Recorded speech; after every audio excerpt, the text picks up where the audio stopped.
what's right, what's wrong, myself more power. And if he thinks that being more Trump than Trump is, which is how he's playing his game, is going to get him to the not only the White House, but to hold on to it for 2 terms, that's what he'll do. And now, with that said, my hope, and I'll shut up after this sentence, I promise, mockers, that my hope is, and I really hope this happens, is that if DeSantis were to get the Republican nomination, because some of the more straight edged Republicans are saying they're not going to support Trump, that Trump runs third party and splits the Republican vote. And you know Now, what? The Republicans should let him do it if that's the case. oh, right, right. Now, of course, as one of my friends brought up to me Like today, where did they get Ross Perot? Right? right, no, exactly, nowhere. But of course, Trump might do that despite Ron DeSantis to not to deny him the White House.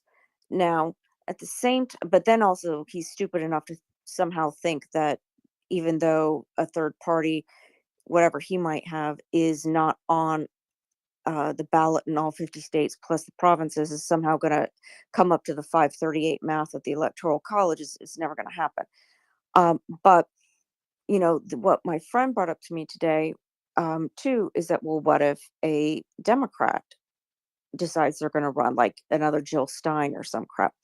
But here's how I think about that as an As an independent. expert, right? That I think that fewer Democrats will go third party than the number of Republicans that would go third party. And you forgot about the librarians. Er, yeah. But anyway, that's just my thought. Nick, you're So too emotional on it. It's like me. I can't guess Canadian politics as I live here. I'm a better political watcher in the States. I actually think it's all BS. I think DeSantis says things that he thinks his base wants. Well, he knows his base wants to hear. I really believe. I man, personally tell believe. that to the women in this state. I can't because I don't know enough about it. I get it. It's a crap sandwich. I mean, all these ridiculous, antiquated laws that No, I like hear they these. just passed some law about abortion and all kinds of stuff. And I get it. I get it. I get it. I know. I'm not trying to downplay those horrible that horrible legislation. What I'm saying is that if regardless who becomes president of the United States, if who well not Trump, but I'm saying if DeSantis was to become the president of the United States, I'm 99% sure, just like McCarthy, who I mean, remember, please, people were talking about McCarthy. Rah, rah, rah, rah, he's gonna get in there and they're gonna stop everything tomorrow, the next day. It didn't happen. It won't happen. I have more faith in your system. Unfortunately, I think than you. Makes me more of a proud American. Like, no, I'm just kidding. well, But you know what Trump I is a mean, though. wimp. Trump is a wimp who But wants you to. forget about Trump. But answer that though. Do you not feel? And it saddens me if you don't. I'm not begging you or forcing you to say something. But do you not think that just like the Grahams and not the McDonald's. That's too yummy. Just kidding. Um, they smart enough. They know what's going on. Like they know people Who's like they? Don't use passive voice. passive voice. Okay. The Republican Party, the adults in the room, the rainmakers of the Republican Party, know what it means to protect America, just like the adults in the Democratic Party. I mean, we had Democrats come out and say some ridiculous things about Africa, I'll just get along with Ukraine, and they were immediately shot down. Right, Nancy Pelosi and other Democrats didn't ever want to stand up to the squad. Like whatever. They get they get big draws. Let's not rock the boat. But when it came to Ukraine, all of a sudden they had a real talking to, right? The ones in the school, that, the fringe group Sure, in the yeah. Democrat, they were told, hey, cool story. It was funny about the Green Deal and your cow fart stuff, but guess what? Be quiet because this is important, and this is the next 10 years for the United States government and the American people, and you better shut up. And I love it. I love it. I love it when people say, you know what, we got to stop this play acting, this performative dance. in American politics, and I think that the Republicans is equally as capable of telling their Looney Tunes to simmer down. And I don't know. Maybe you're If making me depressed. What I if don't know. what if you're wrong though? What if What you're if I'm making wrong? what if you're making a mistake that Ron DeSantis feels more comfortable with someone like Putin, who's also anti-gay, who's also pro-theocrat, Yeah, but, come who on, is like you're those are civil assuming issues. no, but you're assuming that he's going to think the way you and responsible Right, grown-ups think. And what if he right. doesn't? And frankly, and this is not I'll even tell an you what. ideological, but just a Okay. practical. It is negligent for Ukraine and America and other countries to not plan for that possibility of happening and front load it versus, well, we think Trump will be a grown-up and responsible person once he gets into power, No, right? I never said that. Because I they would may never go not that. be. I didn't go that far. I Okay, said so I'm DeSantis. Yeah, yeah, but DeSantis. what So let's be honest. Hold on, but you made a point about it. I personally listen the as much. Let's say I was a Floridian and I knew as much about the governor there as Nick did. It would be a very big stretch, I think, for me to say that a guy like that becoming the president of the United States, being told by every national security advisor, Putin, if Putin wins in Ukraine, he will threaten NATO. If he threatens NATO and attacks Poland or the Baltics, it is wake up, buddy. It is World War III. That means our troops, and you will lose the election. That's what it really means. So guess what? He's going to say, "I need to do whatever I can to make sure Putin doesn't start World War III." I think it's about pragmatism. The more unscrupuled and intelligent a person that Nick tells me about makes me think that we're actually pretty good, just like but McCarthy. So you said, "What he if I was wrong?" fires people that tells him things he doesn't want to hear. I yeah. hear you. I hear you, but What if he you can't. wants the Russian-like control Maybe of Yeah, Europe, I think. and Can he I doesn't care comment? about yes, NATO? Mockers, Go ahead, please. Marcus. Yeah. I think this is a lot of what ifs, and I think we're ignoring. And I don't think I'm trying to always be like rosy colored, but again, if you said what if I was wrong, well, right now in terms of numbers, and in terms of historical precedent, the ones who agree with me have been right. Right? There were literally people who came in and said very scared Democrats said McCarthy, and then it'll stop the next day. They will stop the funding the next. No, it's not true. It didn't happen, and they've shut up about it. So I think that until that happens, maybe that we'll cross that bridge when we get to it. But and to answer and to make a point on your comment, Pete, there is nothing that Ukraine can do. If the American government was to stop supplying Ukraine with ammunition, shells, and spare parts for a website, the war would be lost. End of story. So not much they can do to work around that. Anyway, sorry, mockers. No problem. I had to sort of, time out, guys, time out. Less of this because I don't understand it anyway. But the Russian forces apparently have been doing some water training. Did you hear about this, Yehuda? No, but it sounds quite wet and moist. Oh, well, the Get it? day, Water? yeah, Oh, terribly, got it. You yeah, use the M word. Oh moist. God, yeah. Just stop, Nick. Not everyone's from Florida here. Okay. So anyway, the day before, the commanders of a military formation in the south of Russia decided to train units in crossing a water barrier in combat vehicles. As a result of this training, 2 pieces of equipment were drowned and several servicemen were killed. Well, hilarious. Well, that's why Little Mermaid is a comedy. Under the sea, down where it's wetter. Take it from me. All right. Even Tim Sturgeon and the whale. I'm sorry. Even Tim Sennett is up. He's got his hand up. Sorry. I don't know why I break into dance and song. Is that weird? You're no crab. I forget what the crab's name is because I'm so tired. Mr. Mistopheles. Go ahead, Tim. No, it's not. Good morning, everybody. Greetings from the tram. I just wanted to point out to any British soldiers listening to this, if you don't do a British Army swim test, there is a limit to how wet the Army can make you. So you can avoid a lot of wet activities by failing to do a swim test. And the swimming tests are quite difficult to organise.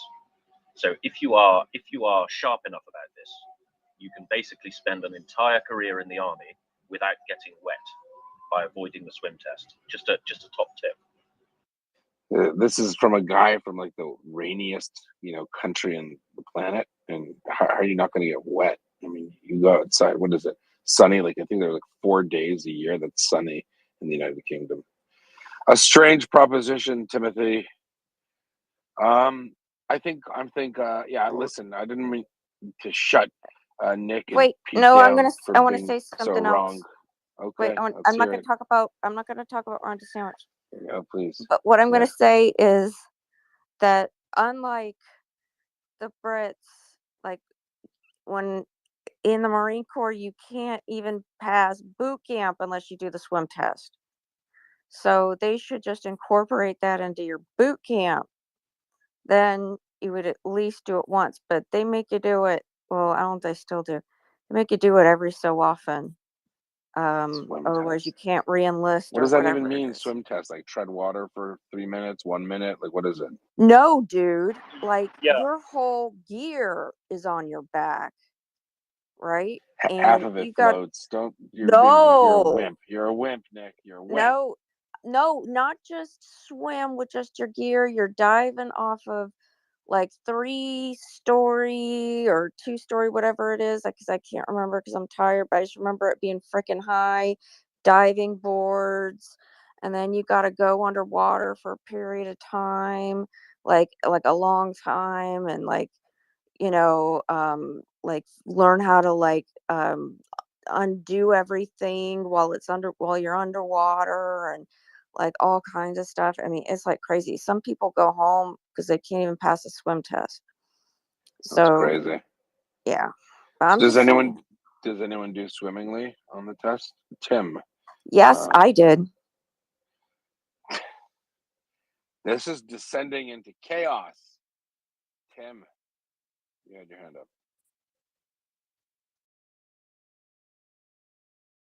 I don't think he heard you. Maybe he went in a weird spot on the tram. He's on a tram. It's called a streetcar, Tim. Stop it. Streetcar named Desire, not a tram named Desire. Doesn't flow. No, they call them trams in Europe. When in Europe, what is it? Do as the Do as the Europeans do. Europeans do. Yeah, or the Romans. The truth is, everything in Europe is like Lego. For North Americans, when we go to Europe, everything's tiny. Everything's small. The trucks are small. The trams are small. It's just weird. Not everything's small. Tim, be quiet. Oh my God. Tim, do you have something sophisticated to add to this super erudite conversation that Nick and I are having?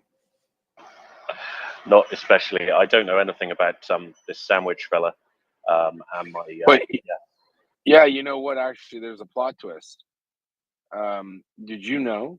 Never has DeSantis and George Santos been in the same room together, which has led to speculation that in fact George Santos is DeSantis. Get it? Santos. There, mystery solved. That's why no one knows anything about him. Santos, isn't that the Cuban guy who died? No one knows. He's a Holocaust survivor. He traveled to the moon. He bought Google, and he speaks 18 languages. He is truly, what is it? Catch Me If You Can, where Leonardo. Is his name even Leonardo? I have a feeling it's Leonard. So Leonard DiCaprio, and he became a pilot and an accountant and a doctor. I never saw the movie, but apparently this Oh reminds yeah, and me of his mom supposedly died in 9/11 or something. Then that never happened. not Leonardo never said that. Oh, no, not Leonardo. I'm so tired. I'm still thinking about what's his name, DeSantos or whatever. Yeah, George Rick Yeah, George DeSantis. DeSantos. George Santos. And apparently he's a Brazilian drag queen. I mean, good for him, but I mean, just be honest with yourself. I think, a little bit of diversity didn't hurt the Republican Party. Gosh. All right. Nick, you and I are trouble right now, and I knew it when you walked in. So you and I are always trouble, Yehuda. yes, yeah, it's horrible. Get your friends from WKRP in Cincinnati back up here. They were nice. Oh yeah. Yes, Josh and Tara. Yeah, they're good people. They're What is it? fun. What is their station called again? It's W. my husband's station. My Oh, husband is whoa, Josh's whoa, whoa. boss. Listen, It's simmer down there. WFLA. W West Florida, Los Angeles. No, W. It's supposed to be W Florida. Florida used to be abbreviated a long time ago, FLA. Oh, I remember that. Yes. All right. WFLA.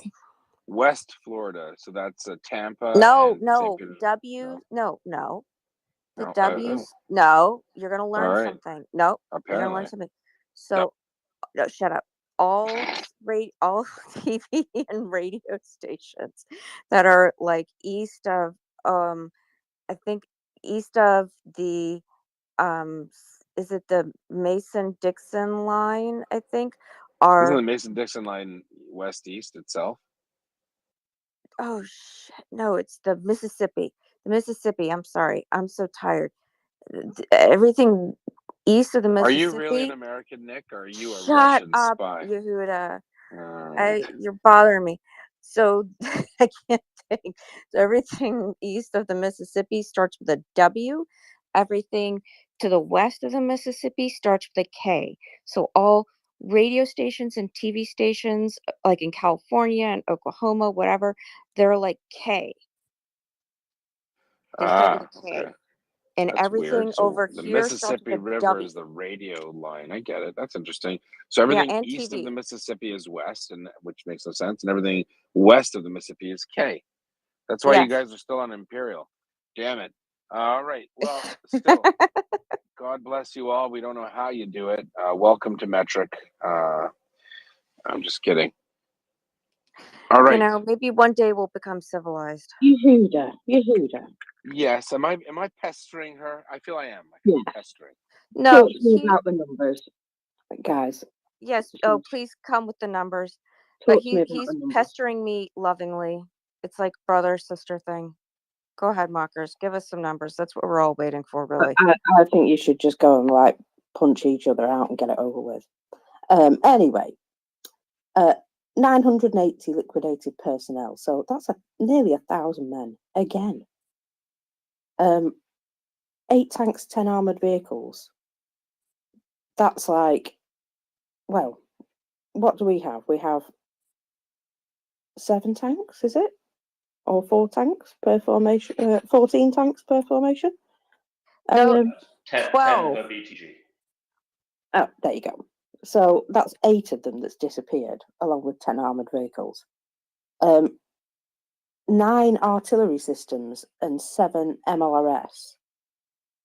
That's impressive, surely. It's depressive if you're a Russian, I'm afraid.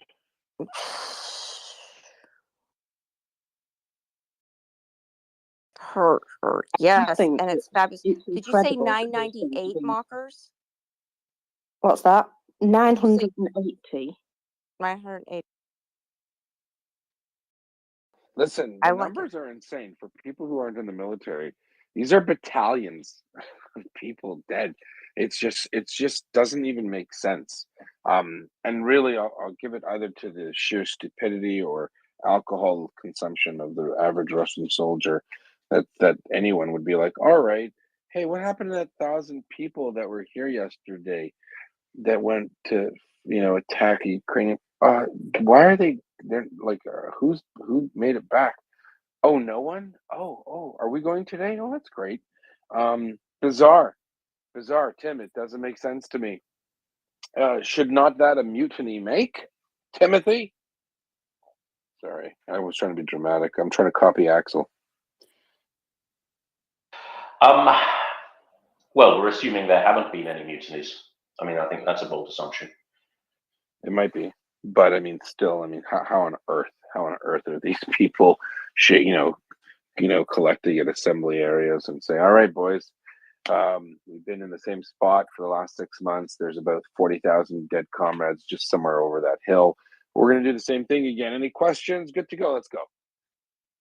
Would you perhaps call it a cunning plan? listen, I'm trying to keep it PG between you, Nick, and all you weirdos. You got to stop it, all right? Because the Spotify people, they have to like spend time to take this stuff out. Why can't you stick to the dad jokes? For the record, I do not use dad jokes in my personal life. I sound like Gunny in a normal day, and that's it's sad but true. And but I try to keep it kosher online because that's the way to be. This is like a Radio Free Europe / Ukraine mixed with NPR and Question Time and the Big Questions with Nikki Campbell. Everyone loves Nikki Campbell. If you don't know who he is, check him out. Tackles tough subjects with candor and respect and kindness, something that the whole world could use a lot more of. Anyway, Tim, are you coming up? Nick, I don't know. She's about to get banished. Oh, she has her hand up. Go ahead. Sorry.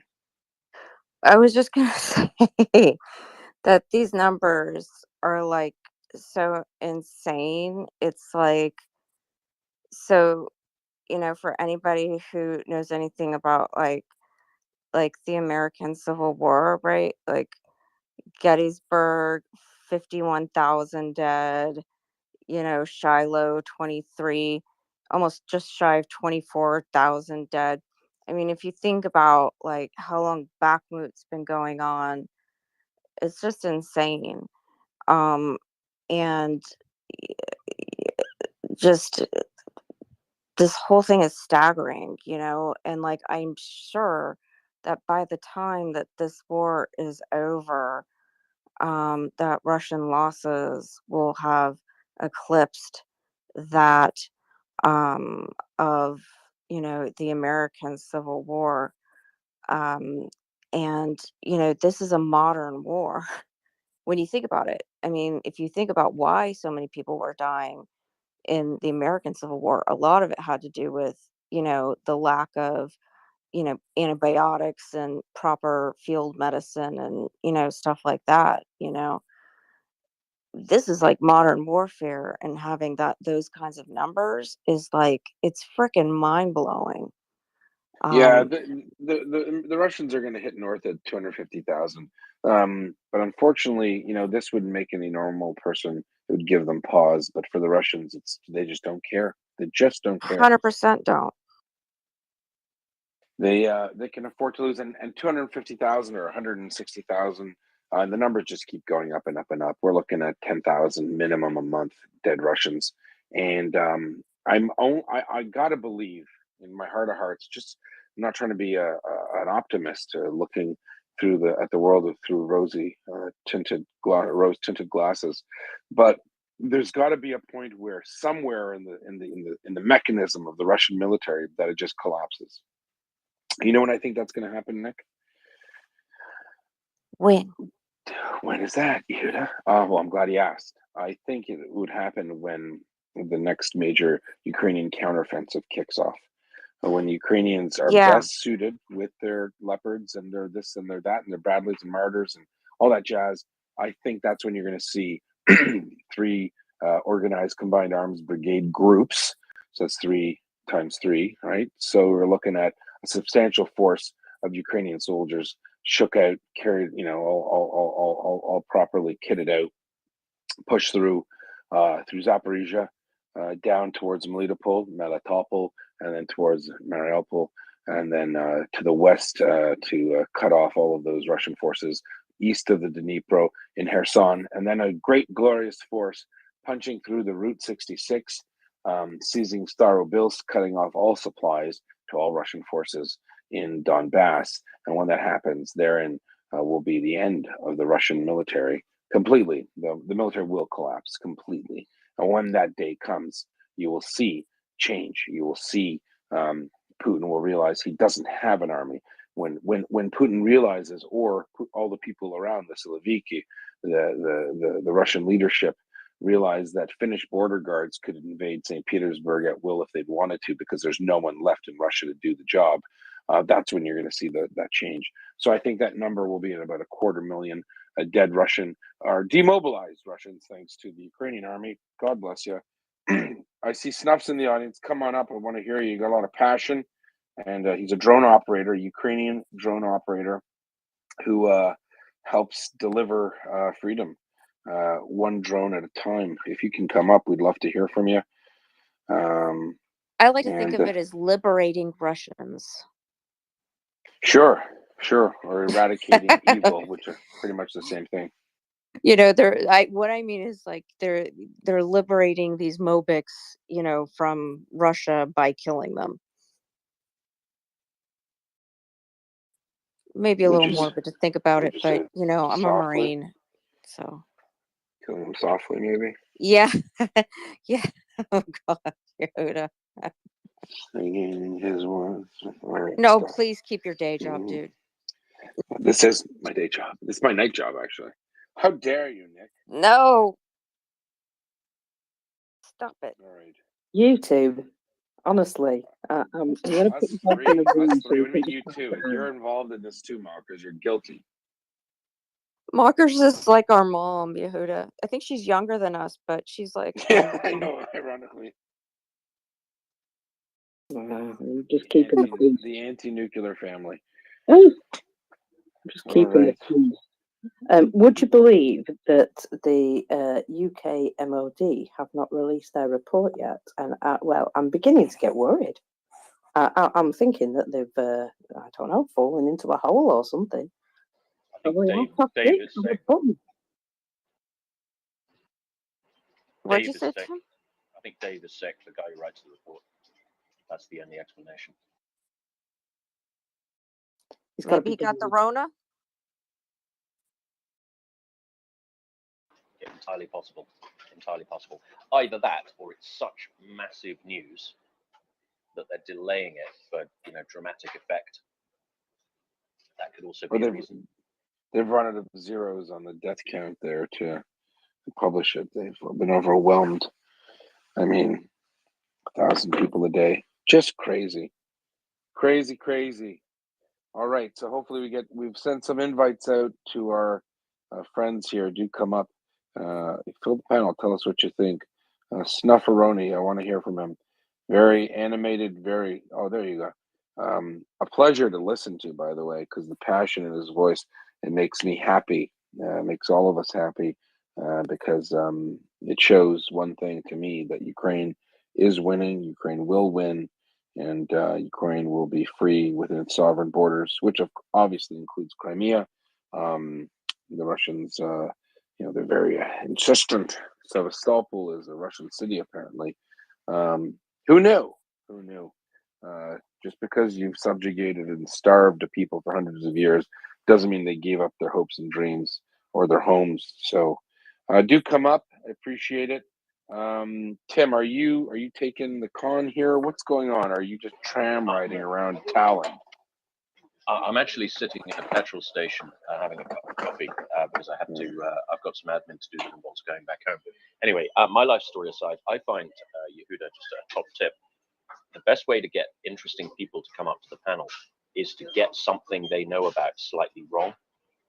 And so, for example, if you call HMS Hood a battleship or something, you'll get Gunny straight up saying, saying interesting things about battleship. Captain Barnacles. Exactly, Captain Barnacles himself. If you call an AMX RC-10 a tank over and over and over again, you'll get Will Attig up to come and talk to you about what is not a tank, or George, or 122. So get something slightly wrong, and you will get people come up and correct you and start an interesting conversation. So that's my tip to you in Canada, part of the United States. That's great. Thanks, Tim, for that really super sophisticated tip. We got David Brookfield over here, who is an officer of engineers, and as he knows, the movie Zulu was based on infantry officers winning the day. So maybe if he has a problem with that, we can get him to come up. Daniel Arfire, Romanian angry man who loves to speak the truth. He drops truth bombs. And don't let him write Hallmark cards, because that's going to go very bad very quickly. We love your honesty and your voice. He's a Romanian version of me. He's a voice like butter. If you are able to come up, please do so. Tip of the hat to Stefan. We love you. And we are having problems with the bringing people up. So we're dipping down there to say, hey, come on up. If you can request the mic, we can't actually add all the people who want to come up just because of the Twitter pox. But hey, we've been going on for over a year, and we're going to keep going on because it's the right thing to do. I saw your name there, Stefan, our Polish friend, and why I have a particularly warm spot in my heart for Poland is because Poland is one of these countries that has stepped up. They've really, really stepped up to the challenge of what's going on in Ukraine. For those who don't know the history of the region, Poland and Ukraine haven't had the best relationship over time. I mean, they've all been subjugated and starved by the Russians, but the Poles have been super just ecumenical and kind, and they've said to the Ukrainian brothers and sisters and cousins, yeah, not on our watch. We're not going to do this. I've done a bunch of interviews for TVP. I think it stands for TV Poland, with Rakon, and Michal, and I always point out how impressive Polish support and the people of Poland, not just supporting Ukraine in terms of accepting refugees and being so kind about it, just so kind, a brotherly love, but also through actions and through words. These deeds have got so much, they've ginned up so much support. Poland and NATO just outright saying, this is what we need to do. Regardless of political affiliation in Poland, regardless of internal disputes, the Poles know all too well just how insidious Russian aggression is and Russian intervention, and God bless them because they're on the right side of history. So, on behalf of us at MriyaReport and to our Polish friends like Stefan and the people of Poland, thank you so much for punching so well above your weight and saying, this must stop. You shall not pass, to use a quote that might upset some of our friends like Tim, non passaran. And that's to piss off some of the people in the UK, Corbynistas. Anyway, on that note, we've got Kure, not to be confused with puree, which is a blended product of whatever particular item you like, meat, fruit, whatever. Kure, go ahead. Well, I just jumped in here a few minutes ago, so I'm a little bit. I'm not quite. I haven't listened to much of your conversation, but I wanted to say. Is this your first time on MriyaReport? No, I've been here before, and but I came on here a little bit late. I'm in America right now, the USA, so I'm not. I missed a part of your conversation, but I ran across an interesting thing from Karya Kallas, who was speaking to on Amanpour CNN here, who has said that my proposal is a joint EU mechanism to send enough munitions rapidly to Ukraine. We also need to get European defense industry to ramp up production. And part of the thing for me is I come from a rather pacifist background in the U.S. But I tell you what, I support this proposal, this speaking that comes from Karya Kallas, and where she states, my proposal is a joint EU mechanism to send enough munitions rapidly to Ukraine. We also need to get European defense industry to ramp up production. Yeah, I agree with this. I'm an American, U.S. citizen, and it's almost unbelievable to me as I come from a what's the point? Like, what's the question you're saying? you can't believe that that they have to ask the question, or that they ask the question. Right. Actually, both, really, truly. I mean, we are part of the Western coalition, and it just it seems to me a little bit astounding that this question even, or her statement needs to be even articulated. I come from a pacifist background, and I mean, it just sounds like common sense to me. We have an aggressor. We have somebody who is suffering from it.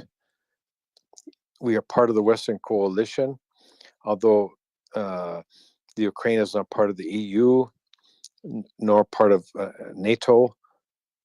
I mean, this is, I think, like some of your previous hosts here have said, this is our 1939 moment. It seems to me, I mean, just selbstverständlich, I mean, really, truly self-evident that, yeah, we are democracies. We certainly need to be part of this. So let's get behind, whether you're in Western Europe, America, Canada, let's get behind this. Truly, we are talking about we're talking about freedom, and well, I think some of your previous co-hosts have said this is our 1939 moment, and it truly is for me. I'm a retired gentleman in the U.S. But I've heard the stories of my parents and my grandparents, uncles and aunts, who went through the 1939 moment and then through the World War II.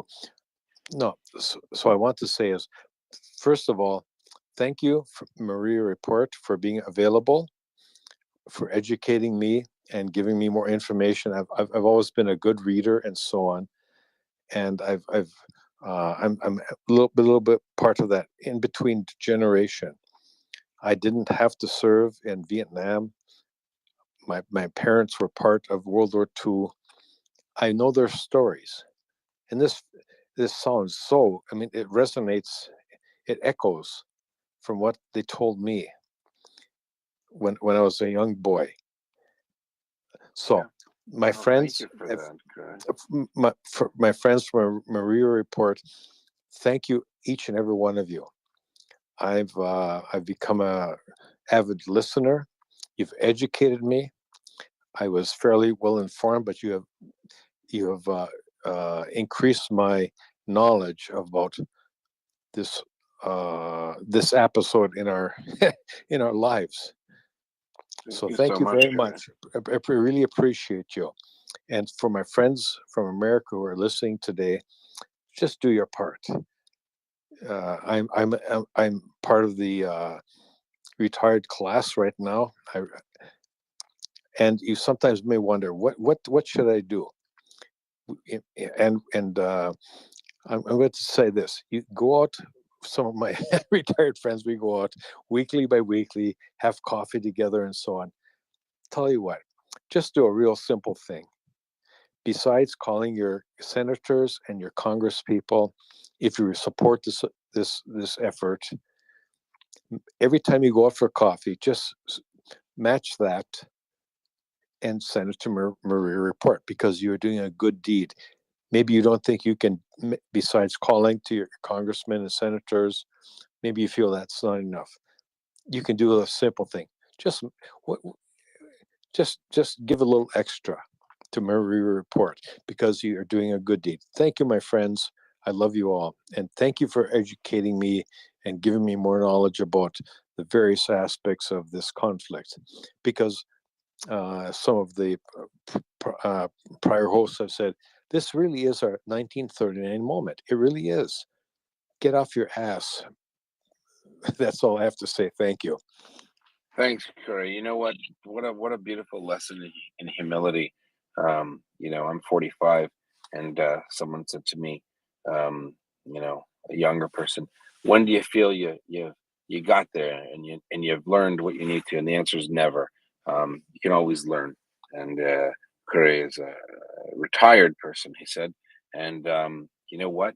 If you think you've learned everything you need to know in the world, you might be wrong. We can always learn. We can always, I think the beautiful thing about this space is we all learn from one another. We all bring experiences to the table. Some of us have specific knowledge related to our jobs, and we share it. In fact, I'm not going to lie to you. I've done a lot of my homework online. Literally, things I do for work that I have to provide deliverables. I'm on a course. I talk about it in the space, and I help learn myself. And we get, superstar military analysts who do the same thing, and they come in and they talk. Um, if you're not learning, if it ain't raining, it ain't training, we say in the military. And I think pushing yourself and expanding your horizons and forcing yourself to look at things in a different way. At the end of the day, if it's nothing in your life, it's a free education. And so, thank you very much for those kind words. I think we'd all agree um, that you're never too young or too old to learn something. And these things that we learn help us become politically mobilized and active, and calling your congressman or woman or your senator or your member of parliament or local legislator and saying, hey, I support what you're doing. Keep doing it, because this is our 1939 moment. I've thought something in private for a long time that I don't like to talk about, because people don't like to talk about warmongering. I think every normal human being is a pacifist in their heart. I mean, who wants to go to war? Who wants death and destruction? War is hell, many a general have said. Um, but if we don't deal with this, uh, then the history books will call the 24th of February um, a pivotal moment in the start of World War III. And I think we have an opportunity, almost like a time machine, like quantum leap, with Scott Bakula and the other fellow, I don't remember. We have an opportunity to stop it in its tracks. Please help out. Please do what you can. At least please retweet the space and let everyone know we're here. Corey, thank you very much. Let's go to Florian, and we'll go back to you, Corey. So let's go, Florian. Good morning. On what Curry said, why some of the statements of European politicians are so confusing, is the reason is the European Union is not like a federal government. It's a treaty organization in a way, a supranational Confederation. entity. It's a confederation. It's not even that. It's almost a sui generis thing. There's never been anything similar to that, because it has direct regulation over things like money and financial services, but it has no say in security or defense policy. And that's why she said it this way. But on the positive side, there's been a 1 billion now financial facility to start ammunition production and forward this as fast as possible.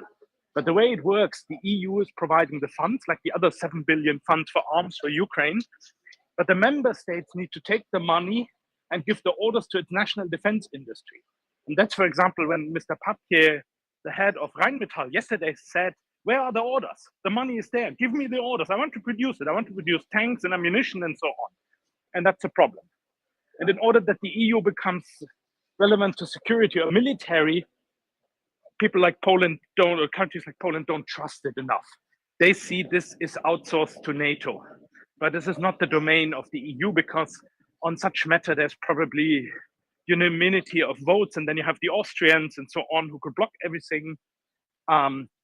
So that's why the EU can only provide money through financial facilities that national governments then spend at the national defense industries. And that's why Europe is so confusing.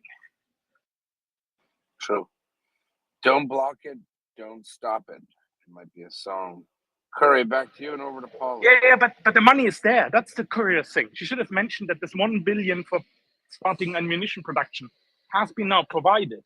So, but Estonia probably doesn't have enough of an industry. So it's the Germans or the Italians, or I think Romania also has, or Bulgaria have facilities to produce it. They have to call the money and give the orders to its defense industries. Get yourselves together, Europe, says Florian. No, good points, man. Thank you. Correct. No, this is on this education thing, and why Europe is always complicated. Could I, Yehuda, would you mind if I jumped in on that very quickly? I just have a question for Florian. Well, more of an observation. do we have any idea exactly how they're going to decide how these orders are allocated among member state defense industries? Because that sounds like the sort of thing that Germany and France would probably fall out about, probably Italy as well. No, but I think if it's a European financial facility, the control over the money resides with the bureaucracy in Brussels. And that is fairly sort of neutral among the countries. And I think what they usually do is they look on capacity and who has it and so on. The problem with that is speed. So they're not going to find themselves, basically arguing over whose industry gets all the goodies.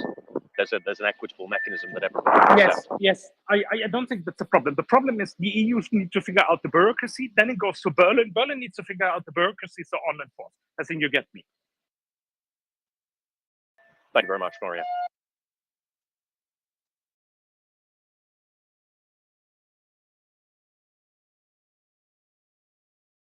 Good morning, Pauli. Good morning, Markers. Yeah, I have a question to Florian. I've been pondering for a few days now. We have received news from Switzerland that they still want to be neutral and they don't want to ship any armament to Ukraine. I'm pondering, is this the stance of all Swiss people? Because we have seen that the Swedish people have already abandoned their neutrality that they had before, and they are shipping weapons. So how do you see it, Florian? Is this the general stance in Switzerland that they want to stand behind the neutrality while their neighbors are getting killed, genocide and raped in nearby country? How is it currently? I anyway want to talk about why the parliament decided not to change our export control laws. There is a slim majority who doesn't want to do anything. It's around 55%. 45% of people and including the parties in the center want to actually change this and be allowed that Swiss weapons get passed on. It's really a 50-50. Swiss society is now really split in the middle. There's a good deal of society who understands that, and it goes back. We have this huge split between the rural areas who stick to very traditional ways and the big cities like Zurich and Geneva. And the cities are in favor of helping. This is also where all the refugees are, and where people really help. And then there's this very conservative rural area who still believes we weren't occupied in the Second World War because of our bunkers, and not because we were useful to the Germans. LOL. That's funny. I got a question from the audience, Florian. Swiss cheese is very holy, but the population is irreligious. Do you have any comment? No. So Switzerland has been a creation it's a Protestant country in the Sea of Catholics. It's actually quite religious. It's more religious than the Germans are. Holy, get it? Holy Swiss cheese. Yes. Oh, yes. boy. Thank you, Florian. Yeah, Florian, thank you. It's this problem. Half of the population wants to do something, half doesn't, and then you have a very, very, very, very, very slow political system. There was like my airplane joke. It went right over your head.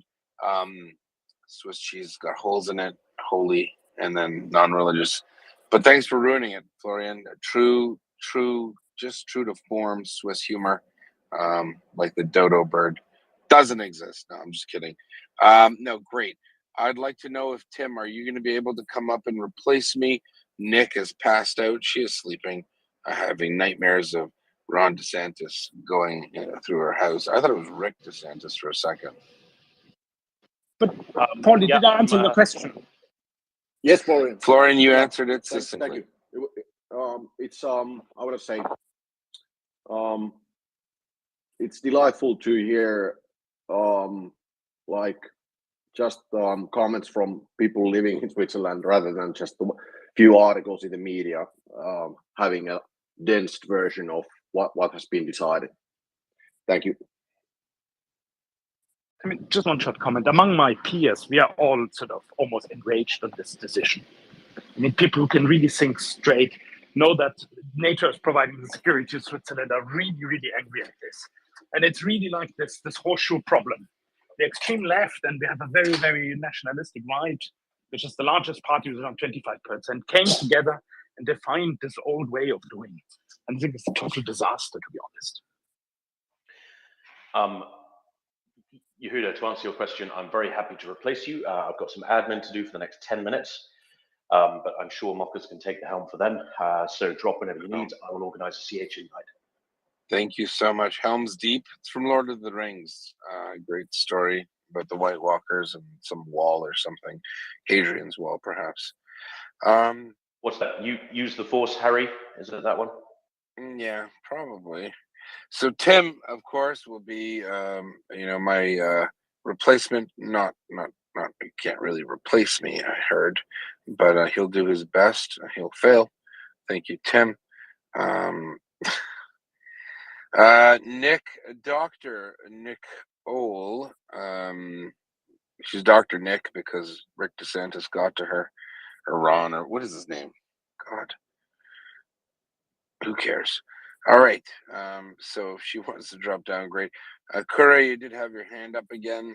And where are you from in the United States? You have a curious accent.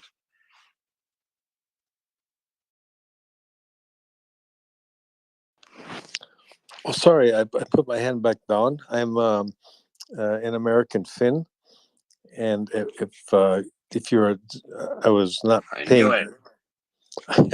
I was not paying a particular. I put my hand down because I wanted to listen to you because I was offline for a bit of the time, and so if that answers your question, that's fine. Yeah. No, we have another Finn on the panel, Paulie, who never wants a cracker. He's a Finnish barrister. Well, I'm actually. My parents and my grandparents were Finnish, and so I grew up with that culture. And Kure is just sort of my name. My first name is Kurt, but all my Swedish and Finnish friends call me Kure. And so I spoke up. I grew up speaking the language, so I'm really a little bit fortunate in that regard. So thank you for asking. I appreciate that. I had no other comment, No but problem. But that being So you said, have no other comment, is it because you're finished? yeah, that's part of it. Thank you. Mhm. but I want to say something. I'm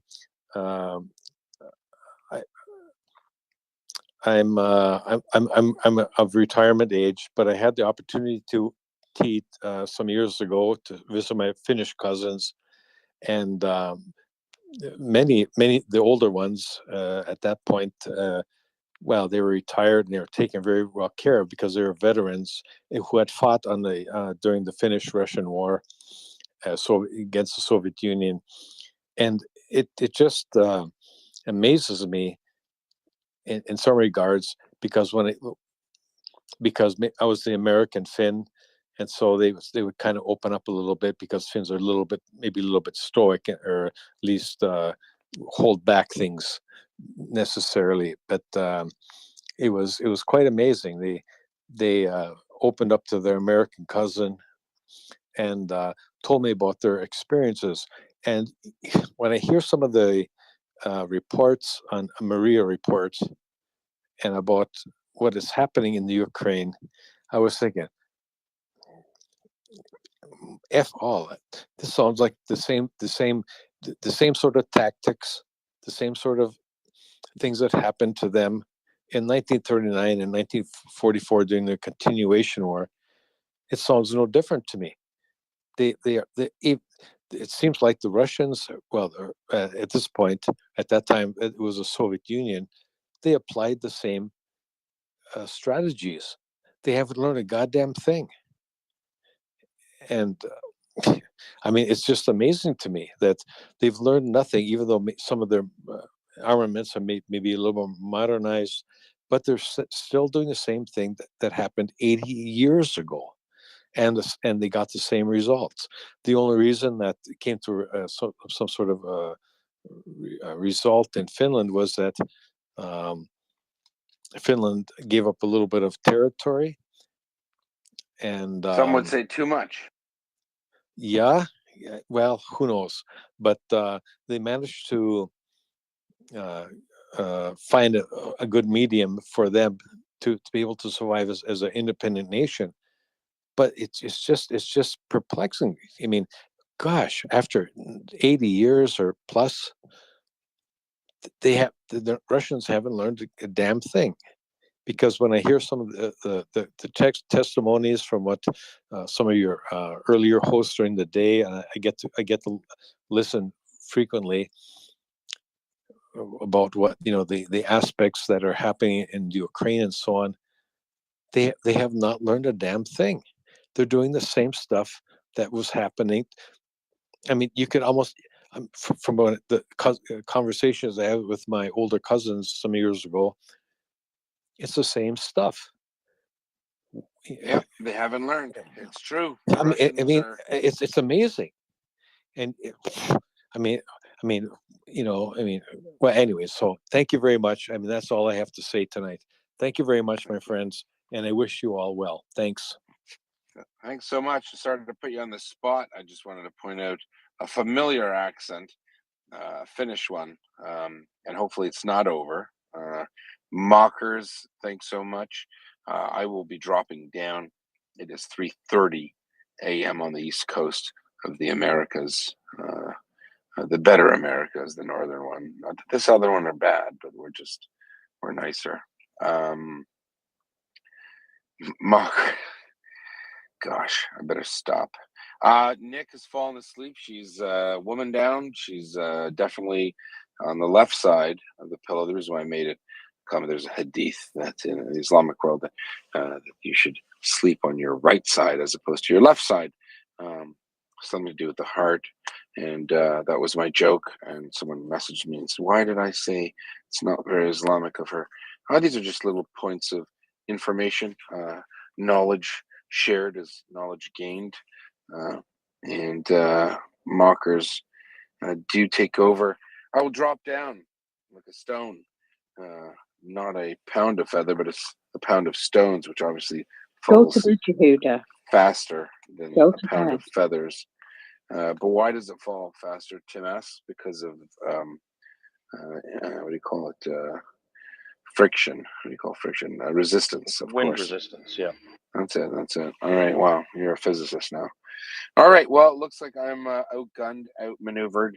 Paulie, thanks so much. Florian, from speaking about confederations, no one knows why Switzerland has a CH as a designator. It's Confédération Helvétique, much to the chagrin of the German-speaking people in Switzerland who are upset that such a French name represents their country. It's probably because they're bigots. It's Latin. It's Confederatio Helvetica. Yeah, I thought it was French. No, but, it's Latin. Because when the country was formed, they couldn't agree on French, German, and English for its name, so they agreed on Latin. Well, I believe I'm actually a member of the Romansh liberation movement of Switzerland, and so I think that you guys should. That's a lie. I'm not. That's a good joke. Yes, thank you. Well, at least someone appreciates my jokes. My brother used to call me growing up the fountain of useless information. And I found my place here on MriyaReport because apparently it's only 90% useless here. Thank you so much, everyone, for listening and for helping me laugh at myself. I hate you all. No, I'm just kidding. I love you all. You guys are great. And you know what? As a team, we're really strong and we're really good. And sometimes I like to add some levity to the situation. I look at this as my own personal curb your enthusiasm. My boat had sailed. I couldn't make a sitcom or write a story of one about my family life because of Seinfeld and Curb Your Enthusiasm and all sorts of other TV shows that mocked my upbringing. Anyways, on that note, thank you very much, and I pass it off to our great and amazing co-hosts from the wrong side of the pond, Mockers and Tim, and to all of our friends in Europe waking up and doing your daily routine. Thank you so much for continuously supporting Ukraine, for speaking to your representatives in Parliament and legislature and whatever else they have in France or something, the Bundestag in Germany and in Finland and Sweden. Thank you. Ukraine appreciates it. They love the support and they appreciate your camaraderie and your friendship. So please, please do support Ukraine in any way you can. If it's in this space, it's just retweeting and reliking and all that good stuff. And on that note, I shall bid you adieu, and that's French, for goodbye and good night. Markers, over to you. You can all stop panicking now. You can all stop worrying. The British MOD has brought out its intelligence update. They obviously had to think about this one for a while. So I shall bring it to you. Here is the British MOD intelligence update for the 15th of March. If I could read it. There we go. Since the start of Russia's invasion of Ukraine, Russian public officials and workers have been subject to increasingly severe foreign travel restrictions. Some officials have likely had to forfeit their passports to the Federal Security Services. Employees closer to the centre of power face more severe restrictions. Kremlin officials are banned from all international leisure travel. There is a widening of existing measures which date from the Soviet era. Travel restrictions were lightened after the Russian annexation of Crimea in 2014. The measures are likely designed to prevent the flight or defection of increasingly disaffected officials. There is a realistic possibility that as the securitization of the Russian state continues, travel restrictions will be tightened for an increasing number of public sector employees. Which sounds terribly comforting, doesn't it? What do you think, Tim? Sorry, it's hellishly noisy here. I'm at a tram stop and there are people scraping the road. Bear with me 1 second. They've got chaps cleaning the tram lines because the snow is starting to melt here in sunny Tallinn, where it is actually sunny, and above 0 degrees for a change, which is jolly nice. I'm sure Pauli is very jealous from Finland, where it's presumably still bloody cold. This is interesting. Was there any clue as to the reasoning behind this ban?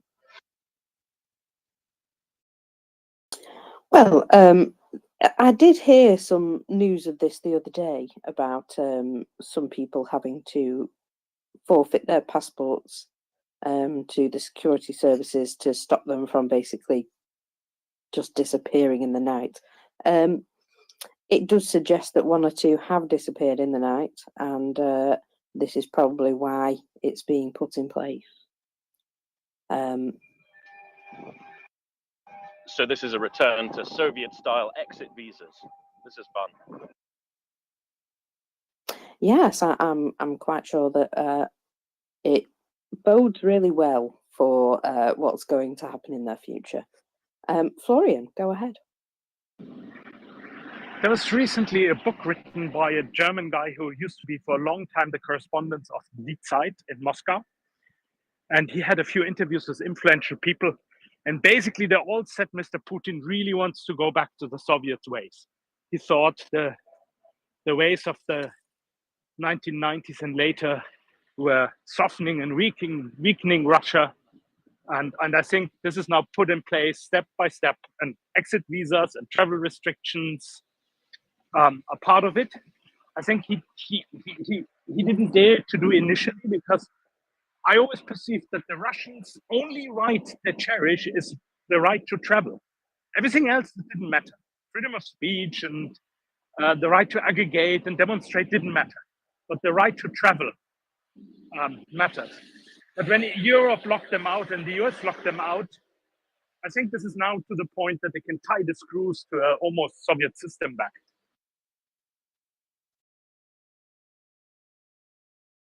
Well, it's yeah, it certainly is going back in time, taking the option of travel away from people. It suggests also that they, don't want certain people being able to even have the option of leaving. So yeah, I can only say that suggests a level of distrust as well. Tim, go ahead. Or they're just losing people. They're suffering from brain drain. As I understand it, a heck of a lot of people have left Russia, and this is sure to have an effect on the effectiveness of the Russian state if a great deal of them are kind of people who are capable of running a country, right? And we know what this does to nation states. We have the example of Iraq, where basically the entire Iraqi state was disbanded by the British and the American governments, and everybody who knew how to run a country was welcomed to the UK and the US as refugees. And so the damn good trade from a British and an American perspective, we basically stripped them of their whole middle class. But it left Iraq without anybody who knew how to run a country there, and particularly their military tradition as well. The old Iraqi army was totally disbanded. Most of the people who were in it either joined a local militia or left the country as refugees, and it all went to shit very, very quickly.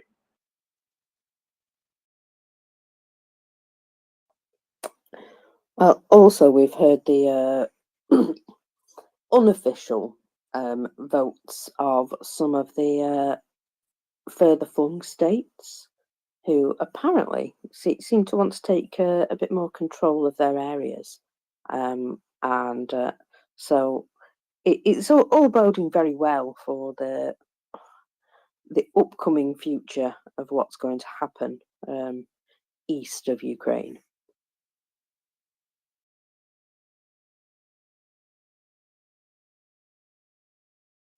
So, lovely people, this morning I have had to reinstall my Twitter in order to get it to work. So just to be aware, if you've been having issues, if you keep dropping off the sound and you can only listen to it online, it's to do with the latest Android update. However, rolling it back, apparently it doesn't seem to work much anymore. So I'm sorry about that. You might still have to listen to us online for the moment. Just one of those lovely Twitter things that we've been having to deal with. But at least right now, I can get on. So yeah, that's what matters.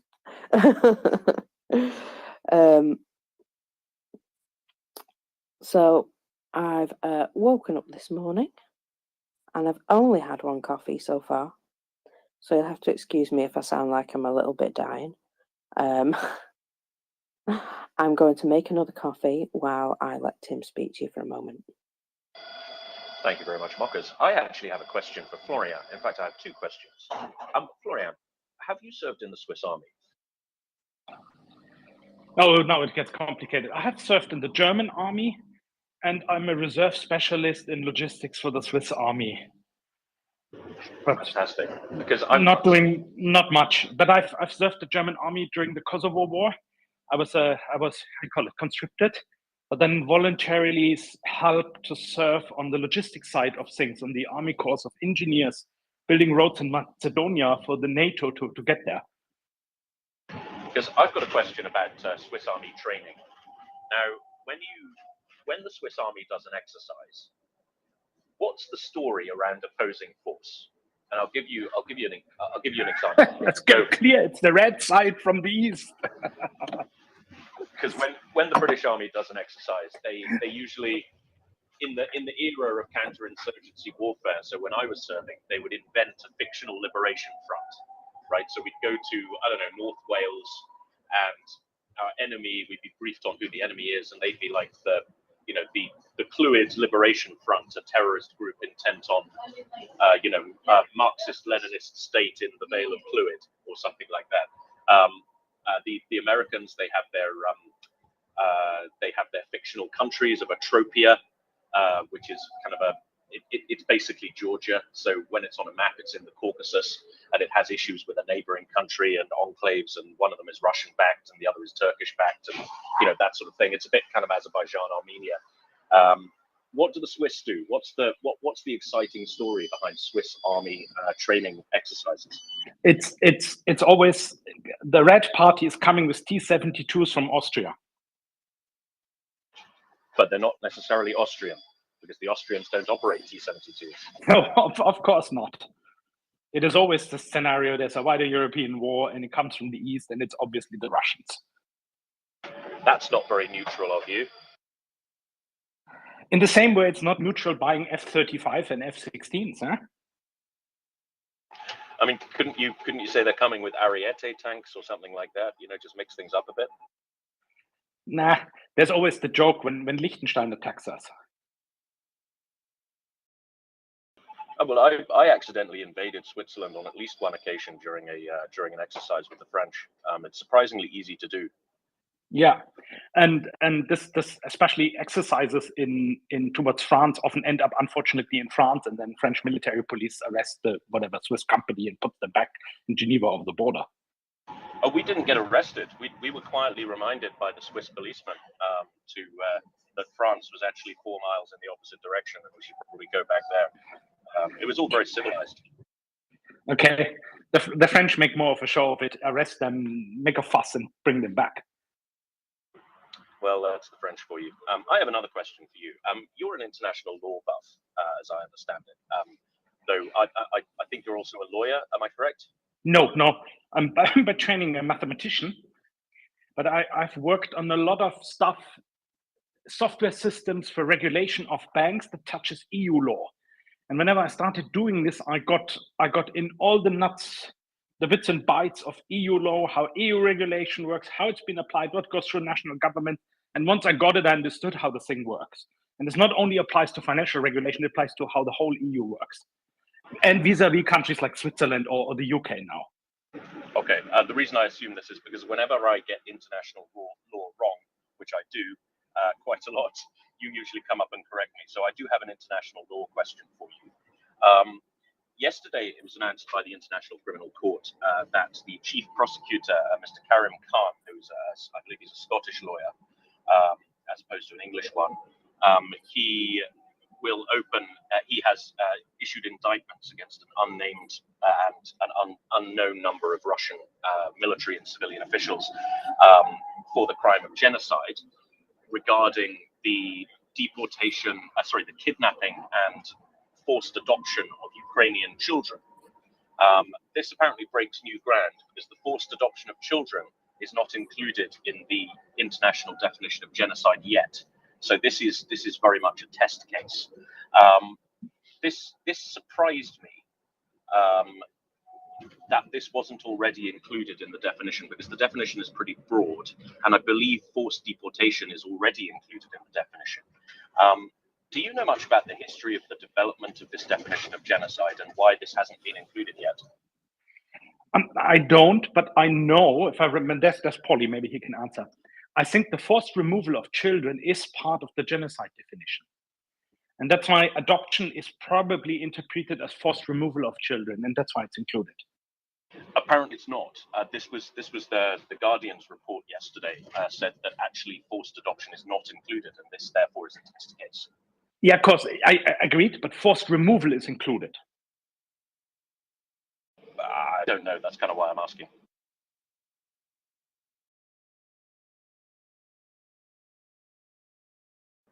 Maybe Well, I Pauli could definitely chime in. Let me check it.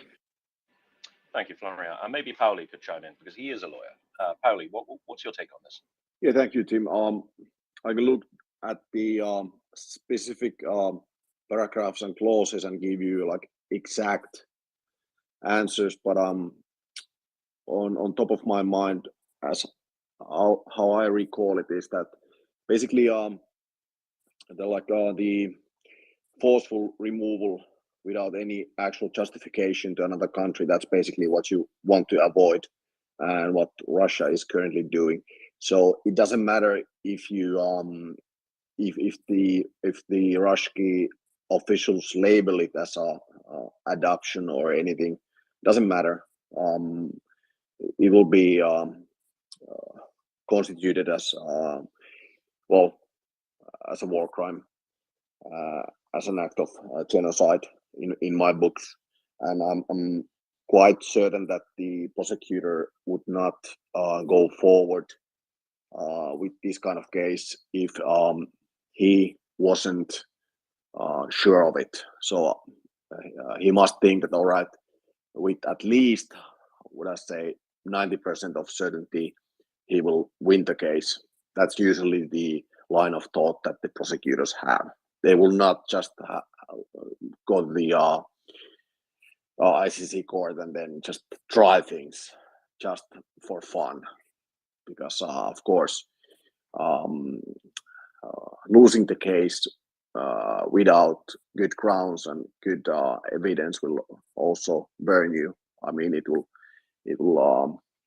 be a bad case for you in the future. Thank you. Thank you, Pauli. I'm getting loads of DMs about this, which I appreciate. I will read and educate myself, and possibly get back with a segment on this later in the day. Pauli, while you're up here, why do these cases take so long?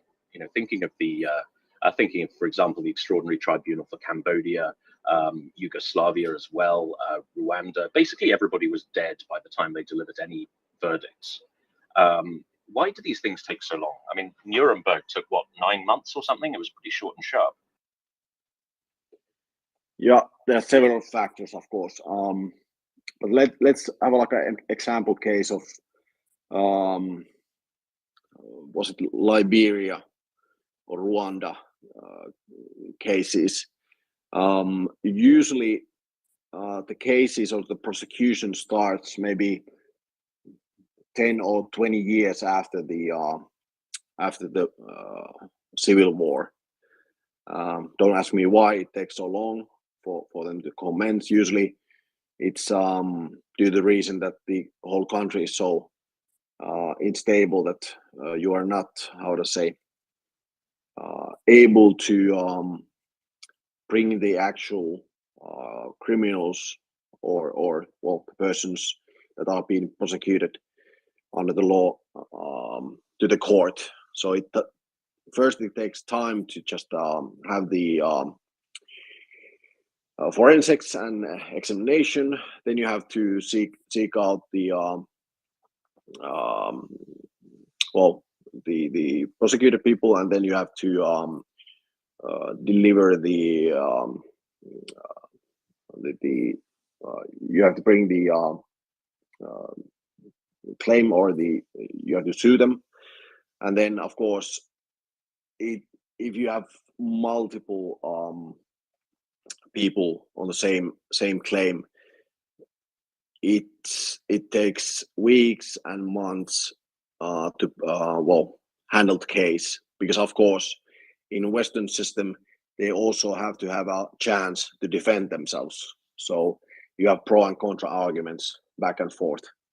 And then if you have hearings on multiple, let's say, languages, it takes a lot of time when you have to use interpreters, and then you have to have breaks, and then it's a lot of things on top of things, and each delay you have creates like multiple delays in this change of procedure.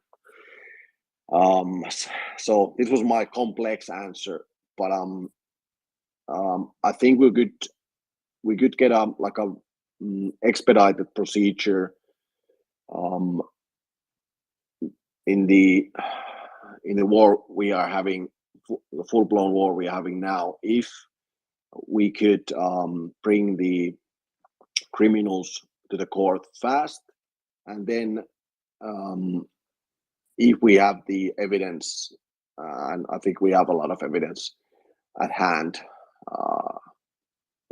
brought to the prosecutors, police, and to the courts quickly, and then we would just maybe have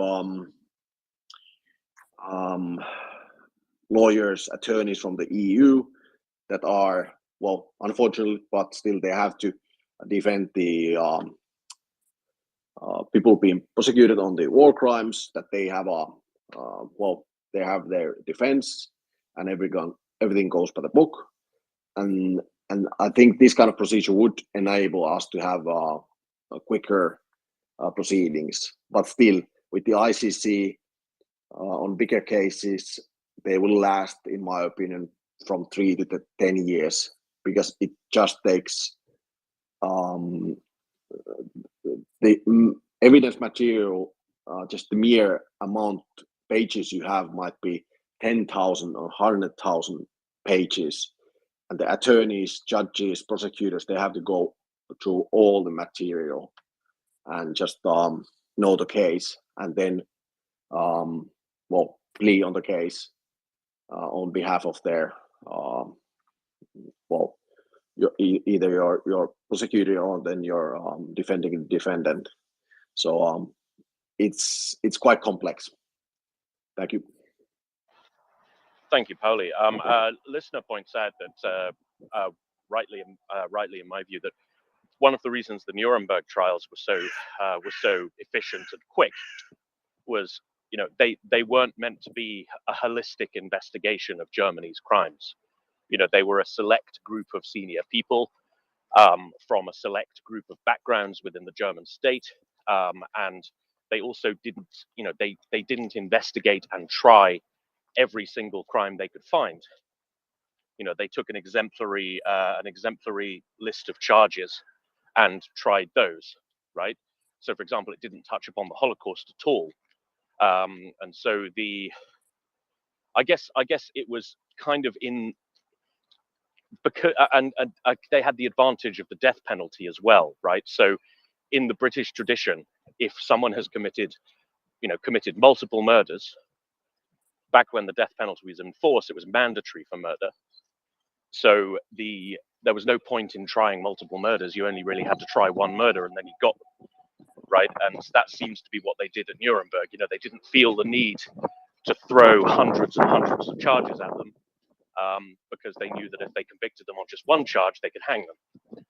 So perhaps there's an element of this kind of more American style justice in the ICC, although the United States is not a member of it, where you're more likely to convict them if you throw as many indictments at them as possible, and of course it takes ages and ages to go through those indictments. Yeah, I think that's a really, really good point, and I fully agree that on certain things we could just pick certain crimes that if the prosecution has strong case, and the prosecution they know that, all right, with this evidence we will get the maximum penalty, so let's just go forward. And of course, with murder and genocide, usually there's no statute of limitation. I mean, there's no due date for the prosecution usually, so they could just pick the strong cases and then go straight away forward with those, and people would get justice in a faster way. But this is just me and you thinking. Hopefully, in the future, all the cabinets would think the same. Thank you, Tim. And I guess another issue we have here is actually getting access to these people. Now, obviously, the Russians are not going to hand them over for trial. They'll be tried in absentia. But then we have, this kind of universal jurisdiction when it comes to human rights abuses and international law cases like this. So would this mean basically that these people, if they're convicted, can basically never leave Russia? Because if they go to a civilized country, they'll be arrested and handed over to The Hague. Is that generally how it works, or does this tend to be a political thing, country by country? Yeah, I guess we have noticed this even with the Second World War. We have noticed that you are not safe anywhere around the world. I think the Mossad and Israeli people have been quite active on going forward with the Second World War war crimes, even to this date, I think. So and personally, I would think that there's even broader majority on this kind of behavior for the full-blown war, and of course for the first invasion in 2014. And in my humble opinion, the good thing is that we have a lot more material and more capabilities on IDing the criminals.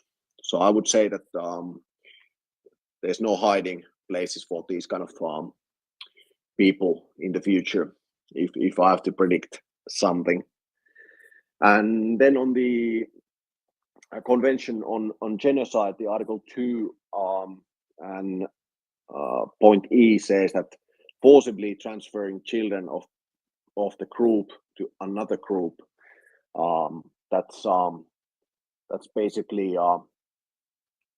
genocide. So, like I said before, even if you try to label it as adoption, but it's forced, it falls under the Article 2 and the point E, forcibly transferring children of the group to another group. So I would say that the prosecution is most likely spot on, and they know what's up. Thank you. Thank you, Pauli. I must reread the Guardian article then, so it's possible that I misread it in that regard. Thank you very much for that update. Mockers, how's the coffee? It's hot, and that's the best thing. We have something happening today, don't we? We have a Ramstein meeting. Do we think anything's going to come of it, or do we think it's going to be another sort of like, yes, we talked, thank you, like the last one was? I'm honestly not sure. I'm not sure what's on the agenda. This is something that Axel and Doman follow very closely, but I've not. It's not something I've particularly been following, but I can do some beavering on that. Doman is on his way up, so presumably he is all Ramsteined up, and he'll be able to take us through that with some more thoroughness. Well, we shall see, because he's coming up now. Here he is, the Dominator himself. Good morning. Doman, good morning. We discussed this a little bit yesterday, what to expect from Ramstein, and let's put it this way: it's not clear what to expect. What Axel is expecting is a lot of things that will go unsaid, and I think I'm in agreement with him. I think that what's going to be discussed publicly afterwards is going to be a lot of talk of industrial production, shells production, stuff like that. If we're very lucky, there might be some public movement on one of jets and long-range precision fires. But I think that it's going to be publicly only about industrial production, and then there's going to be, the stuff we're interested in discussed only in back channels, or in private non back channels. And in the non-public forum that is the computer telephone assisted Ramstein format meeting. Do you think that the Russian shenanigans with the US drone yesterday might have some bearing on what happens? I sure hope so. Yes, me too. I sure hope so. But let's remind everyone, Mockers, that Russians have a tendency of doing something very, very stupid the day of the Ramstein meeting. So the question is, were they just early yesterday, or were they, or is there something left in store for them to do later today? Well, they constantly do stupid things, so you could expect anything right now, I suppose.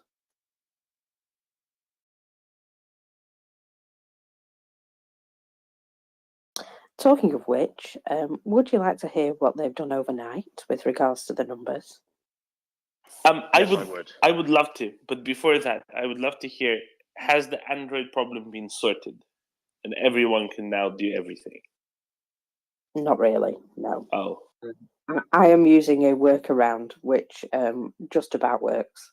I can't be listener for more than a couple of minutes, but if I'm brought up to speaker, it seems to work.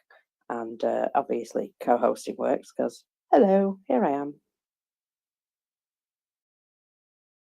Yeah, hello, Doman Mokers. It's the same for me. We downgraded to an earlier version of the update, a Twitter update, and it works for us, but only as a speaker.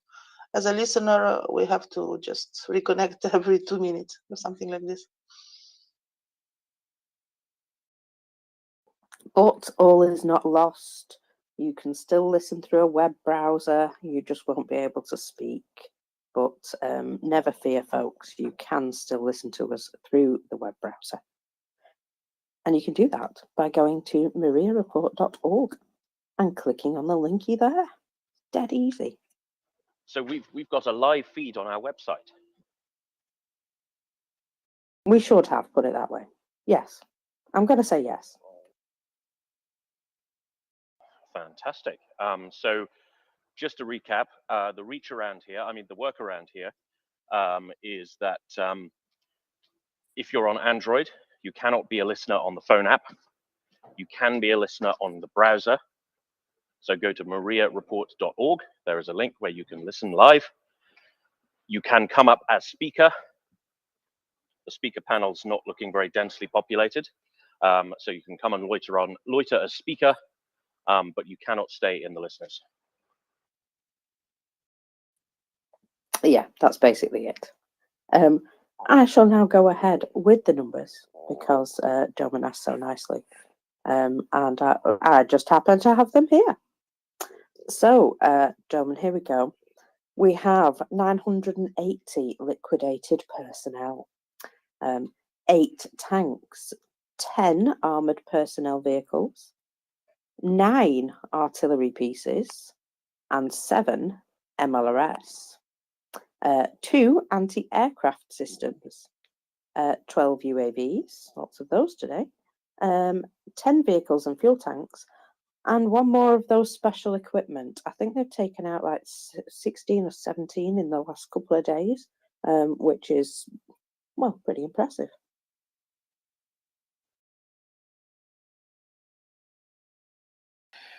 Oh my, is what I have to say. So 980, but that's not the biggest line there. Did you say 7 MLRS? Yes, a whole 7. It's a lot of MLRS. So that's very good. What else can we say about that? That is excellent. That is absolutely terrific. Ukraine has been taking out a lot of Russian artillery lately, hasn't it? That's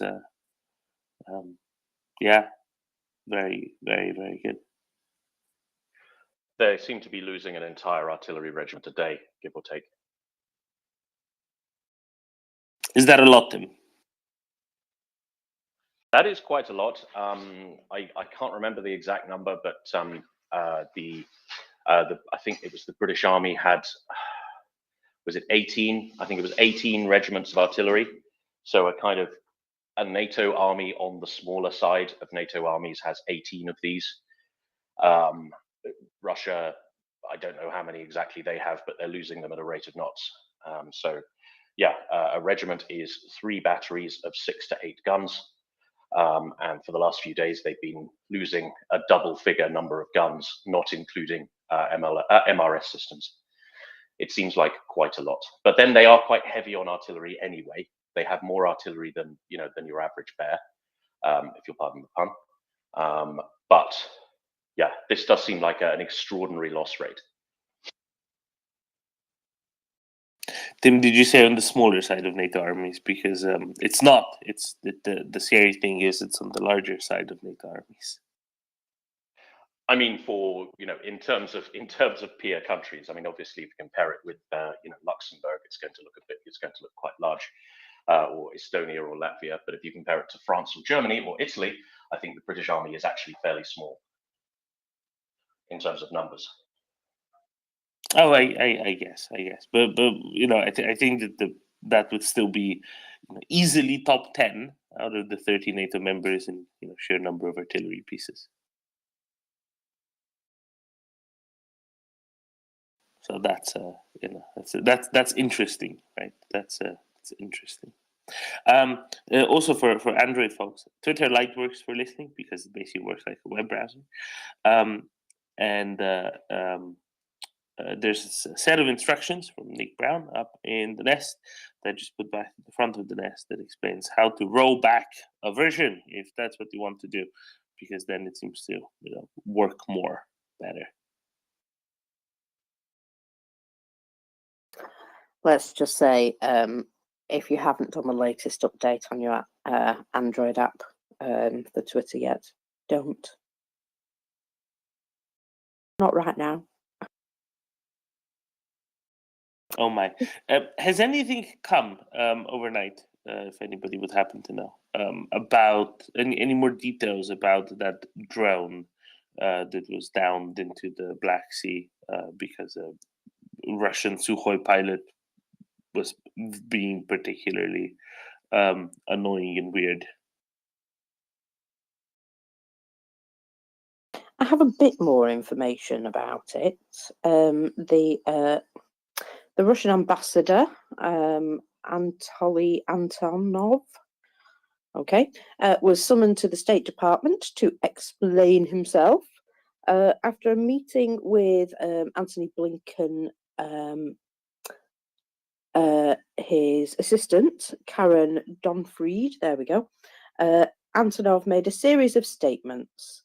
So he stated that Russia did not use weapons against the US drone, which is technically correct. The current appearance of US UAVs over the Black Sea is a provocation, which they would say, wouldn't they? They could always go home. The Russian Federation does not seek confrontation with the USA and seeks pragmatic cooperation. In other words, please don't kill us. The question of consequences for Moscow was not raised. However, we already know that there was statements about increasing the air support for anything that was going to be flown over there. Basically, so it would have a chaperone from now on, and that would definitely put them off, I would imagine. Okay, so kind of what Axel said, AirCap, or at the very least, escorts by fighter jets for any such recon drones. Which, I mean, it kind of makes the use of an MQ-9 almost unnecessary. It seems. I think that most of those jets can gather intel just as well as a drone can. So interesting. There's an interesting decision made by the Sukhoi pilots.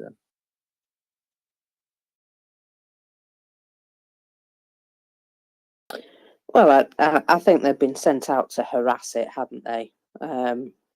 Definitely sent out to harass it, but probably just effed it up a bit.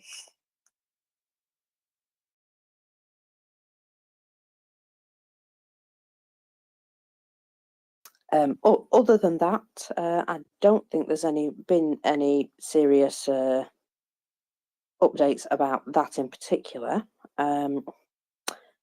There was, of course, some more shelling and what have you from the Russians. There were explosions in Sloviansk, and we're waiting to hear what the result of that is.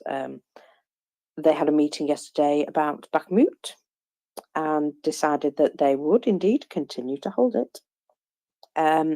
However, the invaders have taken a whole village of Zaliniansky, that one, northwest of Bakhmut. But this is one of those places which I think they've taken before and then been pushed out of. So it's it's not as terrible as it could be. Oh, a bit more information about the Reaper drone. It was confirmed to not be carrying any sort of weapon, and it was set off from Romania to carry out reconnaissance about 75 miles southwest of Crimea. So that's sort of the location of where it was. And the Ramstein meeting today will take place in an online format, and as yet it would not be expected for anything new to be announced. Despite all the pleas for fighter jets, we know that we've got some MiGs incoming. We don't know exactly when, but we know we have some MiGs incoming. And that might be all we know for the moment. They didn't make any big announcements after the last Ramstein, but then a lot happened afterwards. So I suppose we just have to see what's what. As usual, I've got to be patient and wait, and it's a terrible thing. Do you like be patiently waiting? I don't tend to. No, I detest it. I'm the most impatient person you might meet. Very well. I picked up another little thing on the drone, and this is from Nick Schiffer, who's the Foreign Affairs and Defense correspondent at PBS, which is good because it means that he actually talks to people in the Pentagon a lot. And he said that a U.S. military official who watched the video of the drone incident, I'm presuming the video that the drone itself took, tells me that the contact was not a controlled tap. The Russian pilot was barreling towards the drone out of control, tried to pull away, and hit the propeller. Not something you'd see a professional pilot do. It was amateur hour.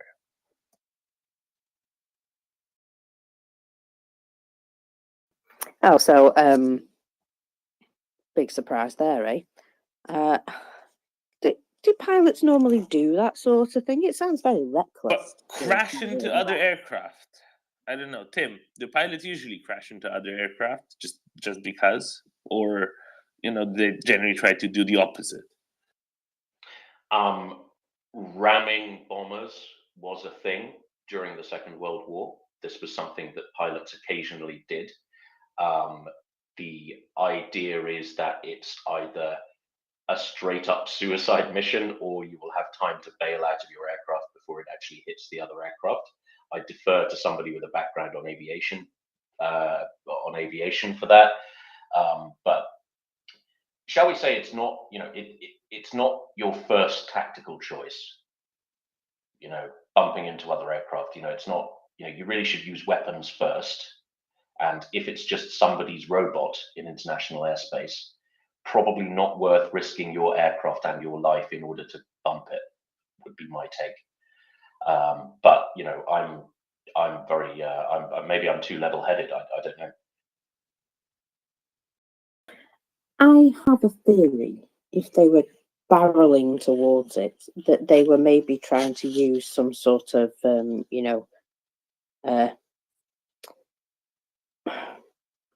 flying past it so fast that they knock it off course. I can't remember the word. My brain's not doing it this morning, but you know what I mean. And totally misjudged it. That's me being a layman guessing. Maybe Daniel can give us some colour. Go for it, Daniel. Yeah, as Tim said, it used to be a tactics, and it was a Russian tactics actually. I think it started with pilots getting sort of having no bullets left, and then sort of the last resort they tried to use the propeller and destroy the rudder of the forward aircraft, but it seldom ended well for any of the pilots. But actually, British Spitfire pilots have been known to have sort of tipped the wings of V2, V1, ramjet version, the winged V1 sort of cruise missiles from Germany. They sort of put their wings, and then they sort of nudged the wing of the German missile, whatever we want to call that, and they got them off course, and the gyros or such didn't handle that well, and they just plummeted into the ground. But I don't know how frequently that was used.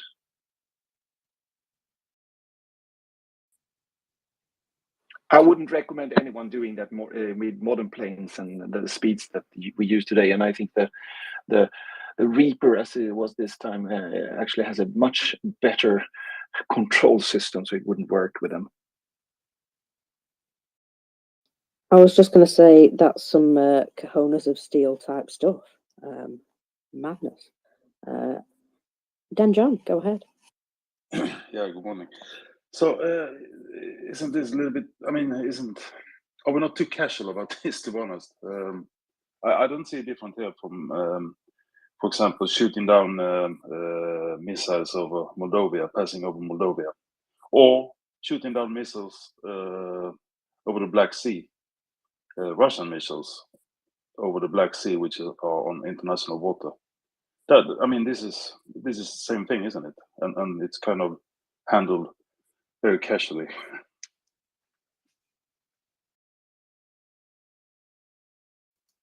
I think in a way it's got to be handled quite casually, otherwise there could be, big shouty. Yeah, but then again, the nuclear.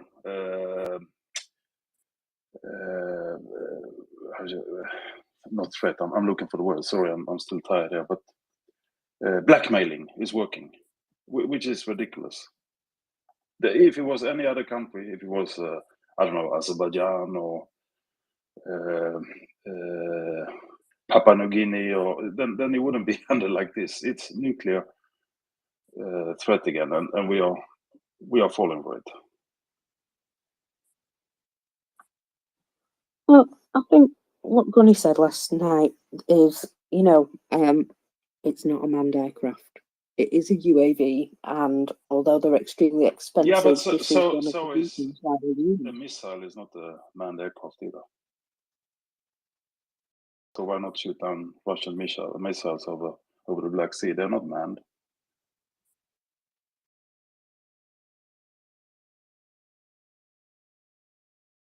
Well, I don't disagree with that, to be fair. Ioana, you had your hand up first. Oh, so many things to say. So my first question, and I'll stay with it and maybe talk later about other stuff, is what is with this dumping fuel in front of the drone or over the drone? I know that this is a practice that is used by the planes if they have to land earlier than expected, to dump some fuel in order not to have a lot of it when they land, because, well, there is a risk of explosion. But what is it with this dumping fuel in front or over the drone? They try to set it on fire, they try to disable the cameras. What is the reason for doing this? So you could have set it on fire, right? That's one part of it. The other thing I think they tried to do was to snuff out the engine. You know, the engine only works if you have an appropriate amount of fuel and air, right? And if it's way too much fuel, not nearly enough oxygen, it doesn't burn anymore. Now, it is a turboprop, so I think it can deal with a lot of, it's a turbine-powered engine, so I think it can deal with a whole lot of fuel going in there, and I think that's why they were unsuccessful with it.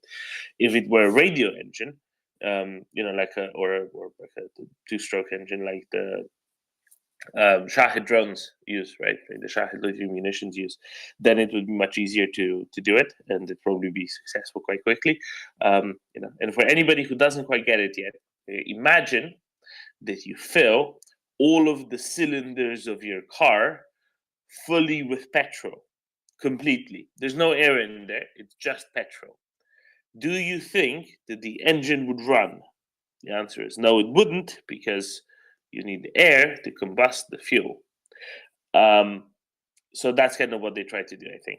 The other thing is, in Harald, a friend from Austria, said the following, which I think is quite interesting in theory. So I'll read this out. He says that his theory would be to spill the fuel on it, then fly right in front of it, turn on the afterburners, and light it up that way, which I think is probably what they were trying to do. That's probably why they were flying so close, and eventually ended up hitting the drone, because they just misjudged it by a fraction of a second, or a second on when to pull up in front of it. So that's quite an interesting one. Why don't they just shoot it? Well, so this is it, right? Why don't they just shoot it? They have a cannon in the nose of that plane, I'm pretty sure. They have missiles if they really wanted to just get rid of it. And I think what they were trying to do was kind of somebody brought this up. I think Tom Zimbardo brought this up yesterday. The stick and stone of the Chinese and Indian militaries up in the Himalayas equivalent, but for the Air Force. So, sorry, I don't quite follow that. What does that mean? So the Chinese and Indian militaries fight like every so often in the Himalayas on the disputed area between China and India. And I did some air quotes, but he didn't see that. And they don't use guns; they just use like clubs and throw stones at each other, because it's a non-escalatory way of fighting. I think it was kind of the same. It was like the least fighting way of taking the drone out. Something like, well, we didn't shoot at your drone. Don't shoot at us. Something like that. Yeah, so I think that they really struggle to do something without contact. I don't think that spraying fuel over the drone could have stopped the engine. It's impossible, because it transformed in a very fine spray. It couldn't have worked. But I think they did everything to not to have contact with the drone. But about hitting the propeller, do you think it was an accident or it was intentional? So some U.S. official apparently said that it was that they were trying to fly next to it, and then give me a second. Let me read this out once again. U.S. military official who watched the video of the incident tells me that contact was not a controlled stab. The pilot was barreling towards the drone out of control, tried to pull away, and hit the propeller. Not something you'd see a professional pilot do. It was amateur hour. I think that I'm in agreement with that. I don't think they tried to hit the propeller, because hitting the propeller is hard. I think they were trying to either douse it in fuel and then set it on fire and hit it accidentally, or accidentally hit it unintentionally, because they didn't want to damage their own plane, obviously. Or they we're trying to tip a wing or something along those lines, and likewise tipped it unintentionally, likewise unintentionally hit the propeller, because it's difficult to maneuver a giant interceptor jet with a small drone very precisely. I think that's the biggest deal. I know, Daniel, what do you think? Do you want to recount that bomber that was hit by a tail wing of a tail stabilizer of a Russian jet once? Not sure I know which one you refer to.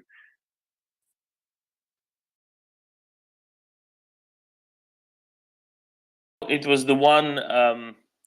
It was the one where maybe then John remembers exactly what it was. I think it was a two. No, it wasn't. It was a B-52, I guess. Maybe there's a B-52 propeller powered. I keep forgetting which it is. Then John, do you remember which one it is? No, I haven't got a clue. I had another comment, so no. Sorry. B-52 is a jet aircraft. Yeah, exactly. Exactly. Right. That's why that's not that. Give me a second. I will find it and I will tell you, or somebody else will find it and tell me. Can I, because I have my hand up, can I comment on what? Carry on. Yeah, so about hitting the propeller somehow, wouldn't that be like say air fueling, mid-air fueling? I mean, if it's flying in a straight line, then maybe it wasn't flying in a straight line. Maybe it was observing the jet behind. I don't know. But if it was flying in a straight line, it would be possible to hit the propeller, even though I guess it would be risky. But possible, I guess. But then Daniel. again, yeah, provocation, even though there's some plausible explanation to it that it was a mistake, I think opportunity to be taken to shoot down missiles over the Black Sea, because it's international water and anyone can fly there. Daniel, I found the incident. It was the Sukhoi 27 whose tail wing went into the propeller of a Norwegian P3 Orion. Daniel? When was this? I have missed that. Many years ago. I don't know when this was. P3 is an Orion, right? Yes. Like the 90s or something, maybe the 80s. 87.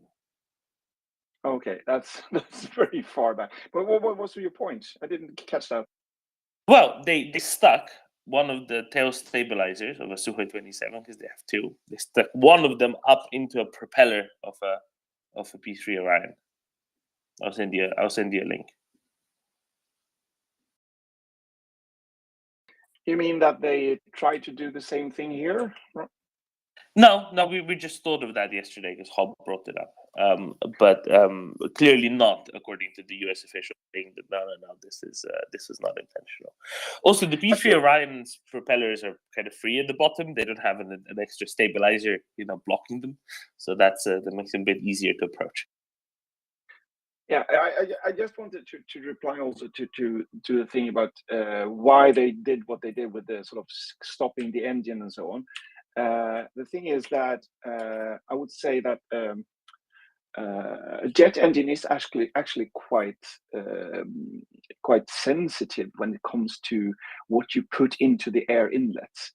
And though I think they would definitely be not be able to do much damage by dumping fuel, but I think that their intention from them was to make the compressors stall, because a jet engine is sort of comprised of a compressor that compresses air into the burning chamber that then makes it expand because it's hot, because you burn fuel into it, and then you have a turbine that is driving the compressor, so it's self reinforcing action. And then in a turboprop, as with the Reaper, you also have turbine driving the propeller that is then driving the aircraft forward. But if you have disturbances to the airflow, and it could be from different kinds of alpha angle, how the angle towards the inflowing air and so on, you can, depending on how the air inlet is designed, you can get it to sort of pump where it starts to reverse the direction inside the engine, and then it goes back again and then reverse, and that can make a lot of damage to the engine. And you can also get it stalling, which means basically that it would stop sucking in air, and then this reinforcing action with the turbine and the compressor and the air will stop. So I think that was what they were intending to do. Putting it on fire is probably much harder, I think. I think it was a very feeble attempt, but I think that was their intention, to be honest. So how sensitive is a jet engine to an overfueling like this? Turboprop, but it's a turbine. I don't know how overfueling, but I know that it depending on how you're designing the engine and also the air inlets, it can be sort of sensitive. I mean, you design it for a certain flight envelope, sort of what kind of G's, what kind of alphas, and so on, and then you have to solve these problems. And I don't think the Reaper is designed to handle a very wide range of different flight situations. It's made to go straight and in uncontested airspace, so it's not a fighter. But it can be really, really sensitive, yes. But I would like someone to have more technical knowledge than I have a theoretical sort of overview to comment more deeper on that. May I just add one thing before I shut up? Denjon said that that because of nuclear threats and so on, that they are too lenient towards Russia. But I think actually that it's really good way they have reacted, because they have really sort of, it was a sick burn telling the world that the Russians are really incompetent, and then what happens behind closed doors is a totally different thing. And I think maybe this doesn't tip the scale towards some action, but it definitely makes Washington more annoyed with Russia than it was before, if that is possible. And maybe in the end, this can be one of the drops that tips over to send more help to Ukraine. Maybe fighters. I don't know.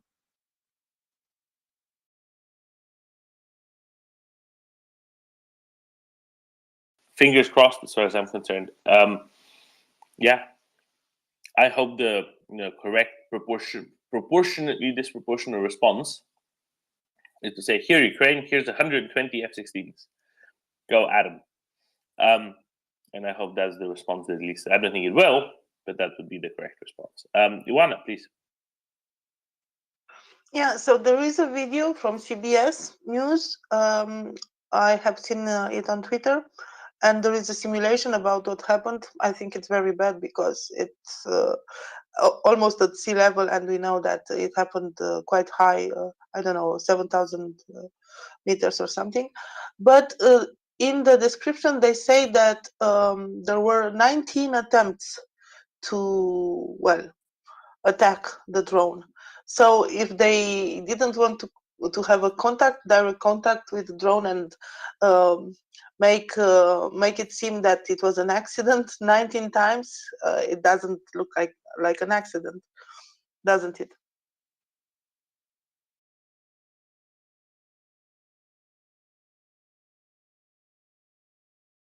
Daniel? I would say that they were intentionally trying to get it down, but I think the collision was probably an accident and incompetence. So there, I think they are correctly stating it.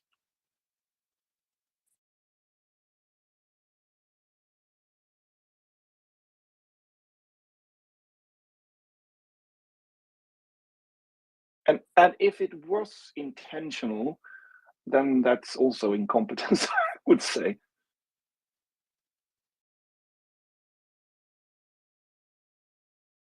Ioana? Yes, so if they can do that, there was the question before, why we don't shoot down the missiles that they are sending over the Black Sea, over international waters, or over Moldova, which is a country that is not involved in the conflict. And since the beginning of the war, I'm asking why we don't do this. Why, for example, when the Russian planes are over the Black Sea, why accidents don't happen? Of course, I don't want a world war to happen. And about the missiles, I thought a lot about it.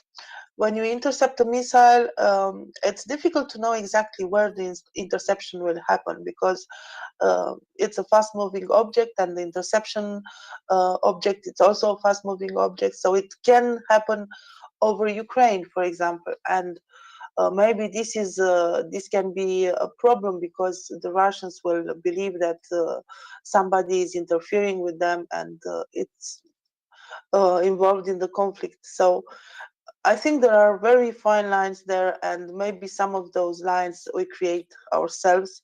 I don't know what to think about this, but I still remember, the quote from Karel Čapek about people trying to interfere with the planes that are peacefully bombing cities, So what do you think about this? Is this the next level, or is just a mishap that will pass just like this? The exact quote from Karel Čapek is, the enemy treacherously attempted to shoot down our airplanes while we were peacefully dropping bombs on their city.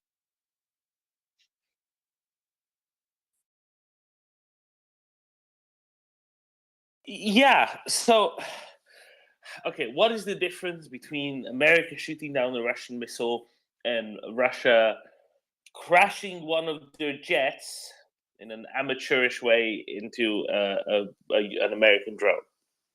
Well, the difference is that the response is, in the first case, reliant on Russian restraint, and in the second case, on American reasonableness. And the second case is more likely or more predictable than the former. I think it is really as simple as that.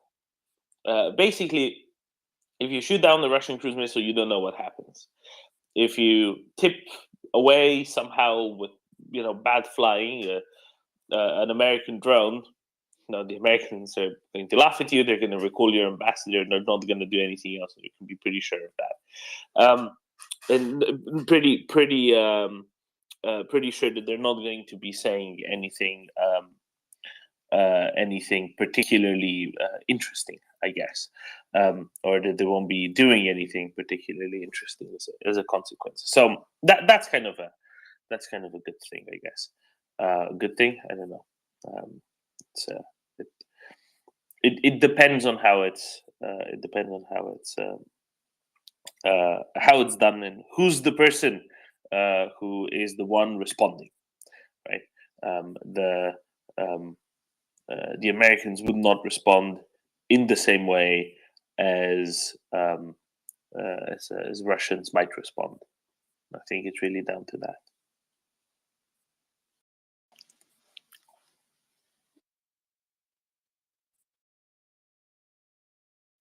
So we should expect more or less from the Ramstein today?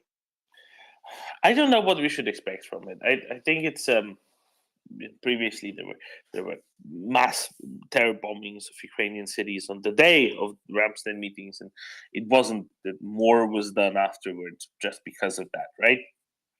I think that's maybe not really a factor here. I think we'll see. We'll see what happens. We'll see what comes out of it. I do hope they end up being proportionally disproportionate in this regard, and supply Ukraine with ample fighter jets, especially. But well, I guess we'll have to wait and see. We'll have to wait and see how it ends up going. Don't know what else to say. I sent you an remember- answer to your question regarding the drone. I didn't get permission to talk a while ago.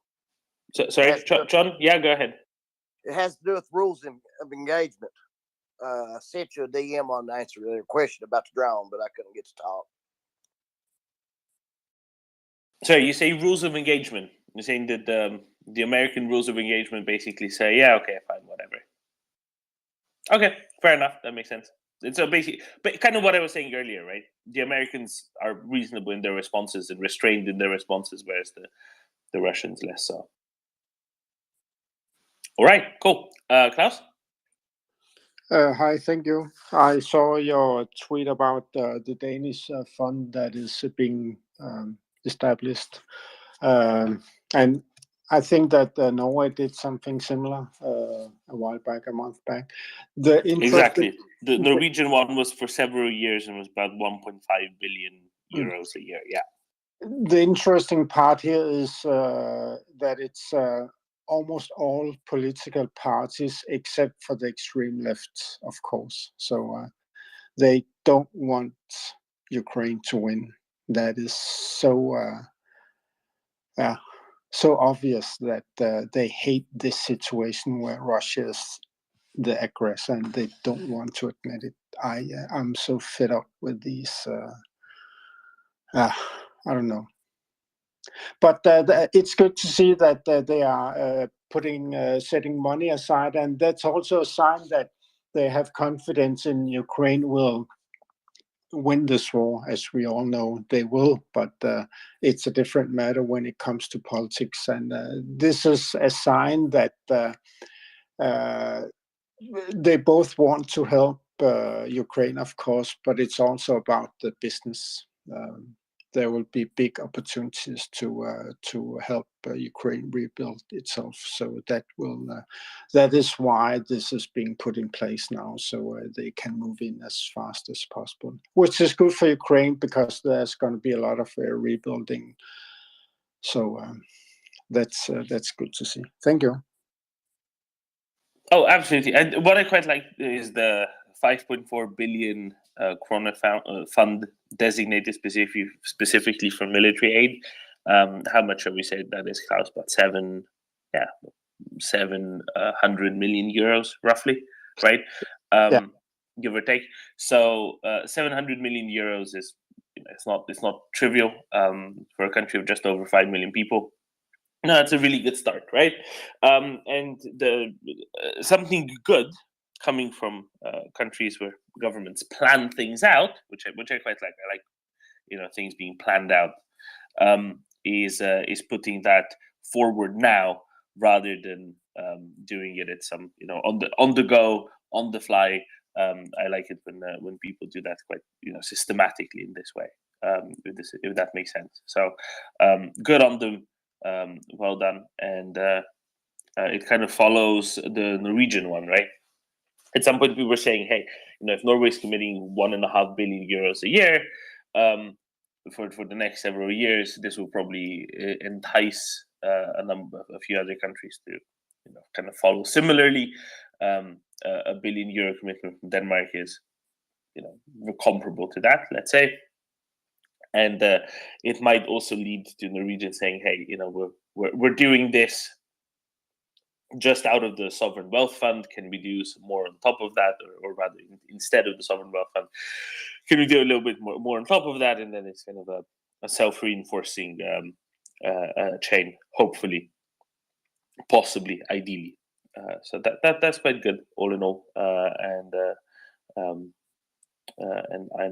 I'm quite a fan of that, I can say. It's very interesting to see how the former Soviet state countries close to Russia have been supplying a lot of military aid to Ukraine.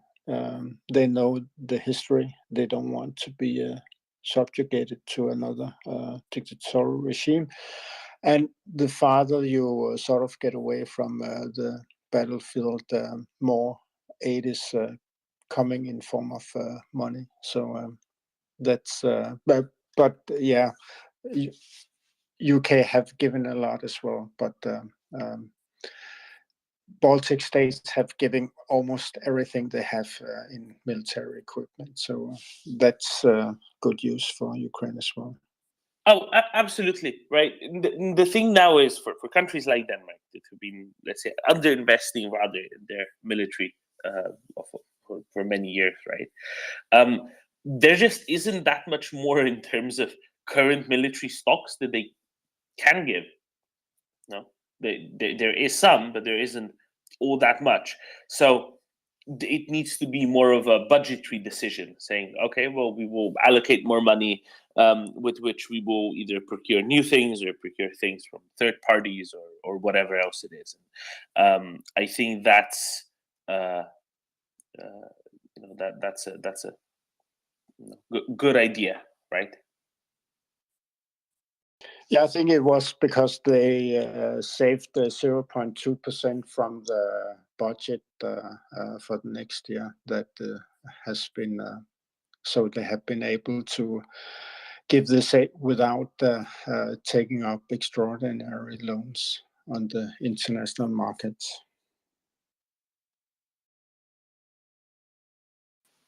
Exactly. Well, there you go. Daniel, has Sweden announced something similar yet? Like an overall a yearly plan as opposed to a tranche by tranche plan? Not that I am aware of.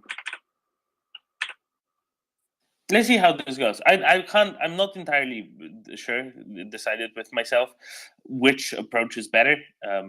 Kind of on a case by case basis, or on an annual basis, sorry, on a tranche by tranche basis or an annual basis. I'm not entirely sure which one is a preferable one for Ukraine at this point, because there's also, of course, the possibility that anything done on an annual basis is then he said, well, but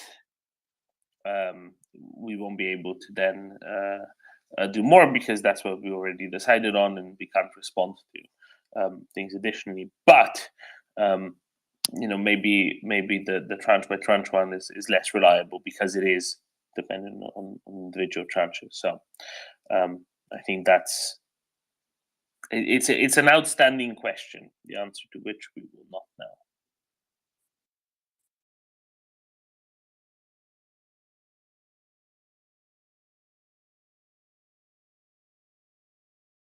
Daniel, I have a totally different subject. That's okay. Go for it. It's a very crazy idea, and it's built with basically no knowledge. But I saw that the Netherlands are giving, I think it was a minesweeper to two mine layer. hunters. Two mine hunters. Yeah. I think they will be delivered like 2024 or something. So it's 25. late. 25. Okay, yeah. But in Sweden, we had previously not that many. We don't have, and now either, not that many combat ships, and we don't have any larger than what we call corvettes. I think they are probably also internationally classified as corvettes. But they developed sort of out of a class that was a torpedo boat, and then they fitted the second version with missiles, so we got a missile boat, and then they developed the corvettes from that. And then in the early 1990s, we had 4 built from the Göteborg class, Gothenburg class, and they were. 2 of them were retrofitted and renovated, and they are in use still, but 2 of them are mothballs. I don't know exactly in what state they are, if they just removed the weapons, if they just like oiled everything up and put them in a storage, or whatever they did with them. But I think they are still in storage, and there were talks about retrofitting them as what we call vedette boat. It's a less capable boat because we have the Visby, the new Visby, and then there's going to be another future version of the Visby class that has been ordered now. But those 2 corvettes are actually quite capable. They can carry, I think it's 8 RB-15 missiles, anti-ship missiles. They have a 57 millimeter cannon, I think, something like that. And they are well suited for anti-submarine warfare. And I checked how they could be shipped to Ukraine, and it's actually a possibility to take them through the Rhine and then to over the canal and through the Danube, if it's possible to make permissions with all the countries you need to go through, and primarily I think Hungary would be the problem. But there is actually a possibility. Serbia, okay, yeah, that maybe then it's dead in the water already there. Excuse me for the pun, but that could be actually something that could be sort of argued for being done, because then Ukraine would actually be able to fend off the threats on their coast, and I was primarily thinking about submarines, but perhaps you don't really want to go out on the Black Sea because they would be quite vulnerable also. Maybe it was a stupid idea. I just wanted to have it out there. I think it's an interesting idea. So I think the problem is what you need to. So for mine hunters, you would need protection, right? So in that sense, frigates would be definitely should be there before any mine hunters. But my question is, the Black Sea Fleet, the Russian Black Sea Fleet, has proven itself to be very vulnerable in the Black Sea as it is. Is there really a point in putting forward any such naval assets without very, very solid air cap coverage by a Ukrainian Air Force. And I think that's where it kind of falls, right? Until Ukraine has enough fighter jets, capable enough fighter jets flying around, it just isn't really useful, I don't think, Daniel. No, you're probably right, and I think it would have been different if the Ukrainian coast looked like the Swedish coast with a lot of islands, then you can actually argue for it. But no, probably not. It was just an idea. No, I think it's an interesting idea. I'd love to know more about those frigates that you mentioned. But if you have more information, please go ahead, and then we can go to Shaggy, who I think will want to remind us that the UK already donated 2 mine hunters like a year ago, and they've already been training on those. So the Dutch are just following up on that.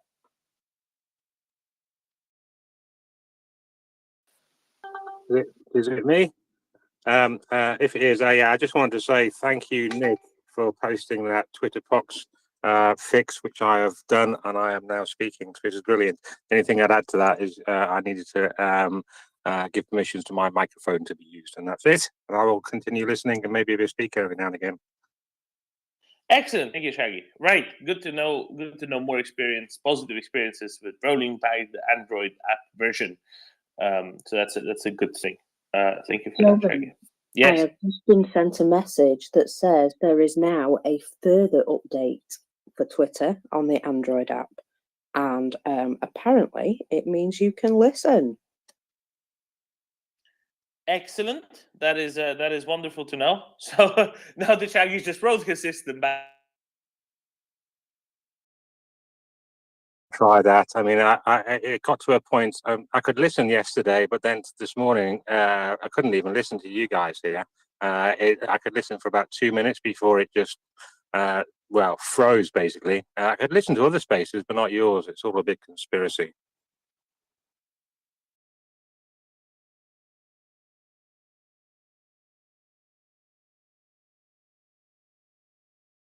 We agree, it's a big conspiracy. You're absolutely right. But yeah, I am told if anybody's still having problems, if they look now, there's probably a new update pending. So for those people, go for it. But yeah, right now I'm sticking with what I've got because it's working.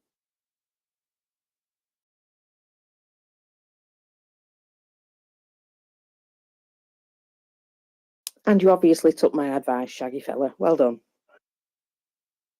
Yeah, I did take your advice. I was I tried testing a lot of things yesterday. I could if I was a host, I could speak. But if I was a co-host or try to come up to listen, that didn't work. So I went through a few testing things, and I just gave up in the end. I thought it was an Android issue rather than a Twitter issue, which it seems to be. Yeah, I've had similar issues in the past with Android. So yeah, it's updates plus Twitter sometimes don't mix. Okay, well, I'll drop down to listener now so you guys can speak, and hopefully get some more information from you lovely people.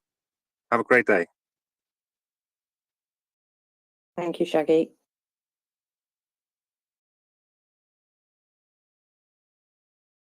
Do you want to know something interesting about the Klaus, about the Danish? I'm just reading the new updates. Apparently, Enhedslisten, the one of the far left parties that was not for it, right? Or the far left party in Denmark that was not for the agreement. Now they're saying that they're surprised that they weren't invited to join the agreement because they actually agree with it. And it seems like they weren't invited to join the agreement because they're against the new defense spending, the domestic defense spending increases. And that's why it was almost like it was presumed they wouldn't be up for 700 million euros in defense in military spending, but apparently they are for it. So even the less than 10% of the parliamentary seats representing parties that weren't for the agreement might be for the agreement.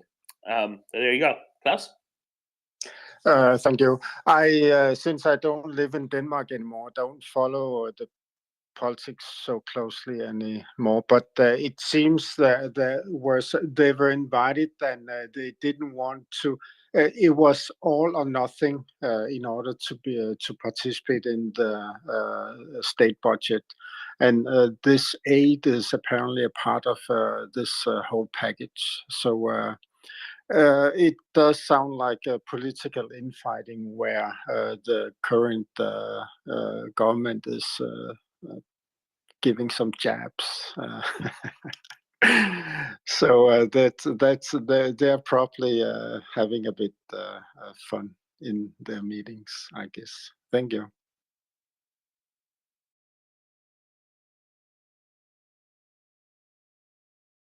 Exactly right. It seems like it's a case of, well, but then agree with everything, not just with this and whatever. Nevertheless, seeing more than 90% of the parliamentary representation being for it is I think a sign enough and clear enough, and it means that no one would ever be considering rolling it back. Not that there's a chance for it, because I don't think the government's going anywhere anyway. Klaus?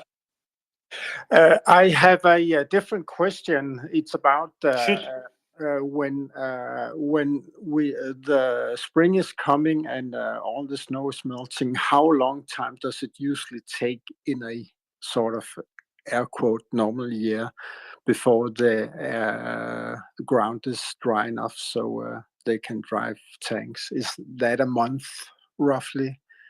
Thank you.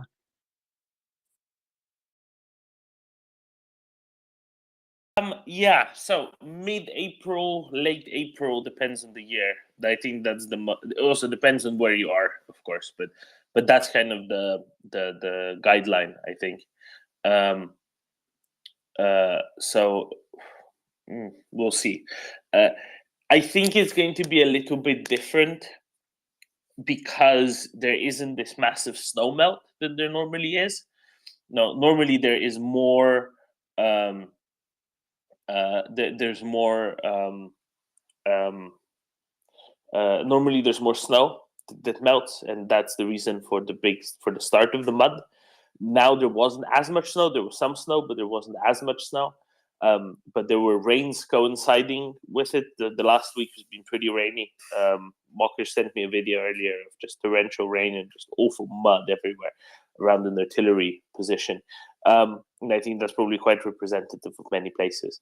But that's going to probably be more present in the east than it is in the south. No, just because of the usual weather patterns. So that's quite interesting. I think it's going to be varied because of that, and it's going to be a little bit less predictable than most years because of that, and it's going to be highly dependent on precipitation on a week-to-week basis. And this is where I'm thinking, why even ship Leopards, Bradleys, whatever to Ukraine now? If it's going to be muddy for at least one more week at any given point, just keep them on training grounds, nice and safe in Germany, Poland, wherever. And then the moment you see a forecast that says, okay, no, it's going to be dry for a few days, it's going to let the ground solidify, then you go, right? Well, I don't know how quickly these things can be done logistically, but I think that's the biggest thing that we're waiting for, is some bigger push with combined arms, with Western tanks, Western IVs, these infantry fire support role vehicles like Strikers, AMX, NRCs. All of it together, I think, is going to make quite a bit of a difference. The thing I really want to hear from Ramstein today is the Americans saying, "And here's 400 more Bradleys. There you go." That's the one thing that I really want to hear. That is quite likely to happen, at least somewhat likely to happen.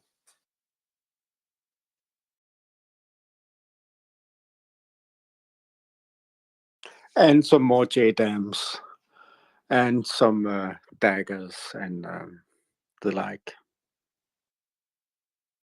Oh yeah. Oh yes, absolutely. Unquestionably, undoubtedly.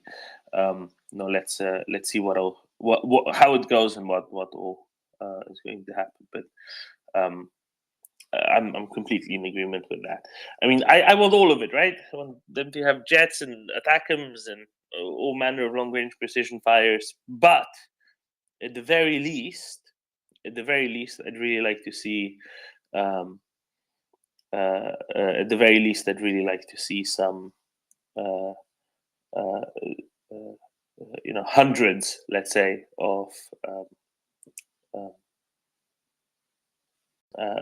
Western IAVs to go additionally, because they would just be so immensely useful for the Ukrainians, and they're there. And we know that they're just much more available than a number of other things.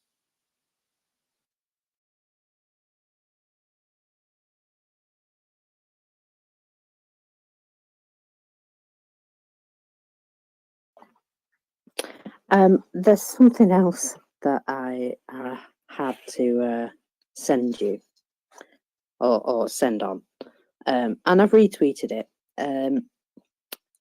I believe it was from the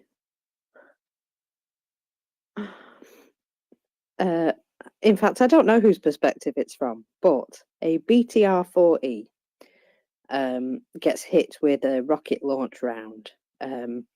The slat armor does its job, and seemingly there's not a lot of damage, and it just sort of goes, oh, okay, I'll get out of here, and they reverse off. But a couple of seconds later, just before the end of the video, a little tiny Scooby-Doo battle bus zooms past at top speed, and it's just hilarious. It made me chuckle a great deal, and I've retweeted that so you can all have a chuckle too.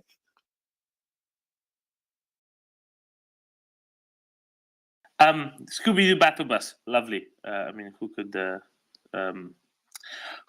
disagree? Who could disagree with having a nice? Isn't there a nice word for Scooby-Doo mobile? I thought there was a term for it. Scooby-Doo. Is it just a Scooby-Doo van?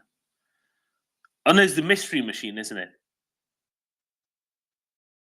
In the UK, we have a smaller version called the Rascal, and I just find that hilarious whenever I see it up and down the street. Little Rascal. That's a Bedford Rascal for anybody who's wondering. But it was actually, I think it's actually, isn't that a Suzuki originally or an Isuzu originally, something like that? And then it was made on a, in the UK with a different rebadging and I don't know, more shoddily put together. Yeah, they're not very great vehicles to drive, I believe.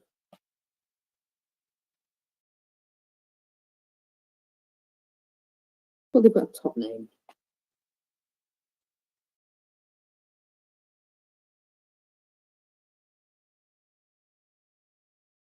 Just the Rascal then, just the Rascal.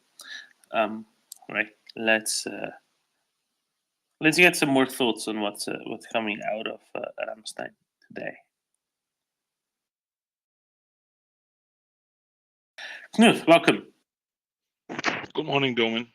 About what you just said for more armored vehicles, they just announced, or they just said it on the local news here, that another American ship arrived here last night, and that there's, I don't really, like 10 or 11 more coming in the next weeks.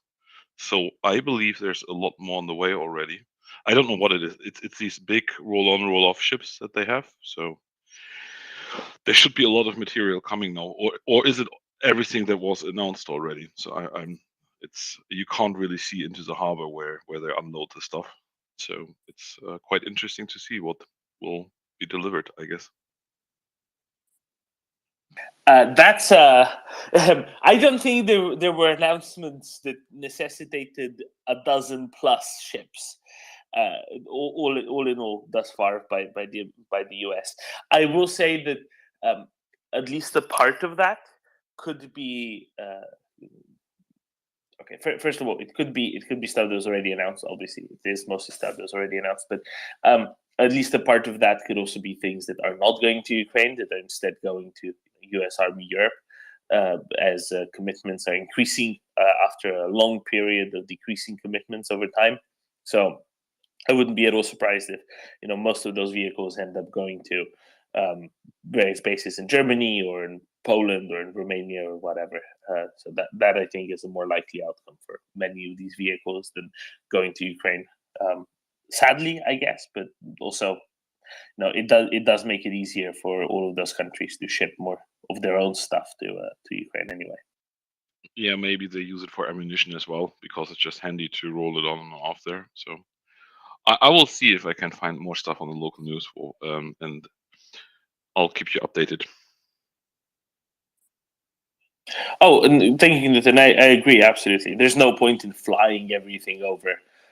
If you know that you're going to need it in a few weeks, just put it in the ship. It's much more economical, much more cost effective, and much more sustainable, both from a decision making perspective, but also from a using much less fuel and much less expensive assets in order to do it.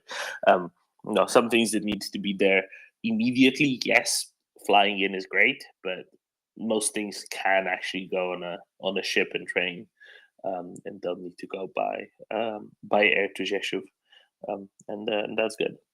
Anything as simple as coming just across the Atlantic, put it on a ship.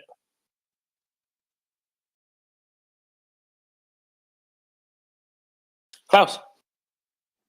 Yeah, I find it very odd that when Putin started this war, he never thought that he would lose the illegally occupied Crimea, the Donbas region, which they had occupied since 2014, and also have Finland and Sweden join NATO. And later, Ukraine will not only join EU, but also NATO. That is some sort of, unbelievable. Thank you. I think that's what you call a great success. Well done, Russia, for shooting yourself in the strategic foot there. Shaggy. Yeah, I don't know if it's been asked before, but do you know if any more Reapers have been put on station, so collecting data over the Black Sea, or is it a little bit of a dark patch at the moment?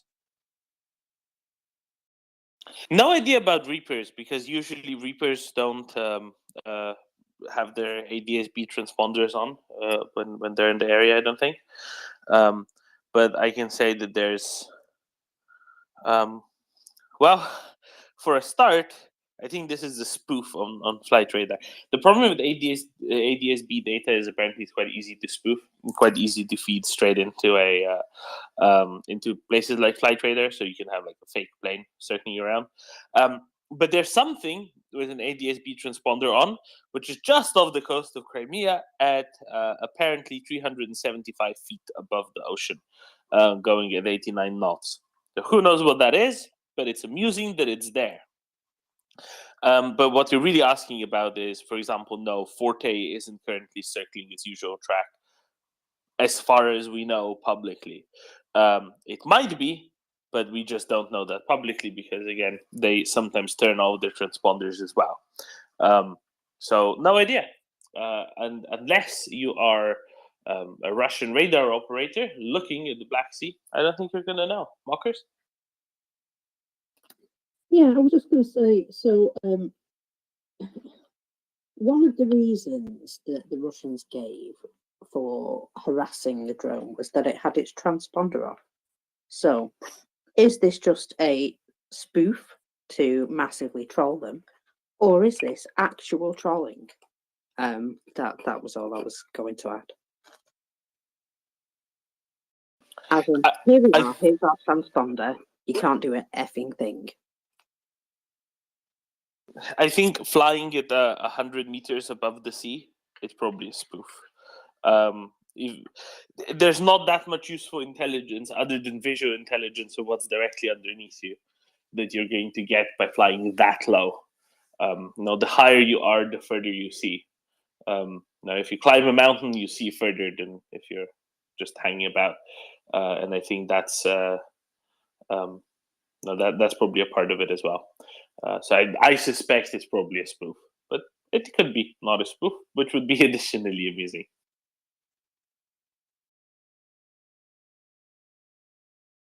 Unless it's actually, because it's kind of close to where the drone probably went down, to the southwest of Crimea. Unless it's the Russians still looking for it, or looking for parts of it from the air, and transponding that bit. Maybe that's plausible. Pauli. Yeah, good morning, Domen. How are you doing? I'm pretty well, Pauli. How are you? I'm good. It's a sunny day in Helsinki.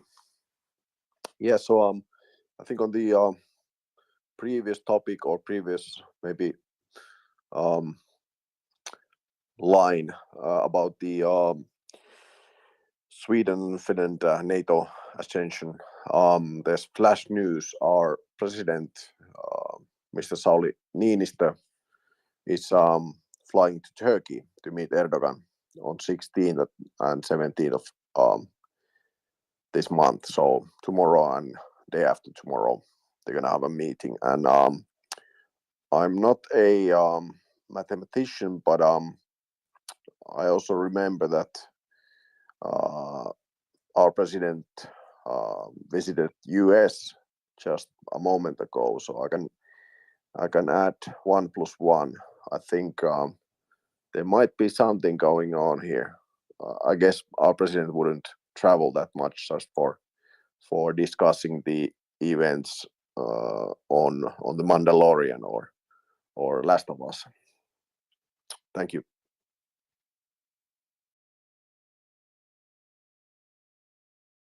I mean, anything is possible, isn't it, Pauli? But I do appreciate the timing of the two events there. Right, first the visit to the US, and then a visit to Turkey. What do you think, Pauli, of yesterday's comments from Sweden about there's a chance Finland might be joining ahead of us? Yeah, I didn't carefully read the comments. I have to admit that Hungary, and I apologize on behalf of all rational Hungarians, I think Hungary is actually the real joker or jester here. They are like the how would I put it? Well, they're really playing games. So if I had to guess, I would be quite certain that Turkey will approve our application, but I think with Hungary we have to wait longer because they are taking the filibustering into whole another level. Thank you. Yeah, they said yesterday again. Oh, there's going to be a delay. It's going to be later. Wonderful, isn't it? It just keeps happening and keeps happening. Almost, it's one of those things, that are forever 6 weeks away. No, but you're right. You're right, Pauli. It's very annoying and it's very frustrating. He just wants money. That's the funny thing. Everybody knows exactly what he wants. He even says what he wants. He wants money, and no, that's you don't negotiate like that. I don't think. Klaus. Yeah, I was just going to say that we might end up seeing Turkey allowing Finland at least before Hungary. So that's these two countries are totally they are catering to something I don't understand. So thank you. No, there's a very little there to be understood. I think the Turkish one is quite clear, right? The Turks are just going to drag it out until the election happens, and the Hungarians are going to drag it out until they realize they can't get any money out of it. And maybe both are quite clear then. So at least the Turkish one, we know what the election schedule is. the Hungarian one, we don't know when they'll realize that they won't be getting money. So yeah, very, very interesting. Turkey is on 14th of May, right? The presidential election. Something like that. Yeah, mid-May sometime. Yeah. Yep. Let me Google that real quick. Correct, 14th of May. It's a date that is in the minds of Finns. Undoubtedly, that is Sunday. If my May calendar in my mind is correct. So sometime soon after that, I think the Vilnius summit is going to be it. The Vilnius summit is where it's going to all be rubber stamped. Hopefully, which it's annoying, right? It could have all been done by like October last year, but sadly. Klaus? Yeah, I wonder what the public opinion in Hungary is. Is Orban still the one that is the most popular, or are other politicians? The problem is in Hungary is that it's quite difficult to agree on a different alternative than to Orban. But I read that there was a I'm mixing up Poland and Hungary. In Poland, they had a very popular mayor in Warsaw that was rivaling Duda a while back. But are there any credible opposition in Hungary that can topple Orban? Thank you. Not really. So I just had a look at opinion polls since the last election. So the last election was, I think, in April last year, and I've been looking at opinion polls since the last election. And basically, Fidesz is still polling slightly lower than it was before. Right just after the election, it was polling at sort of 57% or so on average, and now it's polling at about 49-50%. So, and that's just the one party. That's even ignoring their little coalition partners in KNDP. So, KDNP. So I really don't know what else to say about this.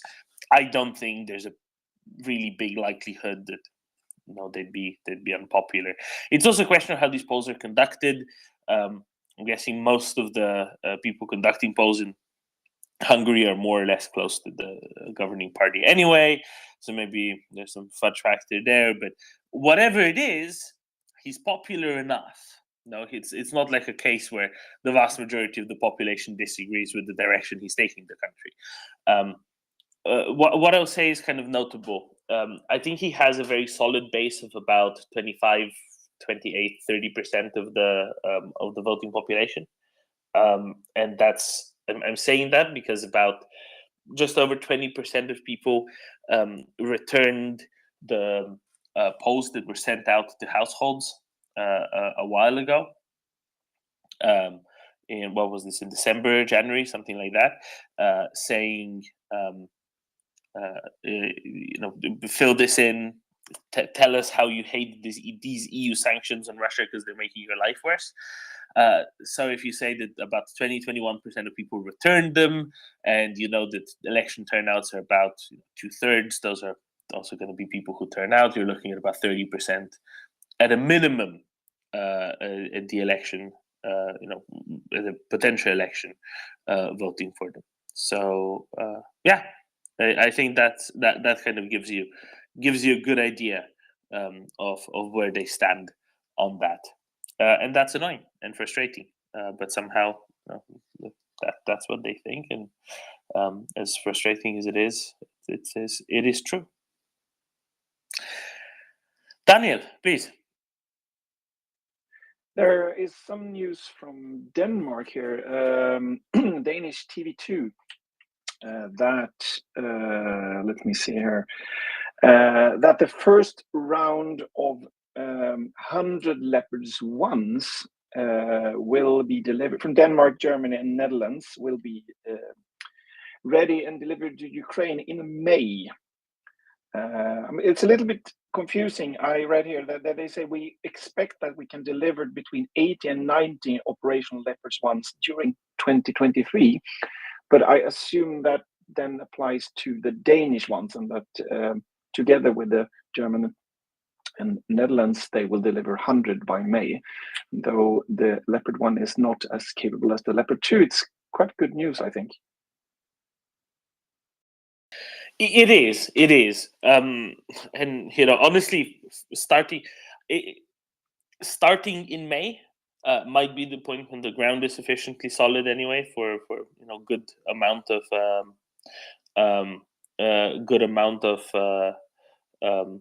utility, right? And I think what this says is, the first tranche will be delivered in May, and then the next tranche in June, and the next tranche in July, and the next tranche in August, and so on. So basically, they won't wait for all of them to be delivered at the same time. They will be delivered every time there's a I don't know, 6, 8, 10, whatever fixed up. They'll be delivered in a batch, right? Which makes sense, honestly. Notably, that's how Canadians are delivering the Senators, right? The armored cars that are made in Canada. They're basically delivered them as they're produced. Every 2 or 3 that are made, they get shipped over, something like that. And it makes perfect sense. This is much closer still as well. Northern Germany is very close to the Ukrainian border. It doesn't take a whole lot of effort in moving those Leopard ones over, does it now?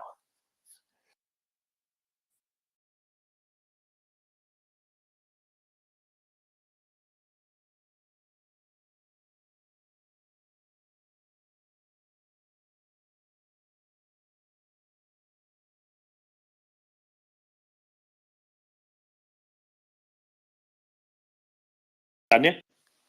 Yeah, just out of curiosity, I don't know if that has been discussed here before, but has there begun any training on those tanks? Because I mean, delivering them is one thing, and I don't know how sort of the plan looks like, but some kind of training, I guess, is necessary. It's not just like, yeah, I don't know. Have anything like that been announced? I think so. I think they already started with with training on those. I'm not entirely sure, but I would have presumed they would have if they're delivering the first ones in May. I mean, now would be the time at the latest to be starting, right?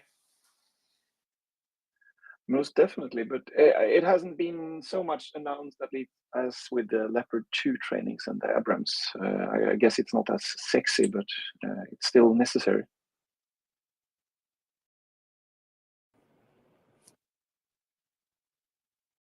No, it's definitely necessary. And as we discussed previously, there's a lot of need for fire support roles as well.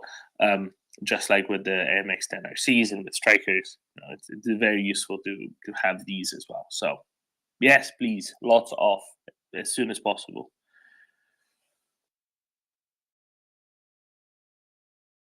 Yeah, and it's not all.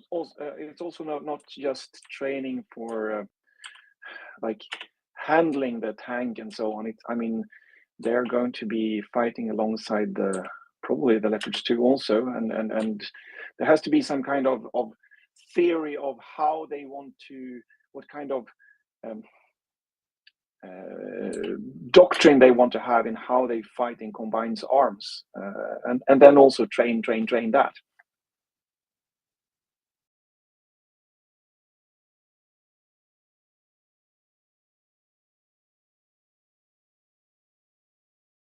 Oh, I mean, absolutely. It all depends on how they want to utilize it. But I think at this point, you give them tools and they'll figure out how to use it.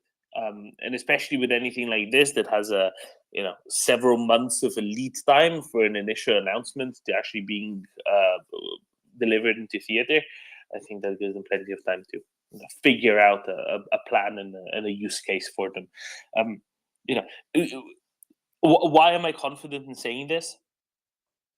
Ukraine is jerry-rigging individual grad rocket tubes in ones, twos, threes, not 40 like in a normal grad launcher, and fitting them on the backs of pickup trucks. If they find a use case for a single grad rocket launcher, not a single launcher, but a single rocket launcher, a one rocket launcher, they will find the use case for a Leopard 1 very easily and very quickly. Will it be the most optimal one? Probably not, because it's very difficult to always do things the most optimal way, but they will find a use for it very quickly, I trust. So, Daniel?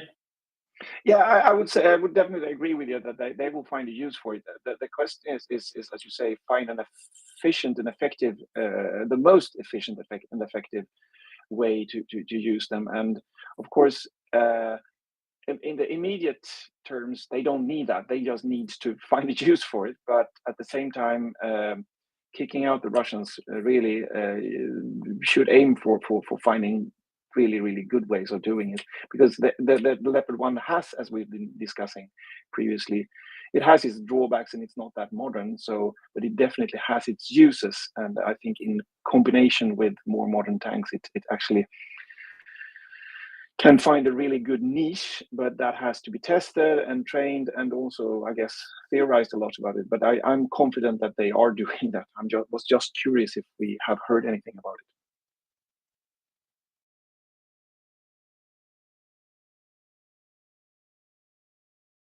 No, I don't think so.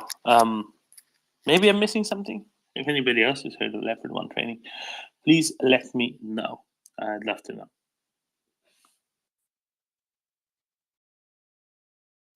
Pauli, if you were offered, Leopard 1s, in let's say a few dozen Leopard 1s to use, how would you best employ them if you were somewhere on the front lines in Ukraine? Yeah, I think I would use them same way I would use AMX 10s, the RCRs. That's also tank, by the way, a tank.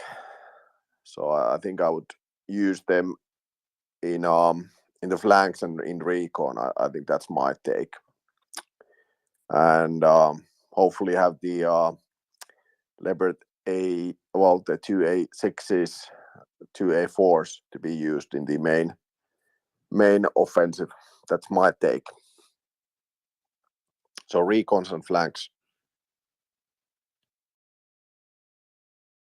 Would you think it would be very difficult to find use for them, or would they take a few hours maybe to figure out exactly how to use them and then employ them right away?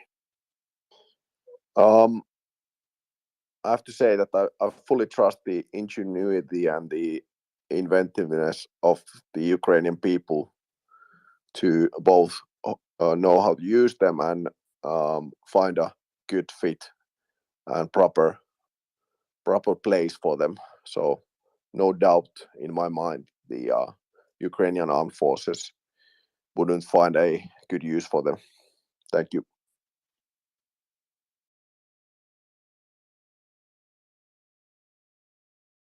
Exactly, right. That's what I think is that's kind of what I'm getting at. Right? It's really not an issue. It's really not an issue for Ukrainians to be able to employ them. When they get to employ them. Sorry, I'm trying to work a little bit through something at the same time. Now I'm less able than normal. Just want to add that, like, they have for the last 370 or more days, they have been able to use everything the West have shipped them, actually everything, and they've been really inventive and good on modernizing and enhancing the equipment, in my humble opinion.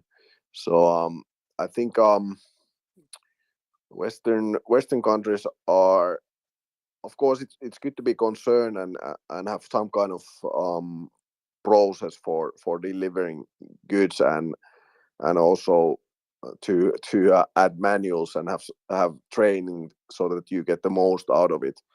But I think we'd have to give more compliments and more remarks on the capability of Ukrainian armed forces to actually get to know with the equipment and then learn how to use it. They have proved themselves that they are really been able to use everything they have been delivered. Thanks.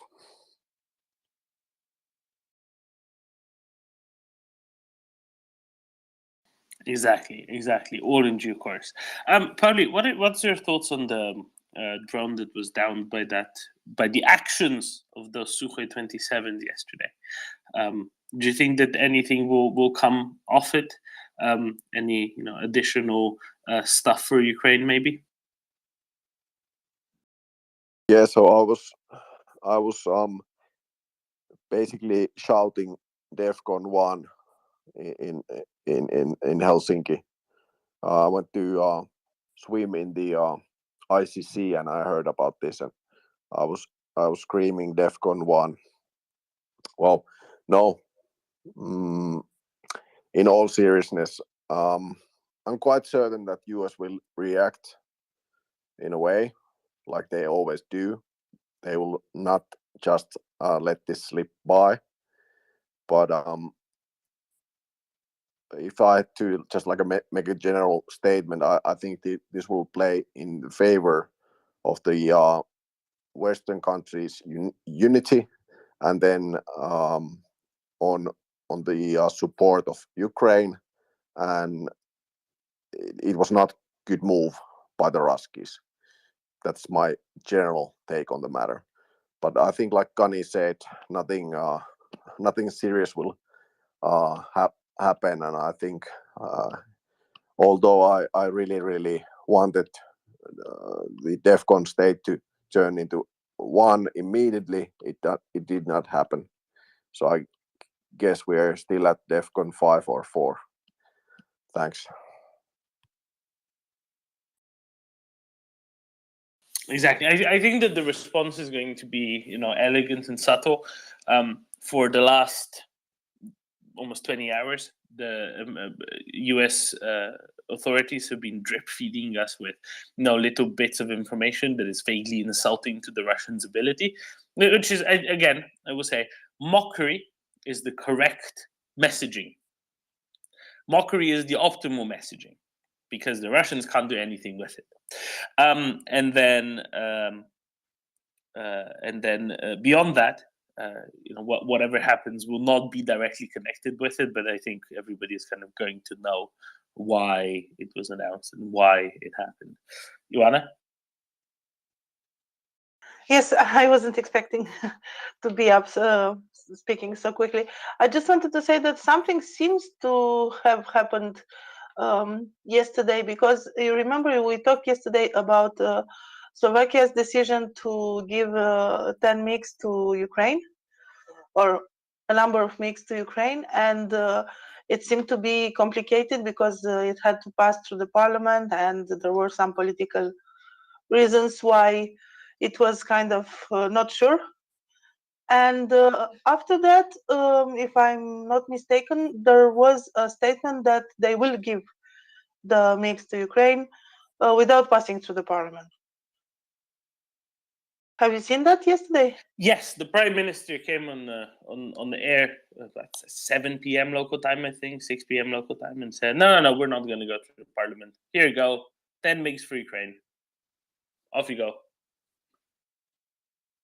Yeah, so maybe Poland will get along. Well, will get on the bus also. They already said multiple times that they want to do this, and maybe some other countries. So maybe we will find something from the Rammstein today.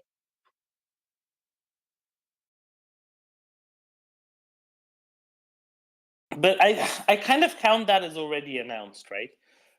So 30 or so MiG-29s, big deal.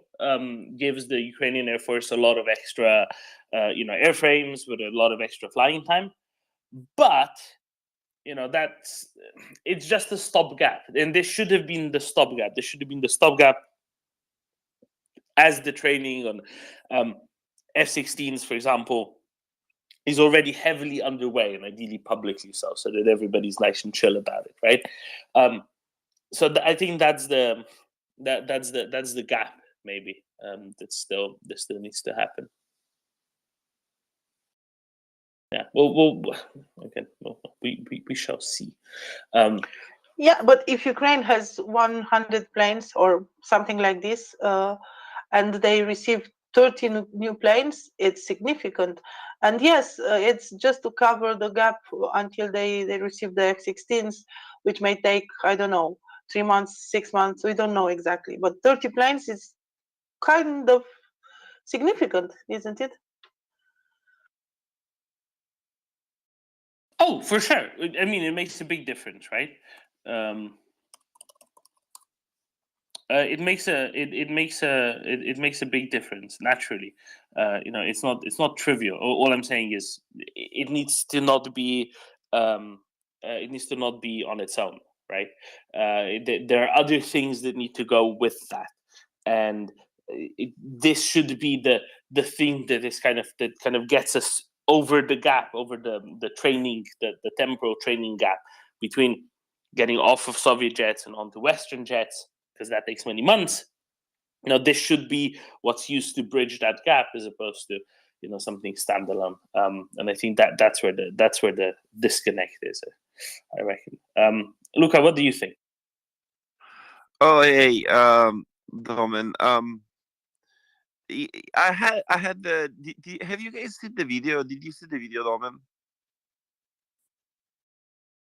Which the video from the Russian, taken from the Russian jet, allegedly? Yeah, that's the one I've seen. Yeah, I was just scrolling like a couple of hours ago or something. What's your opinion about that, Domen? I have an opinion. I want to hear yours first. I'm not even sure. Are you sure that that's a real video rather than something computer generated? Because I'm not 100% computer generated. I'm not 100% sure that it's not a computer generated video. That's kind of where I am with that. Yeah, that's fine. But like, I think okay. Maybe it's like late night talk, so I'm not sure my brain like synthesized this message correctly. But let me see. So,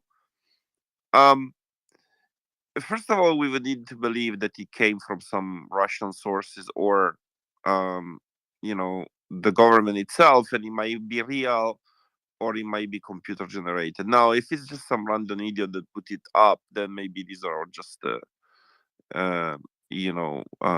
false theories. But let's assume that like it came out, whether it's real or not, from Russia. I think the West and the US were kind of like saying, oh, not a biggie.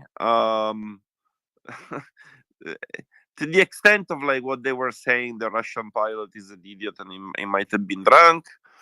So then Russia publishes this that looks more like it's an intentional act, right? So if that's the narrative they want to go for, they're a little bit trying to poke, NATO and see if there is like a reaction, and NATO is saying no, we're not gonna accept the bid.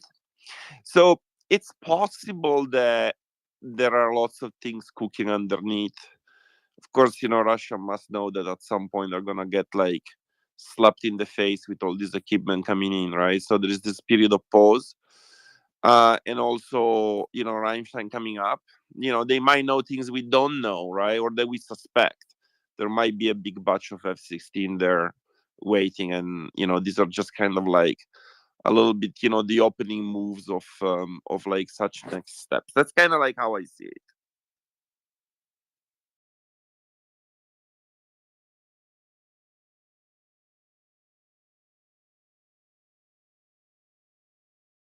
It seemed like a way for the Russians to say, look, we didn't do anything. We just flew our jet and then the drone fell down. Shouldn't have been there in the first place. The thing is, it's like a 3-second clip. right? And it doesn't show. Whereas the Americans go into quite some detail, semi on the record describing, they did 19 passes, dumped fuel on the last 4 of them onto the drone, and then proceeded to fly too close to it for their own good and clip the propeller. And so the people with the detail and whose drone fell out of the sky, I think I'm going to trust them over the Russian statement. What I can't quite wrap my head around is this what was intended by the Russians? Get that drone out of the sky. We don't want it looking at whatever we currently have on Crimea. Or was it a case of the pilots just seeing what they could get away with? And on the basis of that, it's going to be a different reception once they got home as well. Also, depending on how much damage they did to their own plane, of course, naturally. But it very much seemed like they didn't use their missiles, they didn't use their cannon, they didn't want to do it in a warlike way. They wanted to do it in a kind of like a bumper car sort of way, as much as they possibly could. So I think that there's something there, right? They didn't want to go all out and just shoot it down. Yeah, that's right. No, that actually it's consistent to what I was saying, right? It's just kind of like a little poke, and then NATO and on the west side, we were just kind of like, yeah, whatever, who cares? But there might be something. I mean, obviously there is something big, boiling, right, Domen? I mean, everybody's just kind of like in this period of like stalemate, right? But there must be huge preparations, for when, after the mud and all of that, right? So, in a sense, I think there is some messaging around these incidents. It's a sort of like communication type of things. I think.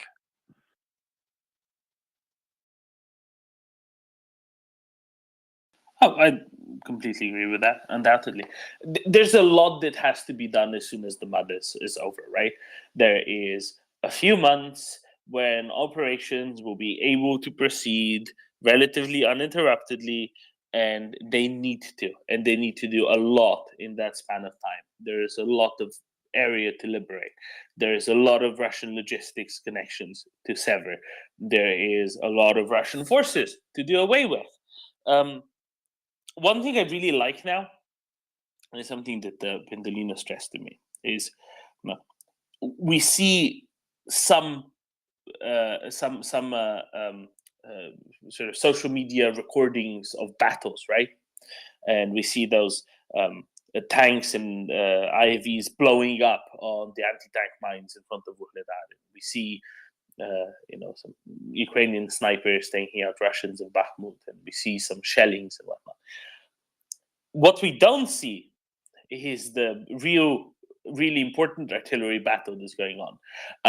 And what we don't see is the Ukrainians taking out all of those artillery pieces and all of those MLRS launchers that they clearly are taking out, because in the last few weeks they've taken out triple digits of artillery pieces, right? Well into the triple digits of artillery pieces in the last 3 or 4 weeks. So we don't see that, and they're outside of the range of the visual range of those drones that are close in, and they're probably using radars for counter battery fire. It also shows how useful these Western radars are for counter battery fire. And there's this whole giant, really important battle that's not, that's really not seen the details of. And at the very least, whatever eyes are on it probably just go to the general staff, and they don't get leaked out on social media, because what gets leaked out on social media is all of this stuff that is recorded by frontline recon units, of which there are many, with commercial drones flying just over the front line, or kilometer over the front line. Whatever the Ukrainians have that can see 20, 30 kilometers from the front line where the Russian artillery pieces are, that doesn't get out. But we know that they're destroying many, and I think that in itself is a big deal as well. So you're right, Luca. Preparations are happening, but there's serious fighting happening as well right now that is making a real difference. Oh, undoubtedly, and also, I mean, we know that we know that Bakhmut, there is like heavy fighting and all that area there, right? It's just that there is a media blackout, so we don't know the details, but obviously the fighting is it's very intense. It's been for a while. It's just that the front line, you know thanks God, that are not moving. Basically, I mean, maybe like you say, right? The Russians advance like 100 meters, and they lose a whole bunch of equipment and people. So, but we expect some sort of like quick advance or movement, like we saw in September, right? Once there is a counterattack, or at least we hope for that, right? And so the preparation must be huge.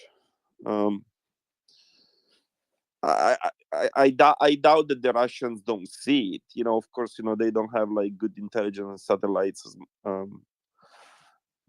to the same level than say NATO has, but they still have. So they must be seeing that things are not looking good for them. So yeah, so maybe they poke a little bit here and there. Let's see what comes out of Reinstein, because they seem to always poke at the wrong time too, It's like you really want to piss off your the allies of your enemy just before the conference, when they decide um what armament to supply next. I don't know. Go figure, these people. Too much vodka. I go back to sleep. That was a good talk. Look, before you go back to sleep, I've got a question for you. What Italy doing? We hear very little out of it. But there was a good comment I heard from, I think, was it the foreign minister, saying that Putin's a war criminal and something. I mean, yeah, even I have I had a couple of Italians that came to snowboard with me on the Sierra, because there is not much snow in on the Alps. So they came here to California because we have so much snow this year. And we were talking. And I remember Utah had like 300 inches by Christmas or something, right? Yeah, and it kept on snowing, and the Sierra Nevada got.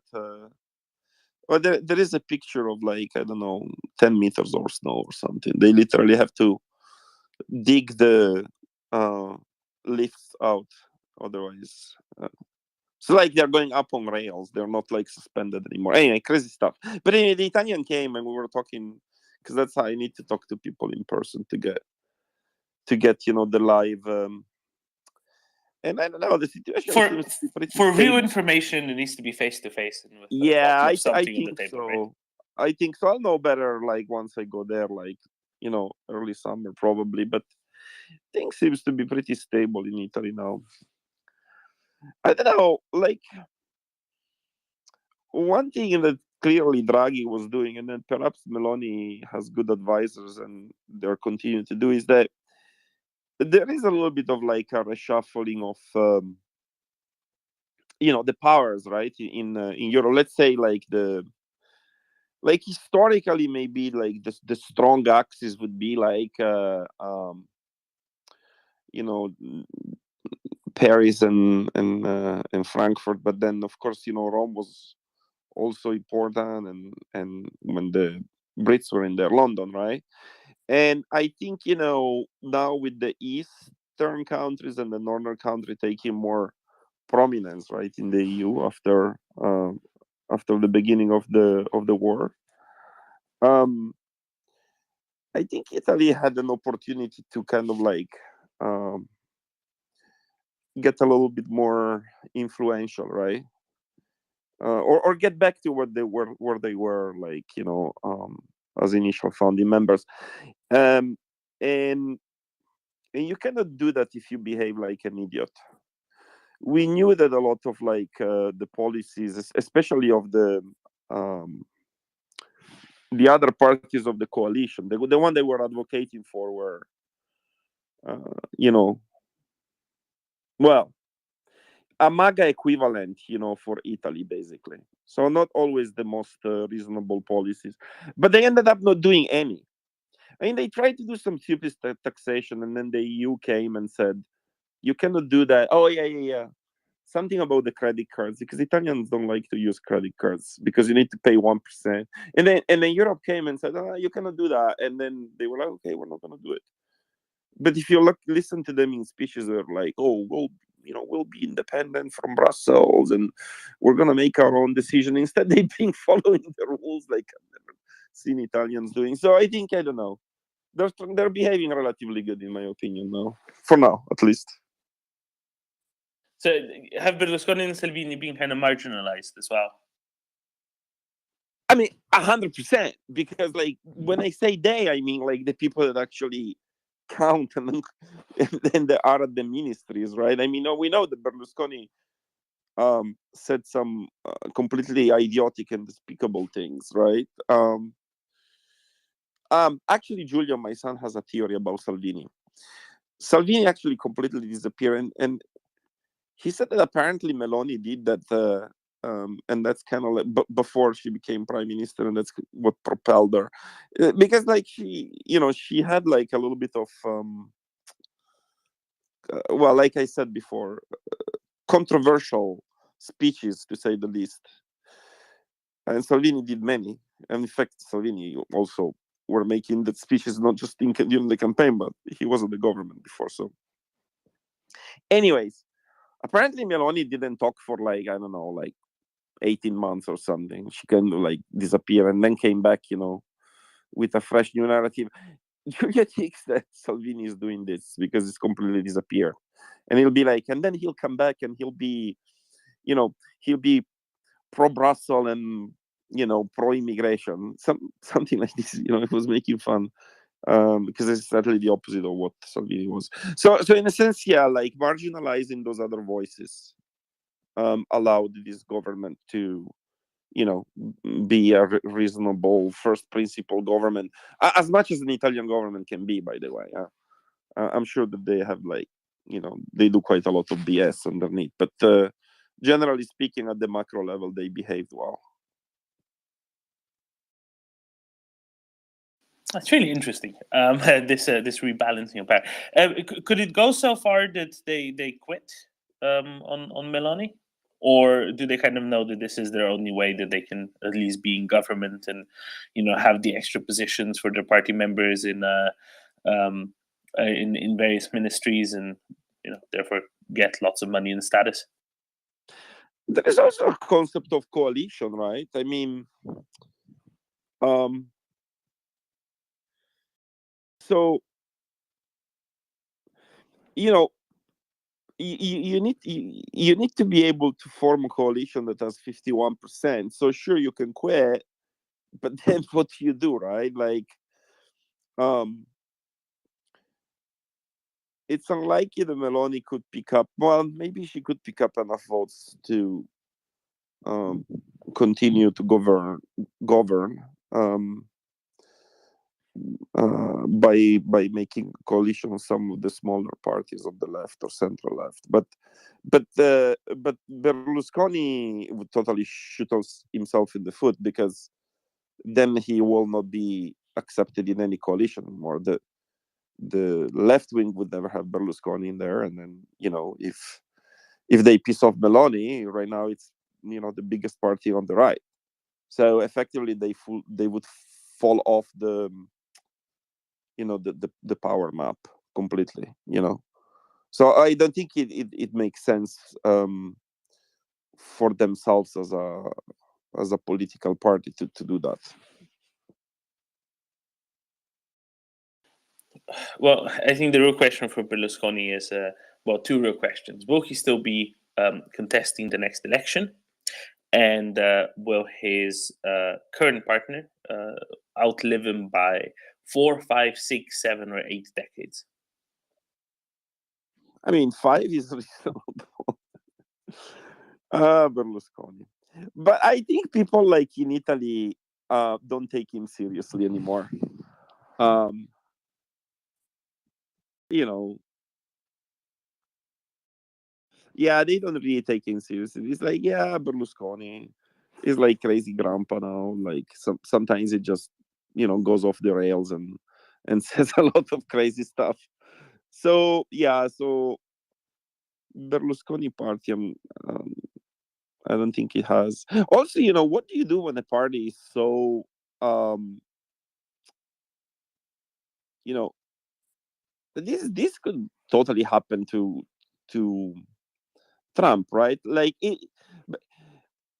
in 2015, I was telling my friends, "Be careful, you're gonna get Trump as a president." They were like, "Yeah." 2015 was crazy to think that Trump could become president. I was like, "Well, we've seen it, with Berlusconi." So if you're talking about like what Berlusconi did, was very similar, to what Trump did. We have a person that is the face of the party. So what happened with that person becomes too old and not be able to run things, and then eventually die. A cult of personality. It doesn't really, how do you say? It doesn't really go well with, a good continuity plan. For when that person is gone from the earth. And so, yeah, Berlusconi party has an expiration date. It's probably already expired. People don't really take him too seriously right now, I think. I think it's just very amusing where they ended up. Is there any talk, any suggestions of new of new shipments of anything to Ukraine, or is it just not something that gets discussed at all, speculated in La Repubblica, Corriere della Sera at least? I haven't seen anything recently, but let's not forget that even last time, look, Italy didn't send huge amount of material, but it sent some good stuff. For the artillery pieces, like they were announced when people took pictures that they were at the Brenner Pass. I mean, we heard about like some speculations before, so I don't know. A more interesting thing was when I was following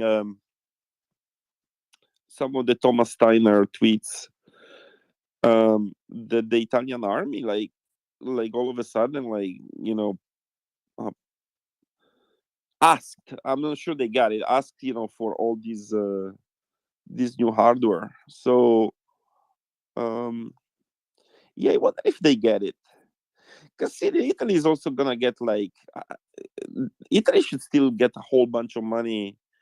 So you see, Italy is gonna get a huge check because of the COVID, right? That was kind of like the deal that Rome had with Brussels. I'm talking about like initially they were talking about like 120 billion euros. I mean, distributed over 5 years or whatever.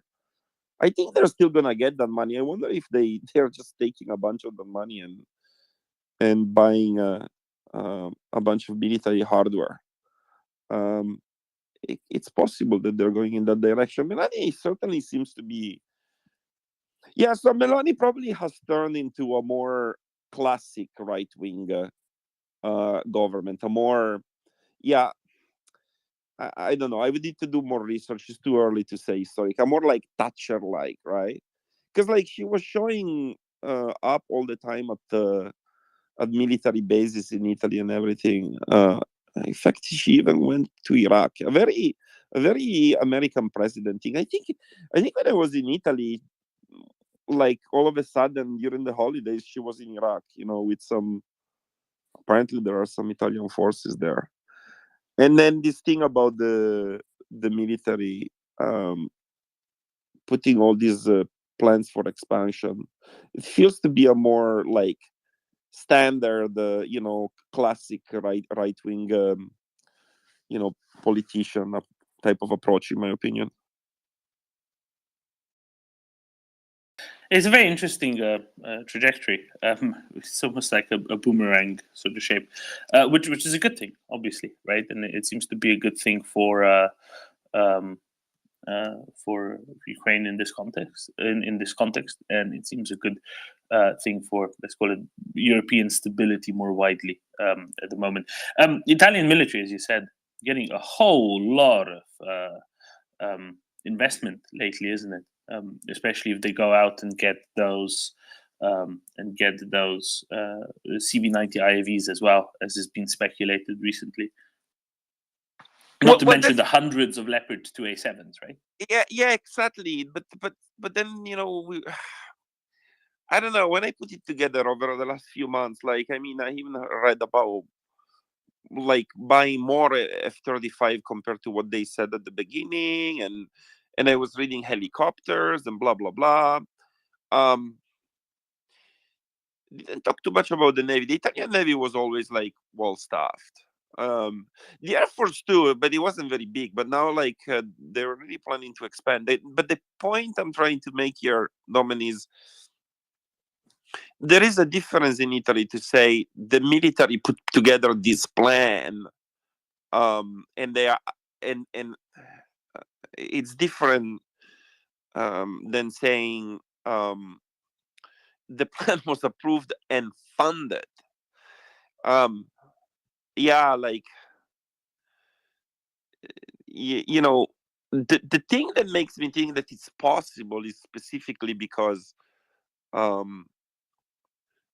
you know, the fact that like Italy will get, you know, all this money which is supposed to go into the economy, right? And I guess, you know, you should put it to the economy as part of the infrastructure of a nation. There is also the, you know, restoration of its military, so it's possible that they're planning along those lines as well. Which it's interesting because it's also what I was saying before is this thing that when you see what was it, Germany saying that they got 10 more, I forgot of what, let's just say 10 more artillery pieces, but maybe it was tanks. You correct me later if you remember what I'm talking about. And then Poland got like, I don't know, like 300 from Korea, right? And it's a sort of like a little bit of a readjustment, you know, of weight, right, in Europe. And Poland, you understand it is like right there, right? It's like it's the border, you know, with the conflict, you know, the European border. No, Estonia, all these other countries, but you know, Poland especially stepped up a lot. But Italy is way over here, right? It's like saying, oh, Portugal is buying all these tanks, right? So it's a little bit of a weird step for Italy. You know, there too, I think there is a little bit of like signaling and realignment about the power structures in Italy, in Europe, maybe. That's my opinion.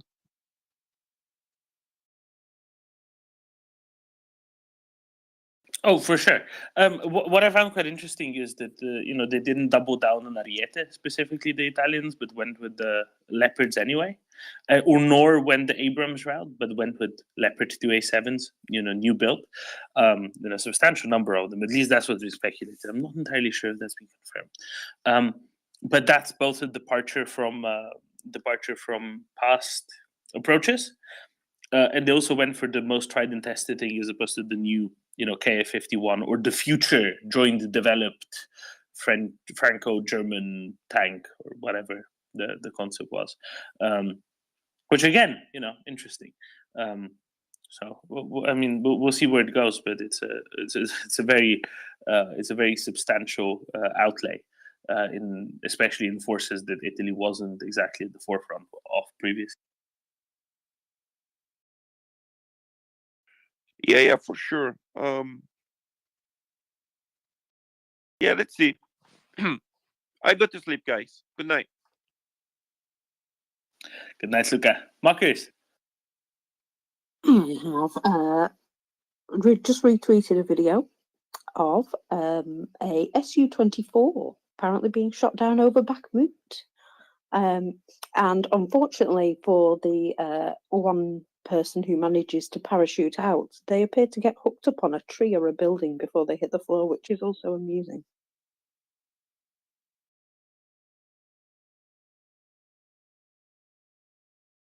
So I just thought I would bring you that news. Sorry, what happened with the pilot?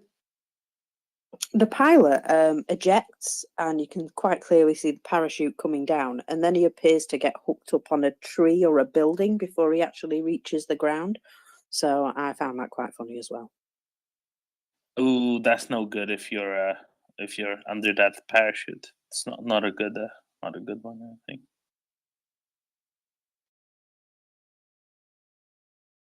I don't think that's up to spec anyway. Certainly not an intended one. We'll see. But good job on the air defense people who shot down that Su-24. Very good. One fewer fighter bomber around. One better for the Ukrainians, and it's just going to take. It's just going to take many more before the Russian Air Force is sufficiently depleted for Ukrainians to be able to get something like air superiority. Do you know what would help with that, Mockers? Do you know what would really, really help?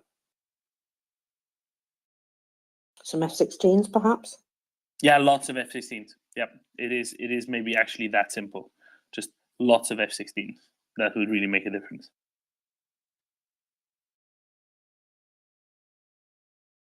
I don't know about you, but I still can't bring Nick up.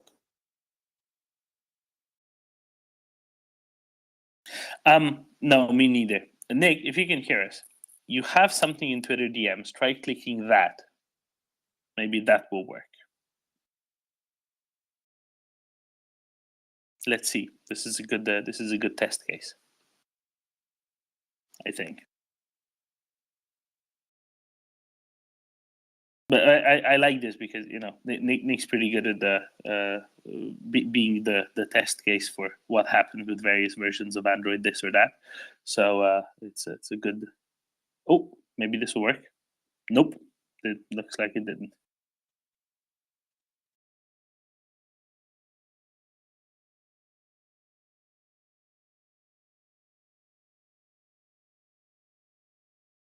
Well, I don't dare do anything with my Twitter app. No, you just stay nice and put. That'll be that'll probably be the easiest. No, it annoying as all of that is. 93rd Brigade apparently down the Su-24. The Su-24. Well done, 93rd Brigade.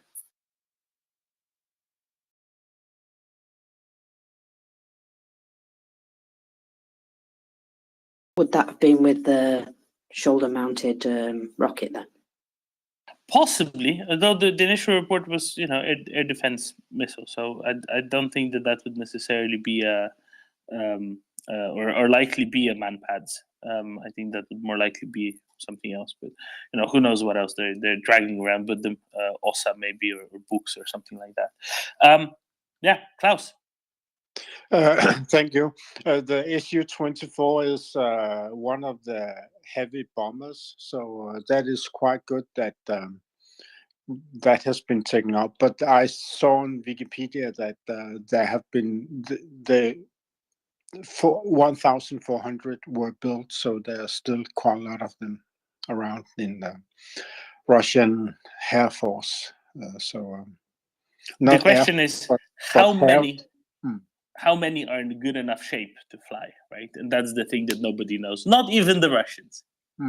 Yeah, true. So, but one list is one down and some more to go. But that's quite good that they are able to shoot them down. It also shows that the Russians are taking greater risks, and which is good when with better air defense. Thank you. Absolutely, and on top of that, Klaus, right? With every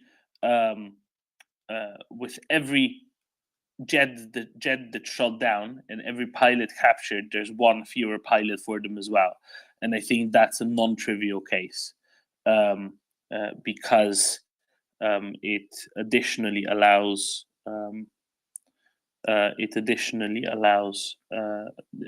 Russians fewer opportunities it additionally allows Russians fewer opportunities to actually fly.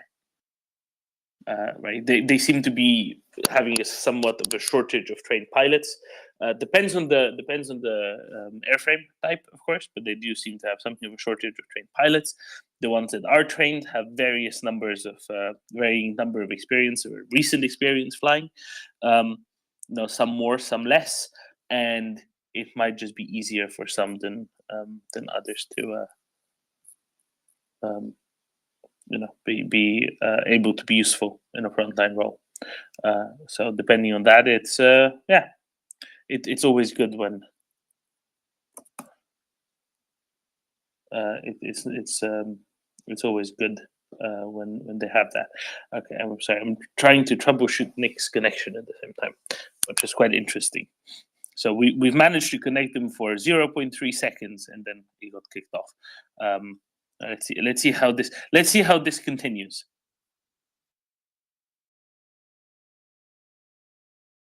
All the fun of the Twitter fairy. All the fun of the Twitter fairy. Marcus, I think it's about the time of day when we should regale our listeners with a reading of the daily Ministry of Defense Defense Intelligence update. I think it is indeed that time of day. What do you think? I think I can manage that for you. The latest defense intelligence update on the situation of Ukraine, 15th of March. So, since the start of Russia's invasion of Ukraine, Russian public officials and workers have been subject to increasingly severe foreign travel restrictions. Some officials have likely had to forfeit their passports to the Federal Security Services. Employees closer to the center of power face more severe restrictions. Kremlin officials are banned from all international leisure travel. This is a widening of existing measures which date from the Soviet era. Travel restrictions were tightened after the Russian annexation of Crimea 2014. The measures are likely designed to prevent the flight or defection of increasingly disaffected officials. There is a realistic possibility that the securitization of the Russian state continues. Travel restrictions will be tightened for an increasing number of public sector employees. So, going back to the past, eh? This comes 1 week before the 1-year anniversary of Anatoly Chubais suddenly showing up, not in Russia anymore. So that I think that's probably pointed at that just a little bit. What's interesting is that their family don't seem to be treated the same way, right? And maybe that's why we've seen so many cases of wives and children of officials at this level popping up in Dubai, in Turkey, wherever, but without the Kremlinite himself. So maybe that's a contributing factor here as well. This way they're more likely to come back as well, rather than do something, that the regime would consider undesirable while they're abroad. So not a big change in itself, but I think what this illustrates as well is the importance of sanctioned travel bans. The individual sanctions levied against individuals to be not only against those who hold the offices, but those near to them as well. Because those who hold the offices are generally prevented from travel anyway by such measures on their side already. I think that's the slight difference there. I don't know. Let's wait and see.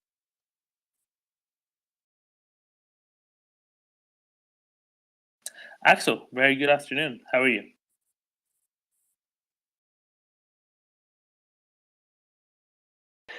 Dropping in for lunch break. And given the fact that I had the pleasure of staying on yesterday a little bit longer than ever expected, and enjoying a session with both Chuck as well as Malcolm Nance and our infamous drone pilot and coach and operator Sergey.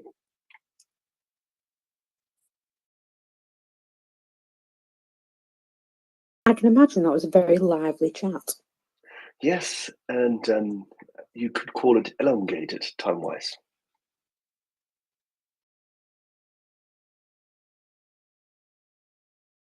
So you've had like 1 hour's sleep? No, I didn't. On the contrary, I am very lucky that my poodles managed to attain sufficient attention right from the get-go, but I tend to wake up earlier than they do. So there you go. No, it was a very lively morning, and so I wanted to touch base with all of you here and find out what I've been missing in the last 4 to 5 hours. All right. There's a Sukhoi 24 that isn't. A Russian Sukhoi 24 that isn't anymore. That was shot down over, is it Bakhmut or near Bakhmut, Mockers, right? Bakhmut, yes. So that's always good. What else, Axel? And there is more detail. There's more detail that has emerged on the drone from yesterday. Apparently, over a span of at least 30 minutes, the 2 Sukhois executed 19 close passes by the drone, spraying some of their jet fuel on the crowd during the last 3 or 4 of those passes, according to a U.S. official. And the collision occurred on the last pass when one of the Su-27s approached the drone at a high rate of speed from behind. As the jet pulled up, it collided with the rear propeller of the MQ-9, bending one of the propeller blades, and though there was a momentary loss of contact with the drone, controllers were able to glide the drone into the Black Sea, a fair distance from where the collision had occurred. Another official who watched the video said that it was not a controlled tap. The Russian pilot was barreling towards the drone, out of control, tried to pull away, hit the propeller, and it wasn't something you'd see a professional pilot do. It was amateur hour. And I think the various US officials are taking turns in mocking the Russians, which I'm quite appreciative of, really. Well, all of that is still consistent with what was stated yesterday in the press release.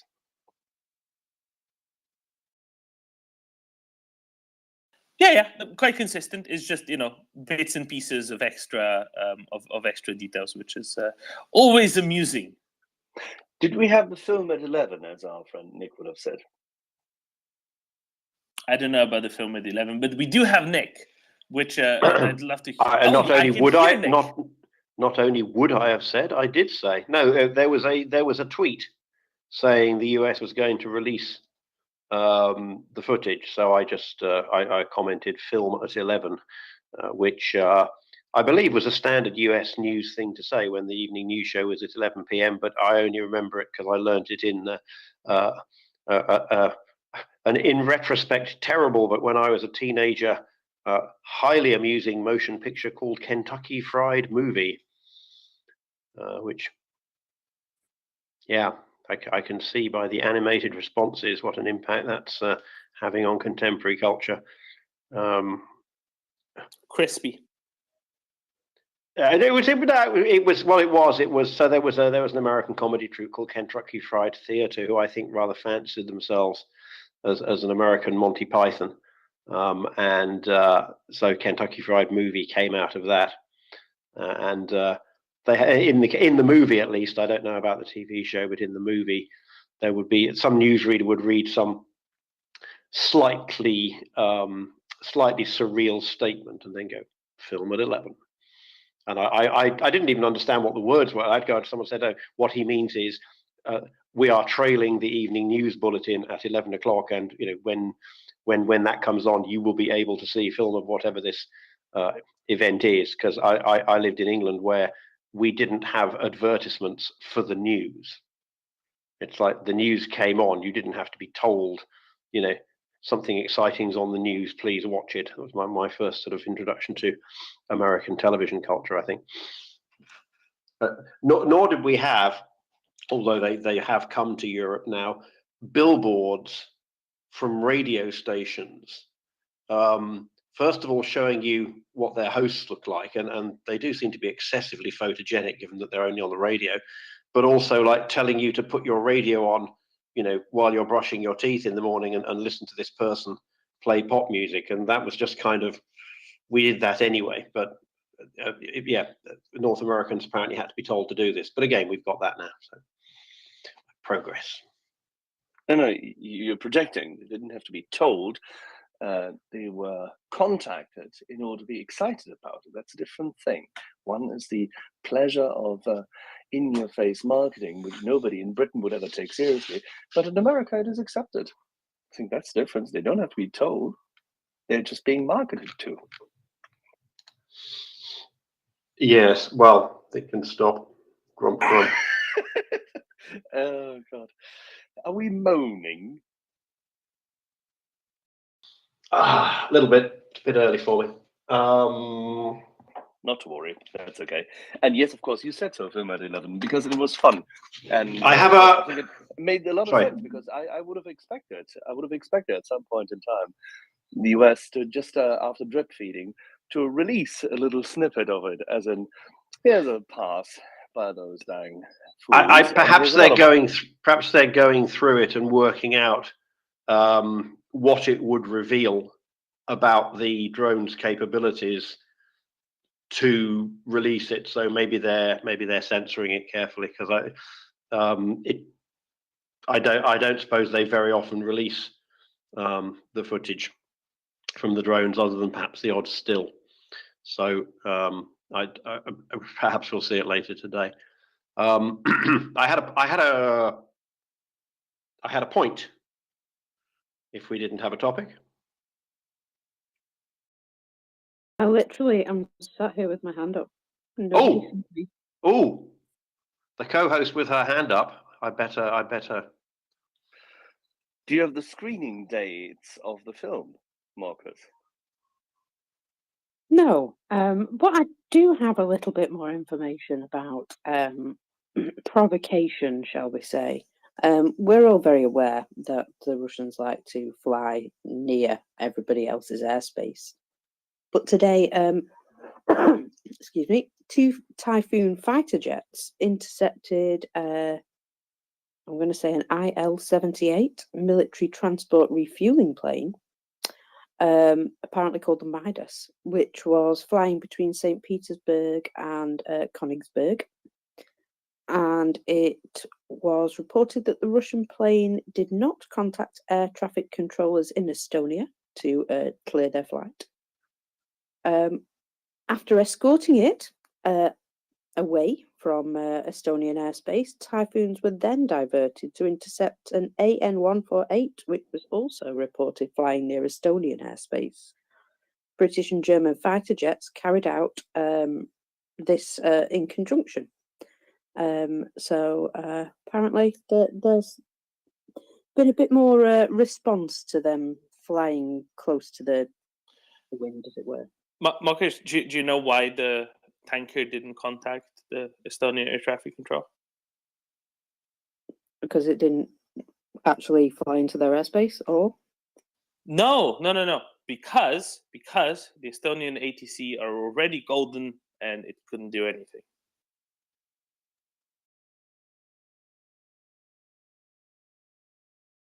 That's very Gosh, true. are you funny? I'd just like the proactive approach, shall we say, to the situation.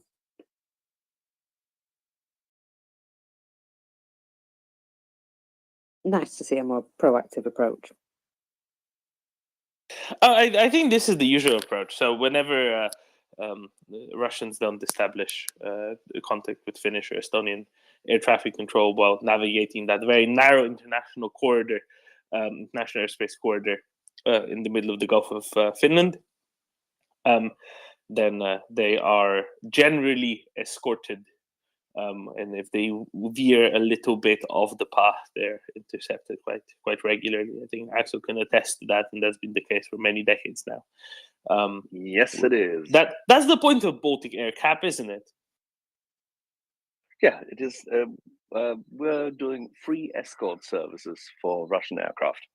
Actually, if we ever get General Lindbergh back, we should ask him about his experience of having to intercept Russian aircraft in a MiG-21. Well, I'm not sure whether we will get him back before the election date, but whatever. The story won't change. Yeah, absolutely. I agree. But at the moment, there's too much going on in Finland. I'm still wondering, I'm not trying to mock anyone, but I'm still wondering how Finnish electioneering is going. How does that work? I think it's very So simple. they So come I've into a room. They come the, into a room. One a guy goes large to the room. podium, says a few words, steps off the podium. There is some kind of an applause, and then what?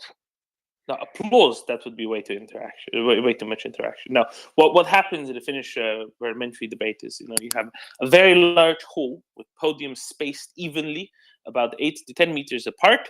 Everybody stands very stoically, very quietly, each at their own podium, and tries not to smile too much so as to not frighten away the voters.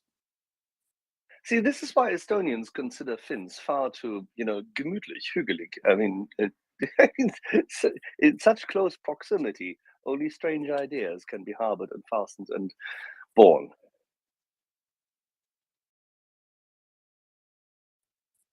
Exactly. Best guard from that, right? Nick, is that do you reckon that's an apt description of Finnish electioneering? I've only been to Finland once, and it was in the 1980s. I must get back there. Axel, I have a complaint. I'm following your comment just now about the Baltic air cap. I put escort services for Russians into Google, and there's smoke coming out of my computer now. So. No, what I wanted to say, serious point. The British magazine Private Eye, which is a friend of Ukraine, has been tracking Russian influence in the West, notably the UK, for years, and is also very good on, and has been for many, many years, on the lacunae of British defence spending. But they have just a little box in the, I was going to say the latest issue, but there's a new one out today, and I get it about 10 days late. The latest issue I received, and they call it number crunching, and they just compare two numbers and make a story out of it. And I don't have the exact source, but the numbers seem credible to me. They state 150 billion GBP. So what's that? 180 billion dollars is the total amount of all the aid, military and financial, pledged by Western countries to Ukraine, $180 billion. And then they have exactly the same figure, 150 billion GBP, $180 billion, is the increase in the profits of the top 10 oil companies worldwide due to the increase in oil prices between 2021 and 2022. Now, independently of the question of whether government should be having windfall taxes on those companies to pay for the war or to reduce people's heating bills, it just emphasizes what an incredibly cheap war this is for the West.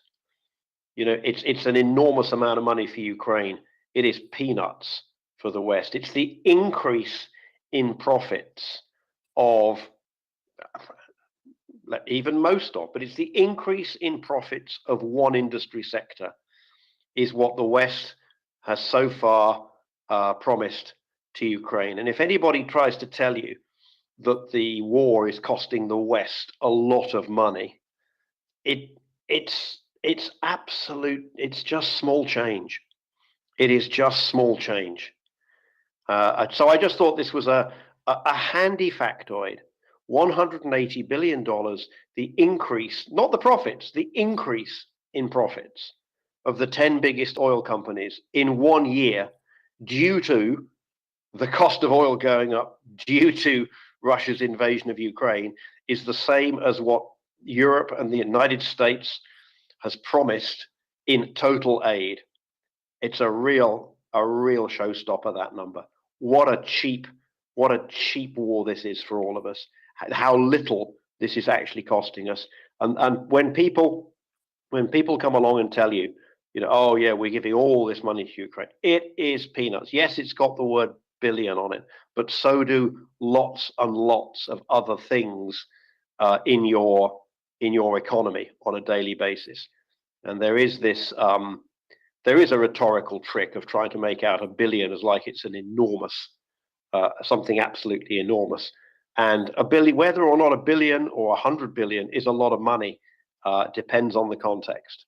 And don't let people argue you into rhetorical corners by saying billions and billions.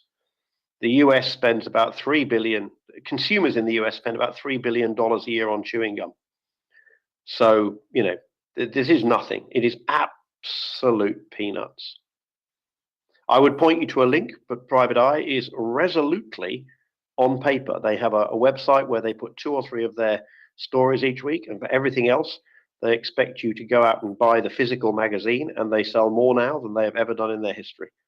And if you're in the UK and you've never really thought about buying Private Eye, and you're in a supermarket or a shop, buy a copy, have a look. There's some good jokes, there's some good satire, and there is some of the best investigative reporting in the UK. It holds all political parties to account, and it certainly holds Russia to account.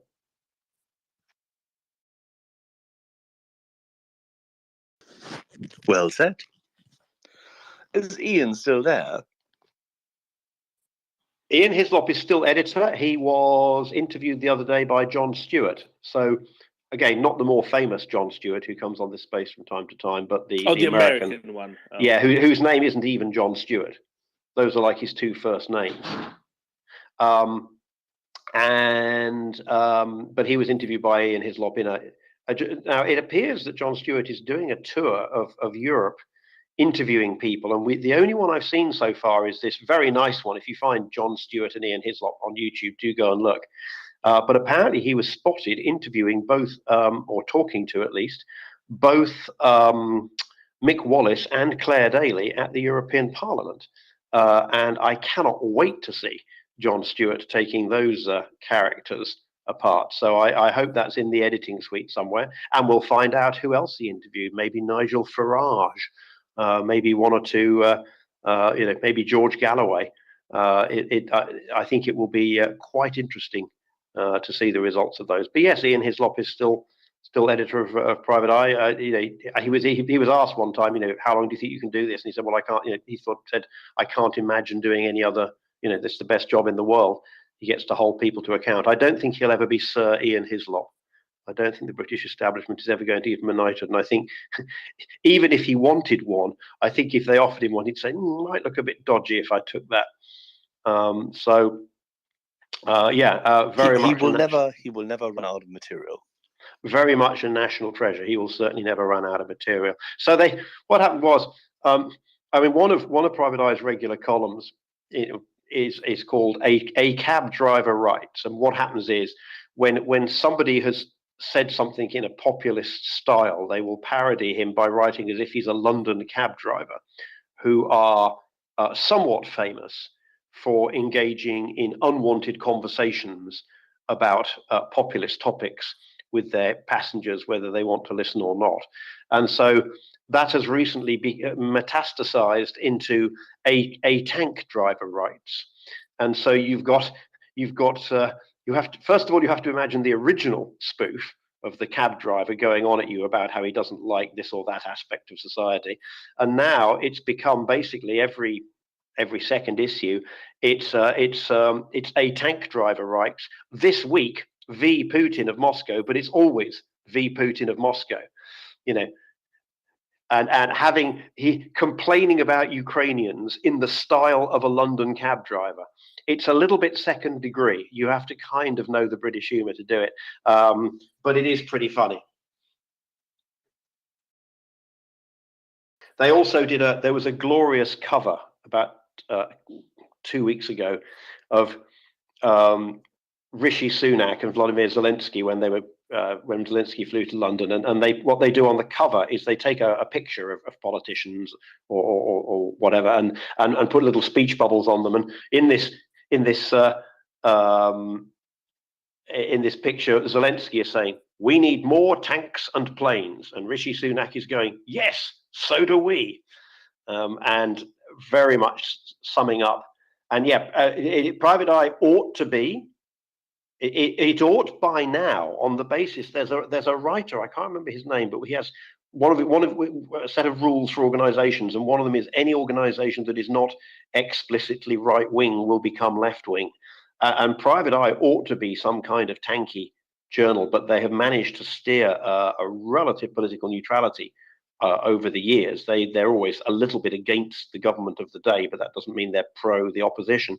But they have been, for the last 15 to 20 years, absolutely rock solid on the problems of UK defence procurement. And I don't know if they have good contacts inside the Ministry of Defence, but it is absolutely required reading for anybody who wants to keep up on UK defence matters. And it's absolutely not what you'd expect from, you know, a satirical rag, which is what they self-deprecatingly call themselves. In France, they have Le Canard Enchaîné, but that's much more kind of politically violent. It also breaks some good scandals. But I don't know if many other countries have an equivalent publication to Private Eye.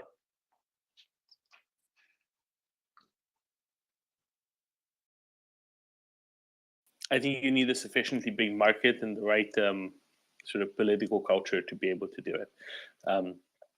It might be because of the particular media landscape that Britain has that it was able to be, you know, what it is, right? Because a lot of what it does, I can't say I've read an awful many issues, but part of what it does is also kind of keep the rest of the papers to account, doesn't it? I mean, it's absolutely mandatory reading in every newspaper office, because it's where people go to within the media to release the gossip on their friends, and, you know, what's going on and who's getting fired and who's shouting in the office and all that kind of stuff. So yes, there is that. It is to some extent a little bit of a safety valve, at least on that side of things. They were very proud in the last issue because a reader had gone into the Houses of Parliament, and he'd gone through the scanner, and they ask you to remove items that may be dangerous to the safety of Parliament, and he'd had to park his copy of Private Eye magazine in a locker during his visit, as it was considered to be critical of the government, which they thought was amusing. I find that slightly worrying, actually, that you can't take a particular newspaper in because it has, you know, I don't like comparisons between the current British government and Orban and company, but they don't make it easy to defend themselves with policies like that. And of course there's also lots of just funny cartoons, and there's lots of Onion type satire, but you come for the jokes and you stay for the investigative reporting. They also investigate miscarriages of justice, and some of those stories are just horrific. So I've been a subscriber for 40 years, and it's essential reading. They have their weaknesses. But, you know, so does every media outlet. But, you know, I hope it never goes away. And it's privately held by a couple of families who keep very, very discreetly in the background. And they used to get sued a lot, and I think they've got a bit better at you know, not getting taken to court for libel too often these days. So they are a bit more financially stable. But it was founded as part of the British satire movement in the 1960s. But the biggest early shareholder was the comedian Peter Cook. And several of the people, I mean, it was founded by a bunch of posh boys from very posh private schools. And for many years, that was a critique of them. And, you know, Ian Hislop is a grammar school boy. There's no such, but even today, when people don't like what's being written about them in Private Eye, they will invoke that as if it's, you know, as if they haven't moved on in 50 years. So yes, for anyone outside the UK, it's at Private Eye News on I like EYE, not iNews. Private Eye News on Twitter, and you can follow them, see what they're talking about, and they turn their covers into little animated GIFs, and they're quite funny. Yeah, did you say public school, boys, Nick? I deliberately said private because I wasn't sure. That's why I checked. No, I deliberately Just said to- private to- because, for readers outside the United Kingdom, even people within the United Kingdom don't use the. So in every country in the world apart from Britain, a public school is where you go to school for nothing and the government pays for it. In Britain, a public school that would be called a state school, and in Britain, a public school is correctly one of the 12 or 14 schools that were founded in a particular movement, really by opposition to church schools, about 200 years ago. And most of them were originally charities. They were for bright kids who couldn't get into the church schools because their parents didn't have the money. But over time, they became to be the most expensive private schools in Britain. Now, a lot of British people will use the term public school in its British sense to mean any private school. So this leads to utter bewilderment among people from every other country, because they say, well, why is it a bad thing that most of the British government went to public school? Isn't that a good thing? Isn't that meritocratic? And the answer is no, because in Britain, public school means either correctly one of about a dozen private schools, or more widely, any private school. And the other thing to know in the UK, again, unlike many European countries where a private school is very often, the education is mostly paid for by the state, and then the church or whichever organization notionally runs the school tops it up a little bit, or you pay a little fee. In Britain, a private school receives no support from the state, and therefore the parents sending their children there bear the full cost of the fees, and so it costs as much as it does to send your kid to college in the US, or indeed Britain these days. So if you go to a private school in the UK and you don't have a scholarship, it means your parents are pulling in a very, very nice salary, and even then probably sacrificing some stuff. So Eton College, where Boris Johnson went, and many of his predecessors as Prime Minister, I think it's 45,000 GBP a year now to send a child there. And you typically go there for I think it's 5 years rather than 7. But, it's a fair old chunk of change just for a secondary education. But yes, so I always avoid the term public school when talking about it, precisely because it confuses the hell out of everybody else, and they're essentially synonyms. And so, yeah, another educational morning on the Maria Report. But funnily enough, Nick, two things come to mind. A, that does not state in any shape or form that the quality of education would be bad there. On the contrary, it's actually quite good. And then if you compare it to the continent, there's differences. If you go to the Netherlands, or Germany for that matter, state schools not only rule by definition, but state schools are the best there is. That's the funny part. And they do compete only by means of having very, very sincere competition in terms of results. And if you want to compare that to, for example, Italy, where still there's a lot of church schools which rule quite literally, then the movement away from the church schools, which England has done, and you've been talking about, the lack of, say, religiousness in public in Britain, this is exactly where it stems from. You have, say, found a way to deviate from that path. Italy still today hasn't. For example, if you go to a Catholic school in France, or a Protestant or Catholic school in the Netherlands, you might pay, I don't know, 50 or 100 euros a year. I don't even know if you pay anything at all. And in the UK, if you have a Catholic or a Jewish or a Church of England school, they are still free. So the government pays 100% of the costs, and even though there is some notional sponsorship, but by a religious body. Basically, it's one of those things where, I mean, as we learn, I think quite often on this space, it's one of those things where every country has a different model, and the first thing you need to do is go in with an open mind, because everything you thought you knew about how an education system worked does not work, even in a neighboring country, even in a neighboring Western country, never mind when you go to somewhere like Ukraine, which for most of us is a far off place we didn't know very much about until a year ago. So with all these things, when you hear very basic words that mean something to you, I mean, when you hear the word social security, in some countries, social security means unemployment insurance. In some countries, it means the healthcare system.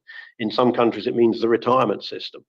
But you grow up using it to mean one of those things, and then you have a conversation with somebody and they're talking about their form of social security, and it takes about 10 minutes to realize, is this guy weird? And you go, oh no, it's not he's weird. He's talking about something totally different. Well, how can that be? Social security or public school or any of those things.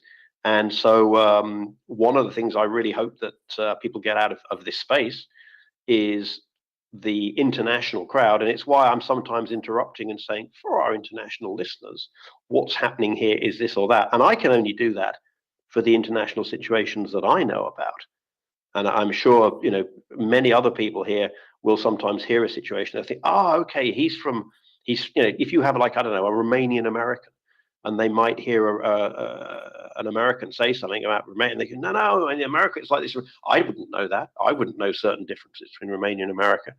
And I think, you know, we're always explaining these things to each other, and we're bringing people together. And hopefully there are things that we will take away from this, even beyond the end of this war, in terms of international understanding. But international understanding starts with the fact that we all have different vocabularies. We all have different vocabularies, even when we're using what look like the same words. Right, end of educational philosophy. Please get someone else up. All right, I'm gonna hand up. Let's go to Boyar. And see, I enjoy it, Nick. I don't interrupt it. Boyar, please.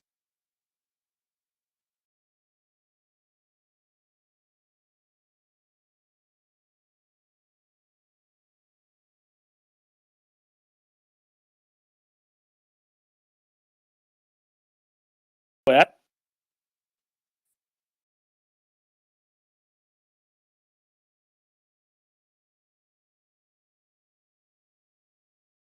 He was having some connection issues earlier, so perhaps still doing. Ah, I thought I had gone inaudible. In which case, Shaggy. Yeah, thanks for that info, Nick, regarding the 180 billion, the financial cost of the war. Obviously, it's nothing to do with the human cost, but that's going to make some another piece of ammunition, as it were, for what I'm arguing with, especially the extreme MAGA people over in the US. And speaking of those, maybe not a MAGA person, but Lindsey Graham's just tweeted, or at least I've just seen a tweet of him where he's pushing back on the NATO troops in Ukraine. Falsehood. So that's another little bit of ammo to be used. A top Republican pushing back on the nonsense that NATO troops are going to be in Ukraine. And I've got 5 minutes. If you've got 5 minutes, I'd like to talk about Tesco's to try and get a plug-in and maybe some free shopping. A bit like you might be getting a free subscription from the Economist. No, just joking. Anyway, that's it. Carry on. It's funny. Cheers, Shaggy. Yeah.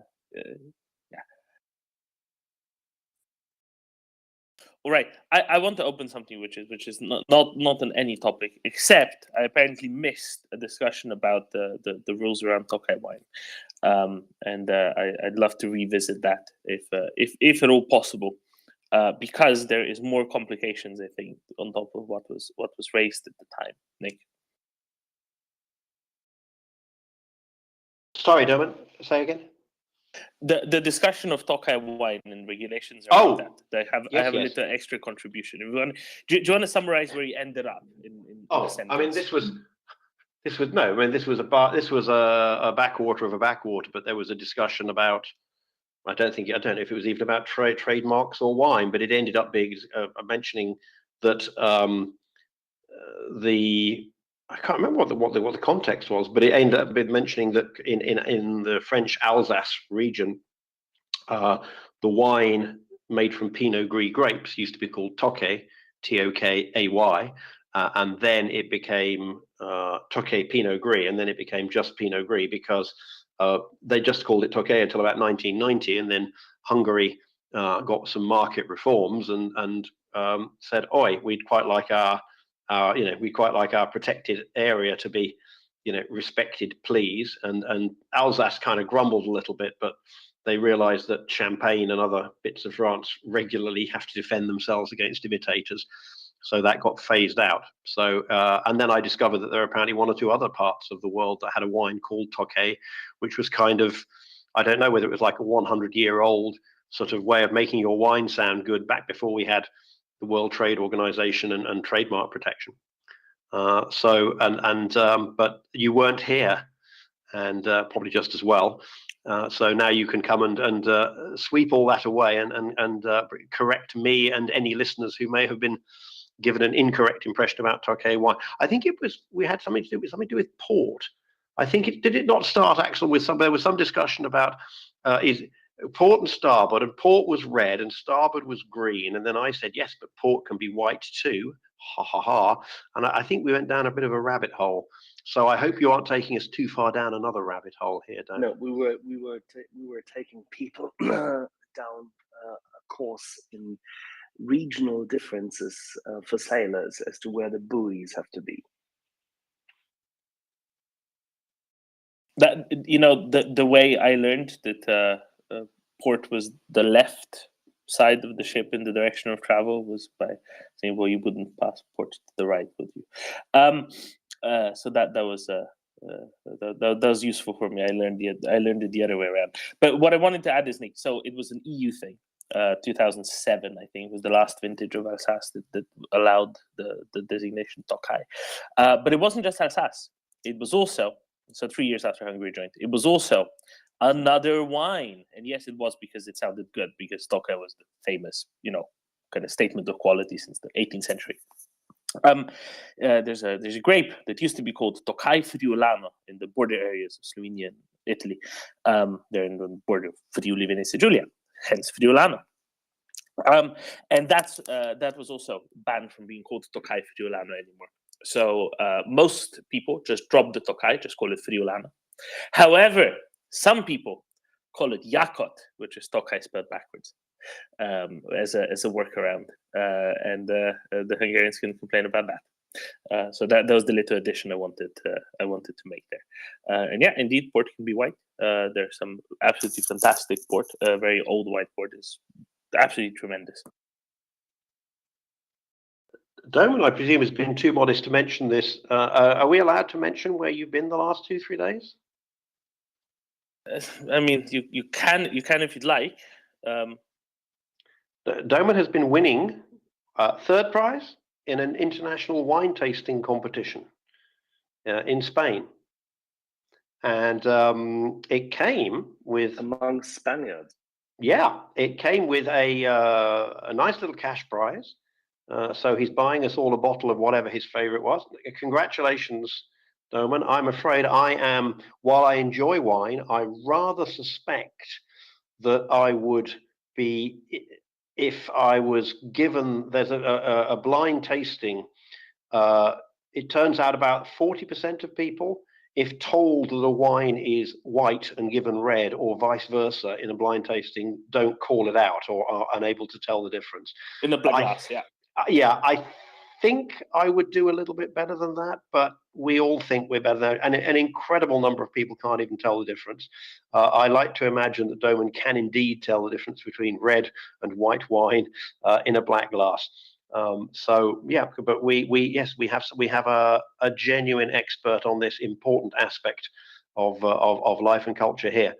So well done, Doman. Thank you for bringing us your occasional wisdom on the matter as well. But he doesn't just talk the talk; he walks the walk, and indeed drinks the drink, and swigs the glass. When you're doing that kind of thing, or is are it you swigging the swill? Or swilling the swill? What is it? Yeah. No, it's swigging the swill, isn't it? Swigging, yes. Well, we're back to Zaufen, aren't we? And I'm a Zaufen. During a competition like that, do you get to swallow, or do you spit it out because you have to be in sort of top form from start to finish? I spit. Not. I won't Okay. say that everybody spits everything, but I definitely do. Okay, and then, but afterwards, at the end, presumably there's a terrific selection of very nice half-finished bottles. No, so the bottles get calculated to get more or less used up. So not really. I mean, there's 120. There was 120 teams, right? So they kind of figure they figure out how many they need, and that's how many they pour out, more or less. You get like, yes, okay, so I guess you get like 10 teams per bottle, a dozen bottles, 7 mil. Yeah, okay. It's probably Nick, the 5 funny part teams per is, bottle. But yeah. The funny part is that there's many very well-known professional wine tasters who at the very end of things, after having finished, have a beer. Exactly. Do you know what we did after we finished with the final and the announcement? Glass of water and a sherry. No, we went for beer. Perfect. With some Spanish friends of ours that were there, also at the competition. And Axel might disagree, but among non-German beers, Spanish beer is not too bad. It was very good. Whatever it was, I forget what it was, but it was very good. It needs to be carbon, off the maybe tap. something like that. Yeah, it needs to be sold off the tap. Yeah, no, it's not bad at all. All right, someone take us away. Someone take us back to Ukraine. Let's go to Enter the NAFO, who hopefully will. Enter the NAFO. Hello. Sorry for my voice. I've just come back from a few days in Bordeaux, and I think that I got something from the wine there. I was trying to ask for Retsina, but they didn't have that, so I had to go with the local. Anyway, what I was going to bring up was Anton Gerashenko posted a tweet a couple of hours ago about Russian propagandists discussing the difference between Muscovy and Russia, which I thought was quite amusing. So I was just wondering if you guys had any thoughts about why that discussion is happening, because it feels like they're really following social media and how we are starting to call the Russian Federation Muscovy again. So yeah, just any thoughts on that? Thanks.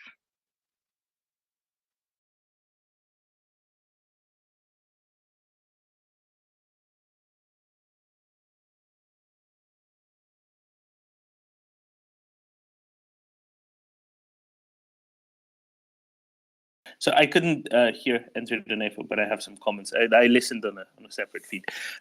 All the glitch. First of all, I want to comment on one important thing that is besides the point. But Nick, you know how what's the most basic wine called?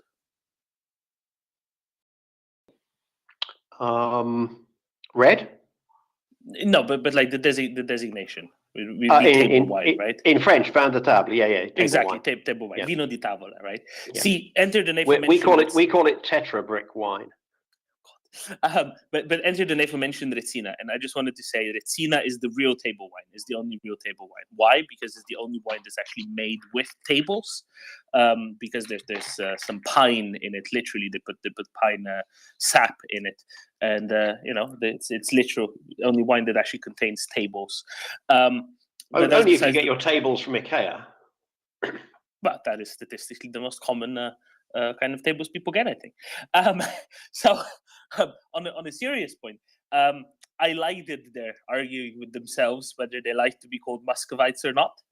I've also noticed, Enter the NAFO, that apparently some more opposition-minded Russians, or at least less pro-war Russians, started calling Ukrainians elves as a contrast to orcs, which I think is very amusing. Yeah, it feels like we're getting underneath their skin, and that's a good feeling.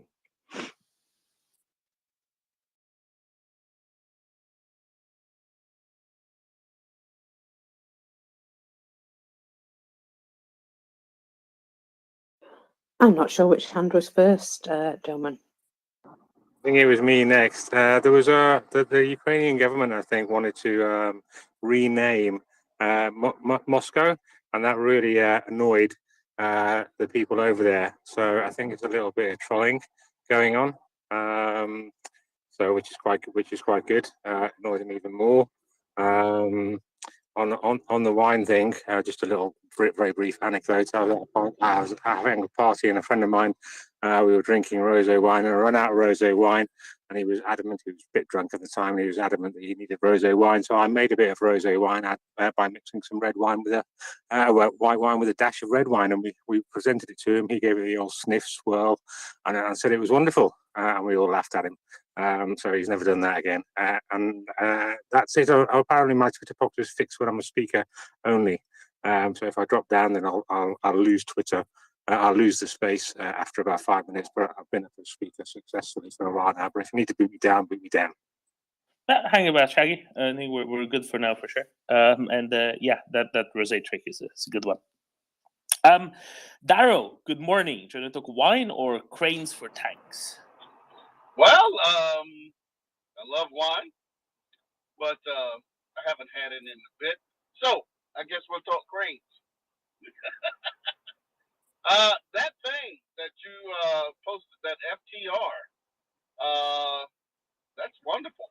If they're getting those, and it's quote unquote designed for NATO, which means that it's designed to pick up power packs out of several different vehicles, etc.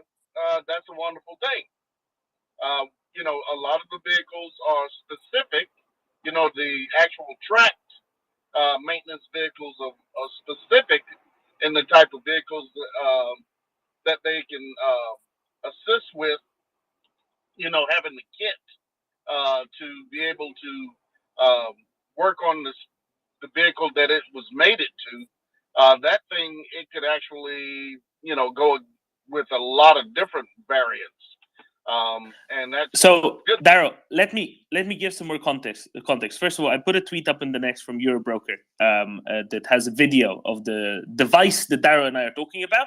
So if you want to see what it looks like, it's a big truck with a crane that's meant to fix tanks. The reason why we're looking at this is because on top of the Danish package, the Danish announcement of 7 billion krona, just under 1 billion euros worth of stuff going to Ukraine this year, they also include a roughly 130 million dollar package today that includes lots of ammunition, many anti-tank mines, charges, primers, fuses for shells, air defense missiles, 21 bomb disposal robots, 100 million kronas, about $70 million worth of sorry, what am I saying? Not 70. About $15 million worth, $13 million worth of new non-lethal material procured through the NATO procurement process. Remember, we had a NATO officer with us recently, or NATO official with us recently on the Dish with Fish, who works in that, who's the head of that, I think, actually in Europe. And then 9 mobile workshops for the repair and recovery of heavy gear. And these 9 mobile things, this is what Darrow and I are talking about, and they look pretty cool. And now, Darrow, this is coming from Denmark, so at the very least, it will be very well suited for Leopard 2s, right? Because that's why Denmark has them, because they were using them or planning to use them with Leopard 2s. Darrow, carry on. So what is this, and why is this really useful? Well, the thing is, you have, by the looks of it, the shop itself is modular. The older maintenance trucks that we had, they were high off the ground, and you had to take whatever you were carrying and take it up top. Specifically, if you want a grinder or you had to do something, that was tedious, you'd have to take it up into the shop. Well, this thing sits on the ground, which makes it a lot easier. And I'm pretty sure they have stabilizers of some sort that they can put under it. But it allows you to have a welder. It has all the other accoutrements that you would want in a shop, in the field. It has a crane. It's mobile, of course. That's the big key, is always being mobile. And the setup does not look like it's a tedious setup. You think of a Winnebago or some other type of trailer, and this thing works out great. Hold on for a second.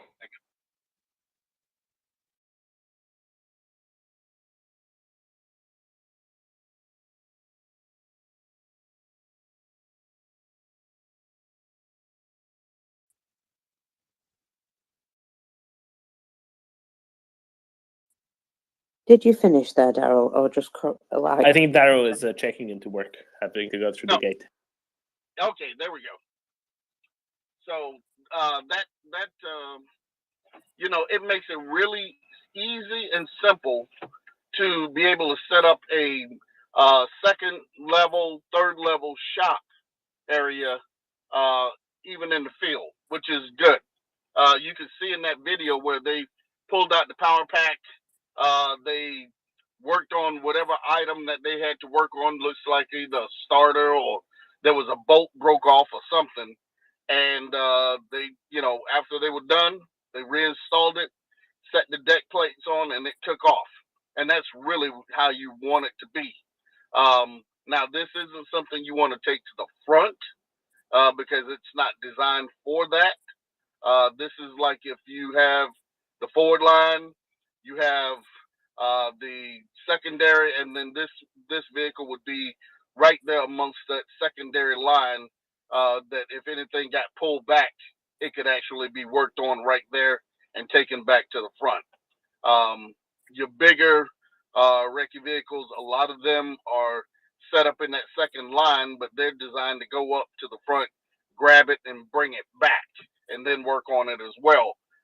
This thing you wouldn't want to take up to the front. That's the biggest difference, but it has the ability to do a lot of real shop things. So it's not armored, right? That's why you wouldn't take it all the way up to the front, but you have it kind of where your base is, and if you go on a big armored push, you can drive it behind them, right? At a safe distance, 30 kilometers behind the actual tanks, right? That's right. That's right. It can still be close enough, but you just don't want it in the firefight. So when doing these sort of big offensive operations, Daryl, would you say this is a really practical thing? Practical is not the word for it. It's almost a necessity because invariably a lot of things break.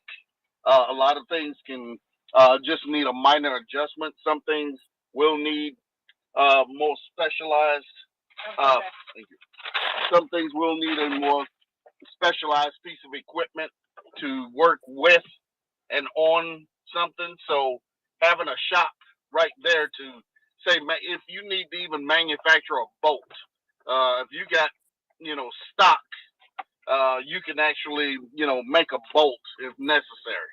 And that kind of stuff is what you really desire when you are out in the field, being able to make things that you couldn't necessarily get through the system readily. Yeah. So such logistical support and repair support. I think we can safely say that this is something that is how can we put it? It's something that Russians don't tend to do or do very well. But for a successful, sustained operation, no, this is really, really imperative. We're going to do a restart of the space in 3 minutes time, at 1:15, a couple minutes time. So just so that you're all prepared, we're going to crash the space. We're going to restart it straight away, back again, and we're going to pick up exactly where we left off. So worry not for that. Ioana, do you want to go as the last one before that, and then we're going to do a nice little elegant reset. Oh, to be frank, yeah, I remembered what I wanted to say about the elves and the works. It's not new. It dates from a few months ago when they began to use this name for the Ukrainians in opposition with the orcs that Ukrainians used, and I guess they realized that they are the baddies. So yeah, it's just that I wanted to say, and I'm very glad you are going to restart the space. Thank you.